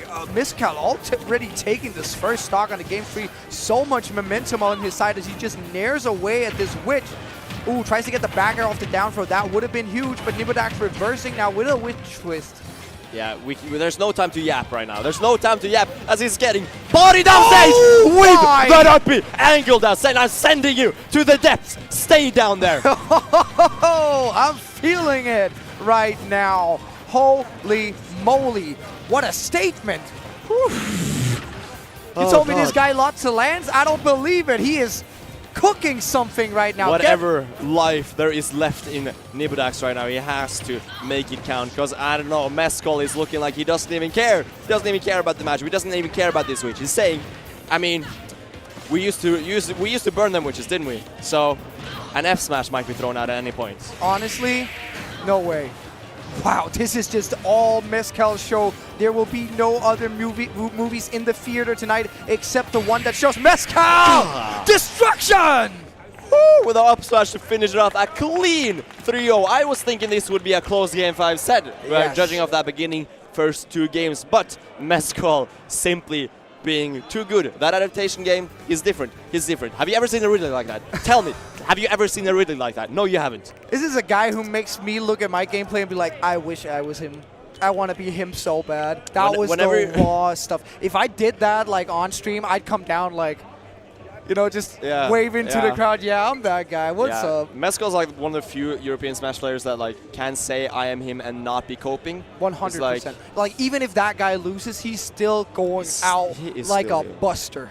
Yeah, for sure. Really solid stuff. But we are moving on. You will see more of him yes. in top 8 because he just qualified. So we can't wait for more Mezcal right here. We got our staple. Oh, we do have a Frenchman here. Here's Mezcal. I literally said that before we began the set. I did not pay attention to what you said. Cut the stream. Get us out. Nah, but our staple Frenchman in top 8, there has to be one at every single large event, of course. But we are moving on. Now we probably Tariq versus Pfeiffer. I don't know what the order is. It's kind of a weird order we're doing, but we're getting that or Hope versus People. We might have our last Dane fight for maybe get a little bit of a revenge from LA. Hope is taking it back. I can feel it. This is his event. He is gonna make some moves. I want him in that top 8. I want to see what he can do, but I also want to see Pfeiffer and Tark duke it out, and I don't know which one I want more. I can't pick. There's too much goodies. I believe I heard on the announcement that Pfeiffer was called to the stream setup, so we are probably getting that match. Either way, it's gonna be super exciting. Tariq versus Pfeiffer, of course, being that Swedish versus German battle, which is kind of an underdog story where Pfeiffer has been having a little bit of a rough season so far, you know, struggling a little bit to have the results, replicate the results that she has had earlier. But of course, Tariq being quite the opposite, having an amazing season. Having maybe the season. What a meteoric rise. And wouldn't it be the biggest statement for Pfeiffer to actually take that kind of an upset? I mean, absolutely. Like, once this game presents you with all the opportunities that you need to really make that statement, even when you're at the lowest, even when you feel like, oh, I'm washed, if you just work hard enough, that opportunity to prove that you're back will present itself, and it is here for Pfeiffer. She just needs to reach out and take it. For sure. And this is going to be that Greninja versus Joker matchup. We got 2 of those, you know. We got some team fundies right here, I would argue. We got that Greninja that's really good at kind of, you know, sweeping the floor, hitting kind of skinny, small characters. I mean, he do be dash attacking. Yes, and it can be kind of difficult to pin down Joker sometimes, but I feel like that dash attack is pretty good at catching Joker as well as any other character. So, I mean, generally, Greninja does pretty well against characters like Joker, I imagine. Even though Joker definitely falls out of every single multi-hit that Greninja has. He cannot multi-hit, like, bro. I don't know if we're gonna see one upper connect properly. It's like Joker just falls out of stuff. Yeah, there's definitely room for both the characters in this matchup to make big moves happen. I don't think it's too bad.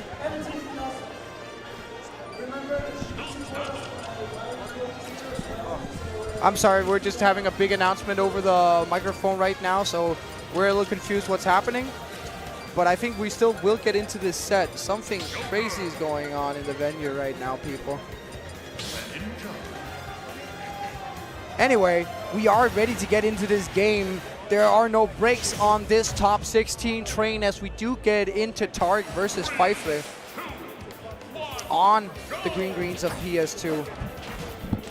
And we get right into it right here. Scrapping already in each other's faces. Tries to get the tech chase with the dash attack into the instant back air. Oh, that could be scary already. Is that a stop? That's it. Already with the edge guards. Bro, that's a that was quick it was stop. 15 seconds. He's speed running. I barely came back, and we're already over for that first stock of Pfeiffer. But we can definitely see some adaptations coming in here for in the favor of Pfeiffer. Already seeing some good juggles, some good combos here. Racking up that percent slowly but surely. That's what Joker got to do. We don't have craziest conversions in the world. Oh my god. You know, Pfeiffer might be playing Joker, but Tarek is not laughing right now. He is in the zone, focused, just hitting all of his conversions, taking that early stock so early and already working on this second stock as we see the ledge trap come out, the down tilt. I like it out of disadvantage, but this Arsene almost gone. So pivotal and a forward air, but barely lives. All right, this is looking super, super rough right now. Oh, and a roll read on the F smash as well. 3 stocks to 1. Pfeiffer is struggling to keep herself alive in this match right now. And it's been a minute. We've seen 2 Arsenes, but also 2 stocks. And does this... Another one? Jesus, let him breathe. Okay. Let him breathe, Jesus. Oh, okay. I got your ass. She's on the board. Pfeiffer is on the board here. Good conversion. That's what Arsene is for. Oh, you were losing? All right, might be. Come, I'm here now. I'm here now. Sorry, I was checking my phone real quick. Somebody messaged me on Discord, and they were messaging me to not get hit by forward air right there. This is how Joker got those scars. He's getting beat up. True. This is a real story. The thing they didn't tell you in Batman is that he got beat up by a frog. It was brutal.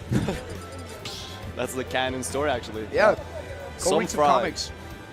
All right, convincing. Like, I don't even think convincing is the right word, but just emphatic from Tarek that first game. Really showing the gap in skill right here. Let's see if Pfeiffer can't dig deep and show that she also has something to prove right here. This would be the moment to find that inner strength. For sure. And getting back to stage this time, but we've been seeing how rough it is even for Joker off stage here. Joker generally has a pretty good recovery, but against a masterful edge guard like Tariq on a character like Greninja, it's going to be so Not tough. Again! Oh my god. He makes it look so easy. He's playing against a computer right now. What is all this? Pfeiffer also, you can see her in the player cam just laughing a little bit, you know. Taking it easy, you know. And that's it. Oh, Arsene coming in clutch there. I feel like usually you talk about how Arsene actually makes it worse for Joker to recover, but Tarek, right now, I'm here to prove that Terra recovery is actually the real joke. Oh. Okay, good little conversion right there, but we have to do something bigger than that. We need to make every single opening count, because that's what Tariq's been doing this entire match, this entire set. Every little conversion leads into an edge guard, which often leads into a kill, or at least a lot of percent. We haven't been seeing that same kind of masterful conversions from Pfeiffer, but still, she has some fire in her with that almost really clean bullet edge guard. I like to see the guns coming out from Pfeiffer more. Usually a thing she focuses a lot on in her game plan, and almost taking the stock with it there, but the Greninja just too good with that up B. As we slow down the pace a little bit, finds a big forward here, Tarek, and now offstage once again. This has really been where it's spelled doom for Pfeiffer. Will she make it back? Now Arsene back in the play. Okay, Not quite getting the edge guard this time, but it's only a matter of time until something will kill this Joker at 130%. But the down air smacking Boom, Tariq baby. way back into Germany. Tariq's back in Germany right now, by the way. Not even present. That was impressive. I will give you that, Pfeiffer. There is signs of life here, but with this Arsene all but wasted, or gone at least, Tariq gets Pfeiffer off stage once more. Oh, and this time not waiting anymore with the tether. Did you notice? Instantly pulling back. Usually sometimes you can hang out a little bit with that tether recovery, but Tariq proving you can't do that against me. I will punish you. So Pfeiffer trying to adapt here and use the tether recovery a little more cautiously. Yeah, Pfeiffer might be showing signs of life, but Tariq's teaming with life. That's like a rainforest. That's a no question. There's life there. Oh yeah, and it's an overwhelming life force at that. Pfeiffer struggling to get something going here as she needs to get off ledge. Right, with the Nair sending Tariq off stage once again. Can we make anything happen right here? Trying to get a little bit of a ledge trap, but Tariq jumping back to safety, and Pfeiffer a little bit too preemptive on that option coverage. Does not quite get to pin Tariq down, especially Greninja with that kind of speed and that jump out as well. It can be really, really difficult. And Tariq also using the options he has. I'm liking these mix-ups though from Pfeiffer on the recovery. She is making some good adaptations. This is not just over yet. I think Pfeiffer, if not here, just collect some data in this game, go into the game free, prove that you can make this a challenge for Tariq. As Tariq just swing and a miss. That was a swing GG go again. next DI. That was like, okay, next game. An up smash into an F smash. What a wild play from Tariq. But I mean, paying off right there. You can't, ain't nothing to sneeze at. Tariq giving a little bath to the controller. Cute. A little bath? Yeah, like a little. All right, hey, if you get sweaty hands, just bring a towel. I get it. Yeah, I mean, respect it. you should, honestly. All right, game 3. Let's see if Pfeiffer can do something about this overwhelming presence that is the German machine, Tariq. Oh no, not again. Oh god. Oh. Yeah, it's so quick. If we started all 3 games Not like again. that, Not are we again. gonna start Not all again. 3 games like that? Give Pfeiffer some room to breathe. This isn't even deja vu anymore. I'm stuck in the time loop. Pfeiffer is in some sort of temporal vortex right here, and she cannot get out. Tariq does possess the Infinity Stones, and the Time Stone is one of them. Yeah, oh no, the German definitely attacking quicker than you can react. You know, it's already over. You'd think it was Blitzkrieg, bro. It's not even. It's not good right now. It's looking really, really rough for Pfeiffer. And if you're Pfeiffer right now, you're like, Schmixtape, why did you beat this man? How did you beat this man? Please. Yeah, because Schmixtape and Pfeiffer go pretty even. Yes. So it's wild to see the amount of difference right here. And Pfeiffer just doesn't know how to crack the code that is Tariq. Absolutely not. Tariq knows something about Joker that Pfeiffer hasn't figured out about the Fog. And a little jab into the grab right there, just walking all over Pfeiffer right now. Tries to go for the F smash. And you can see Pfeiffer just trying to enjoy herself, tweaking a little bit, laughing it off. Oh yeah, I tried to go for the read there. If it hit though. All right, 3 stocks to 1 once again. I mean, if anything, if I was Pfeiffer, I'd be like, maybe I can hit a clip, you know? Yeah, this is clip hours. Yeah, this is like, I'm not trying to get 3 stock hours actually. This is like, let me down there. Ooh, okay, we're not getting 3 stock. Good stuff from Pfeiffer. All right. No JV either, but this is looking very rough as Tariq goes all the way out looking for something big, but a counter here from Pfeiffer, cheeky. Just try the counter. I feel like that's just trying to make Tariq feel bad. Just like, Stop dumbass, you just got hit. You just got hit by a counter. Stupid ass. You're not even that good. I'm not even trying. Good stuff. Yeah, nice stuff to Tariq. Really, really rough for Pfeiffer right there. But 9th place, very, very respectful, outperforming her seed. Very much, I believe. Yes, a lot of good big upsets. outperforming. And if you're not feeling good about how you performed in the last season, I think this was definitely the move right here. 9th place as Valhalla is something to be extremely proud of. And Tariq will be moving on to top 8, loser side. 100%. And Tariq also. also. And it's time, one of you. I can hear it being called over the announcement. It is going to be Hope versus Pitwolf. The Danes are back in business, boys. The last Dane in the bracket. Can he defend and can he revenge his fellow countryman, Melly Megron? I sure hope so. I want to see something big right here from the hometown hero. Hope on his home country, home turf. It's the return of Valhalla. We've been waiting for so long, and it's finally here. So we need Hope to show that the Danes want it all. 100%. This is definitely the moment to shine for the Danes, and Hope has been doing really well as well. He so you need to compliment that, and Mescal I mean, as well. you can't be too mad about losing to Zamba, right? Yeah. Mescal, I would say. It's remind people. Yeah, Remaining people. People also doing really, really well. 9th place already, guaranteed. Will we get another Swede in from top 8? Hope not. I feel like we've got too many Swedes. Like, I'm not gonna be biased, you know what I mean. We like the Swedes, right? They're Yeah. good, but come on, how much do you need? How much do you need? Stop being so greedy. That's it. You know that they don't even want to share. And that's messed up. I feel like to your fellow like neighbors, you should Yeah. share with your neighbors. I feel like all the Nordics are like clinging together, and the Swedes are like in the corner, just going like they don't even know I'm the best region. they're scheming over there. Yeah, they're like these guys, these other guys, they suck.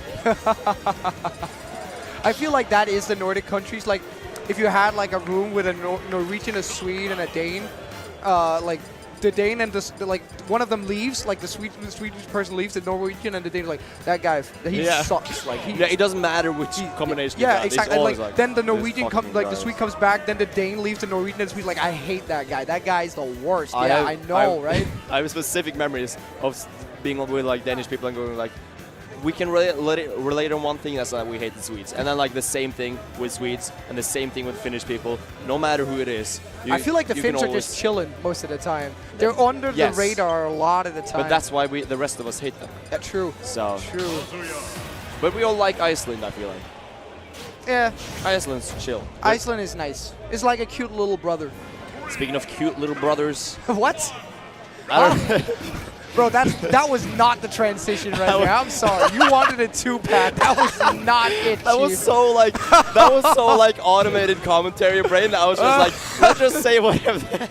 Speaking of little brothers, we've got a little brother playing. I mean, Hope is a little brother. He does have a big brother, and his big brother is actually in the building watching him play. So, speaking of little brothers, here is Hope with his big brother watching him play as he tries to get into top 8. You made it work. You made it work. You can always make it work. That's what you learn as a commentator. Any transition will work. That was a rough one, though. It's the dream team. Together we can make anything happen. And that's what I'm saying. Hope is just big chilling right now. Get those button presses over with, bro. I'm trying to get into top 8. He's already checking his phone, bro. He's preparing the top 8 tweet. He's checking if all his like phone buttons are working. Just like my keyboard. Let me check Hope Twitter, bro. Oh yeah, see if is he popping What off? he tweeted? What he tweeting, bro? Either that or he's checking all his notes, because I know Hope does keep notes for specific matchups that he struggles with, and Kazuya definitely a character that you need to be aware of. What can I and can I not do against this character? For sure. All right, button press over. Yes, it's definitely going to be like the type of matchup where you can't send too many projectiles. I think the side B is going to be really, really important. The reflector of Kazuya is wild. I don't know why it's like that, but it's wild. It's just going to multiply the damage so much, and it's going to be super scary for... And it's one of those moves, we've talked about them before today, Boravi, but it's one of those moves that you sometimes just forget exists because he has so much else in his kit, but he then also just has a reflector that just demolishes you if he hits it. 100%. And I think the side B, the interesting thing about Hero's side B is that, you can't reflect it. It's not a projectile in that sense. So it's super, super good. It does a lot of damage. It uses a lot of mana though, but it's still super, super long range, or mid-range rather. It's super good at that mid-range, which is where Kazuya can kind of struggle, be kept out, and especially if you can't iframe through it, because I guess you technically could iframe through it, but you don't get anything out of it. So I'm thinking we'll see Hope just going like, okay, side B. Go, stay over there. I don't need you in my face here. I don't need you in my face at all. Absolutely. And I know that these two have played twice before, but I do believe both of them were online, but both sets were won by Pipwolf. Really interesting. But that is Wi-Fi, and this is real life. Everybody knows that those are two completely different things. 100%, and we are in real life right now as we are getting this game one. 18% already from that side B. Hope just trying to get his spells and keep people out. Already with that up B. I'm seeing shades of some Anvil play here, intentionally cornering himself to just get that space between him and Kazuya so he can get his spells out, get those side Bs out, rolling away. I don't want nothing to do with your martial arts. Eat this sword. Honestly, I don't hate it, because if he's in the corner and he gets Electric Wind God Fisted, he's still probably not dying, because you know the only thing you can really get hit by is that nair into nair into nair confirm, which isn't really a confirm if you DI it properly. So you're not going to get 0 to death, right? When you're on the ledge, you can't really turn it around if you're too far or too close to the ledge, rather. So I do kind of like that as a strategy from Hope. Absolutely. I think he is tapped in right now, and the magic burst coming out. What? Somehow making it through. Are there iframes on that up B? What is going on? But finds the backer anywhere. He says, I wasn't even trying to kill you with the magic burst. I was just flexing. For sure, a good start here from Hope, but you know, if there's anything anybody knows about Kazuya, it's that it doesn't really matter what your lead is when you are against this Kazuya Mishmadi, which can kill you at any percent. Kicks. With a backer mid-stage on Town and City, is going to take it at ish 110%. Ooh, I don't know about that back throw into the side B, trying to get something big there, but does get a huge combo for it, and just forward smash. They just evaporate these stocks with Kazuya Mishima. He just says, you made one mistake, that's it, bro. This is why I keep saying. People might go like, oh, we always hear commentators say like, oh, no lead is true against Kazuya. But it's so true. You saw it right there. Any lead just is getting demolished by a little bit of a Kazuya combo, but... And Hope has been playing so well, too. Yes. He's been doing really well, specifically against the character. He's been doing super well, but what a read from people right there. 1-0 already. Quick game here. Fluke. Won't happen again. Got lucky. People is looking like the Danish Slayer right here with a good start. Get this guy out of my venue, bro. Leave us alone. This is WarioWare. Let's go. Yo, when I'm hosting a tournament, bro, I'm legalizing that shit. Yes. Talk to him. Let him know we want WarioWare back. Dude, we need Smash in its silly era, bro. We need those goofy stages. We try to goof. We're trying to be a little silly out here. Yeah. Trying to goof and goofing and gaffing a little bit. Going to a smaller stage now for Hope's counter pick. I'm surprised because I feel like the bigger stage was working out for him pretty well until he just got put in that Kazuya blender, right? Yeah, 100%. I think Hope definitely played the match well, but it's like you managed. The thing is, can you execute it consistently, right? Can you execute it all the time? Because if you just mess up a little bit one time, Kazuya's gonna make it right, and that's why Kazuya is really good at that mid level, that high level. Drops the shield just in time right there as Hope makes a big call with that hatchet, man. 100%. Barely living. The kaboom coming out. And as we cross 100% though, there's going to be a lot of fear with that grab. Going to take it, but not quite taking the stock. 95% though. Oh, what a read, or what a guess on that up B. Yeah, that's not a read. That's just a guess. This man is a gambler. He has gambling habits. He has an addiction, and it's called upping when he resumes. Oh, and the kaboom just in your face saying, get out of here, Kazuya. For sure. And what I was saying earlier is that this character, which is Kazuya, is really good at this high level, but it can get a little bit worse at that top level when people are kind of performing consistently really well and always executing their game plan. But any player, even though Hope is amazing, he's not always going to execute his game plan, and then suddenly you get blown up, just like people showed us beautifully right there with that conversion. The same read twice, Warabi, the exact same way he finished off that game one with that spot dodge read on the jab. Nice Good grab here though. Kaboom does not connect, but another grab into the forward air, now off stage. Needs something big here. A nice side B, just kind of getting it off his ledge, saying I need to get back on stage and you are not going to stop me right now. That side B is covering so much in the back as well. We got a little bit of a slow frame data on it, but it's still going to do the job, and the up B is going to stage spike him, taking this to last stock. This is still very doable. What a comeback this would be. You got to check out the weather forecast, Pitwolf, because it's looking like it's going to storm in here. Oh, in the back air there. It's definitely looking windy. We're going to get a second win from Hope right now, or is this just going to be people running over like he was doing the rest of this stock? I'm not quite sure, but he's definitely making a case for just taking his game right now. Okay, we got a little fire. We got a little fire from Hope. But Hope, he was so low on mana, but having made it all back here, goes for something big, but that could spell doom for him as he gets all the way out. And that's a down air any day of the week. He's not going to make it back, but he saved him! He saved him! We take those! We take those! You can tell people is a little bit flustered, a little bit annoyed by that, because he had it. He just needed to drift away and up, and he would have lived. Hope was done for, but what a saving homie. him. What a homie. You take it. Hope won the game. Yeah. Honestly, what a homie saying, nah, bro, you had that. Let me help you out real quick. Killing himself and saving his friend in the process. Doesn't that just melt your heart, folks? Yeah, man. People have also shaking his head. That is not only bad because, of course, you lost the game, but it's also bad mentally because that is... You'll be thinking about that, and that's not what you want. You want to be focusing on the game, and the biggest breaker of your gameplay is you going into the game thinking, I should have had it. Yes. Thinking about that last moment. I should have had it. You can't be thinking about it. You have to think about right now. It's a classic board. We've seen it many times. The things that get you in the end is not your opponent, but your own state of mind. If you can't stay focused, if you can't stay in the zone, if you are not a guy who thinks, I can execute, I can believe you can lose without your opponent doing anything. 100%. Snoozes the wrong way. Who you putting to sleep, bro? All right, I like the usage of just the uncharged neutral B as well, trying to keep him out. And it's not too big of a deal if he gets reflected either. It's just a little bit of damage. Oh, but the Electric Wing God Fist into the uppy is going to take that stock already. We got 3 stocks to 2. A good start already from people saying that, you know, you got that last game, but I'm not going to make it a repeat. These forward smashes from Hope not working out, but that side B will work out for him as he does get the oomph as well. Usually you got to watch out when Kazuya is glowing red, but right now it's the hero who's got the red glow on him, but I don't know, Pitwolf doesn't even seem like he cares. 100% already on Hope. Oh, and that might be super scary. The grab, though, okay, can make something happen. A little bit of an up smash to make the percent rack up. No crits, this is rigged. Where are my crits? It didn't crit. He's so unlucky. He's so unlucky. Honestly, the game is rigged. Oh, does not get there, but like we talked about in this game with Samba, Hope's so good at these juggles with that up tilt.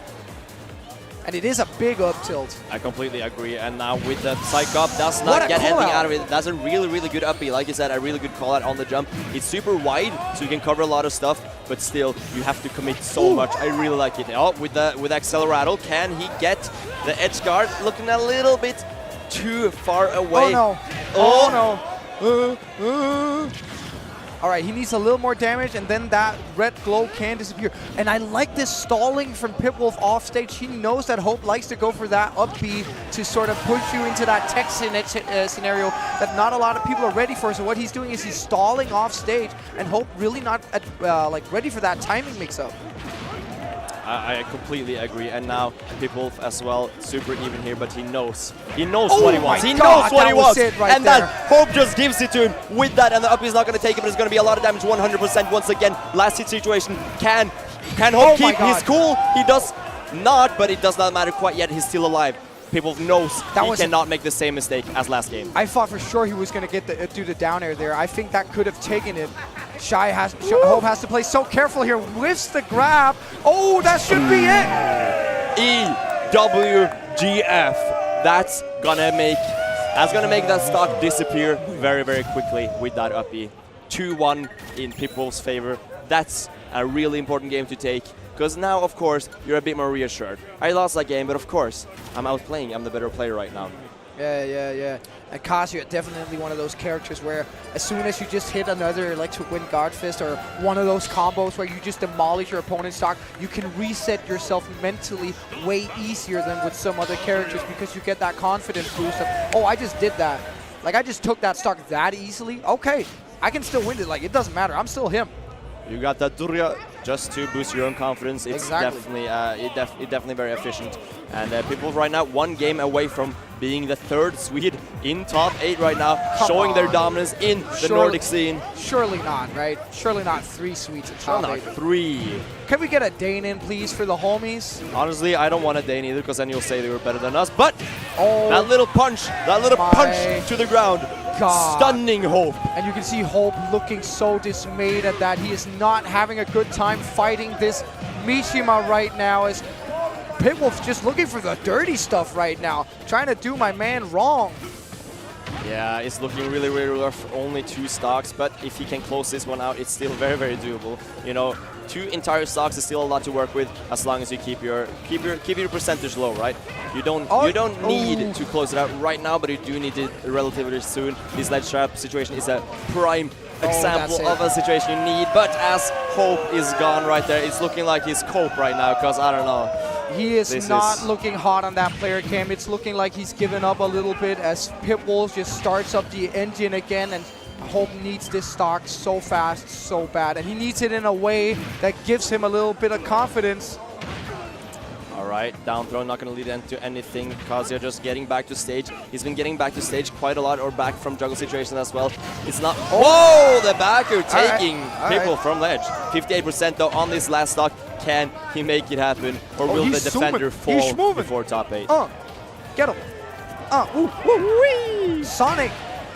Yippee! Oh my God. Right. Pitwolf just knows he can swing right now with no fear. Even if he loses this stock, he has a full one to work with, and he is Kazuya Mishima. He just needs that one. Big no! The SD from Hope. Oh, hugging it out. The defender of Denmark has fallen, and we got 3 Swedes in top 8.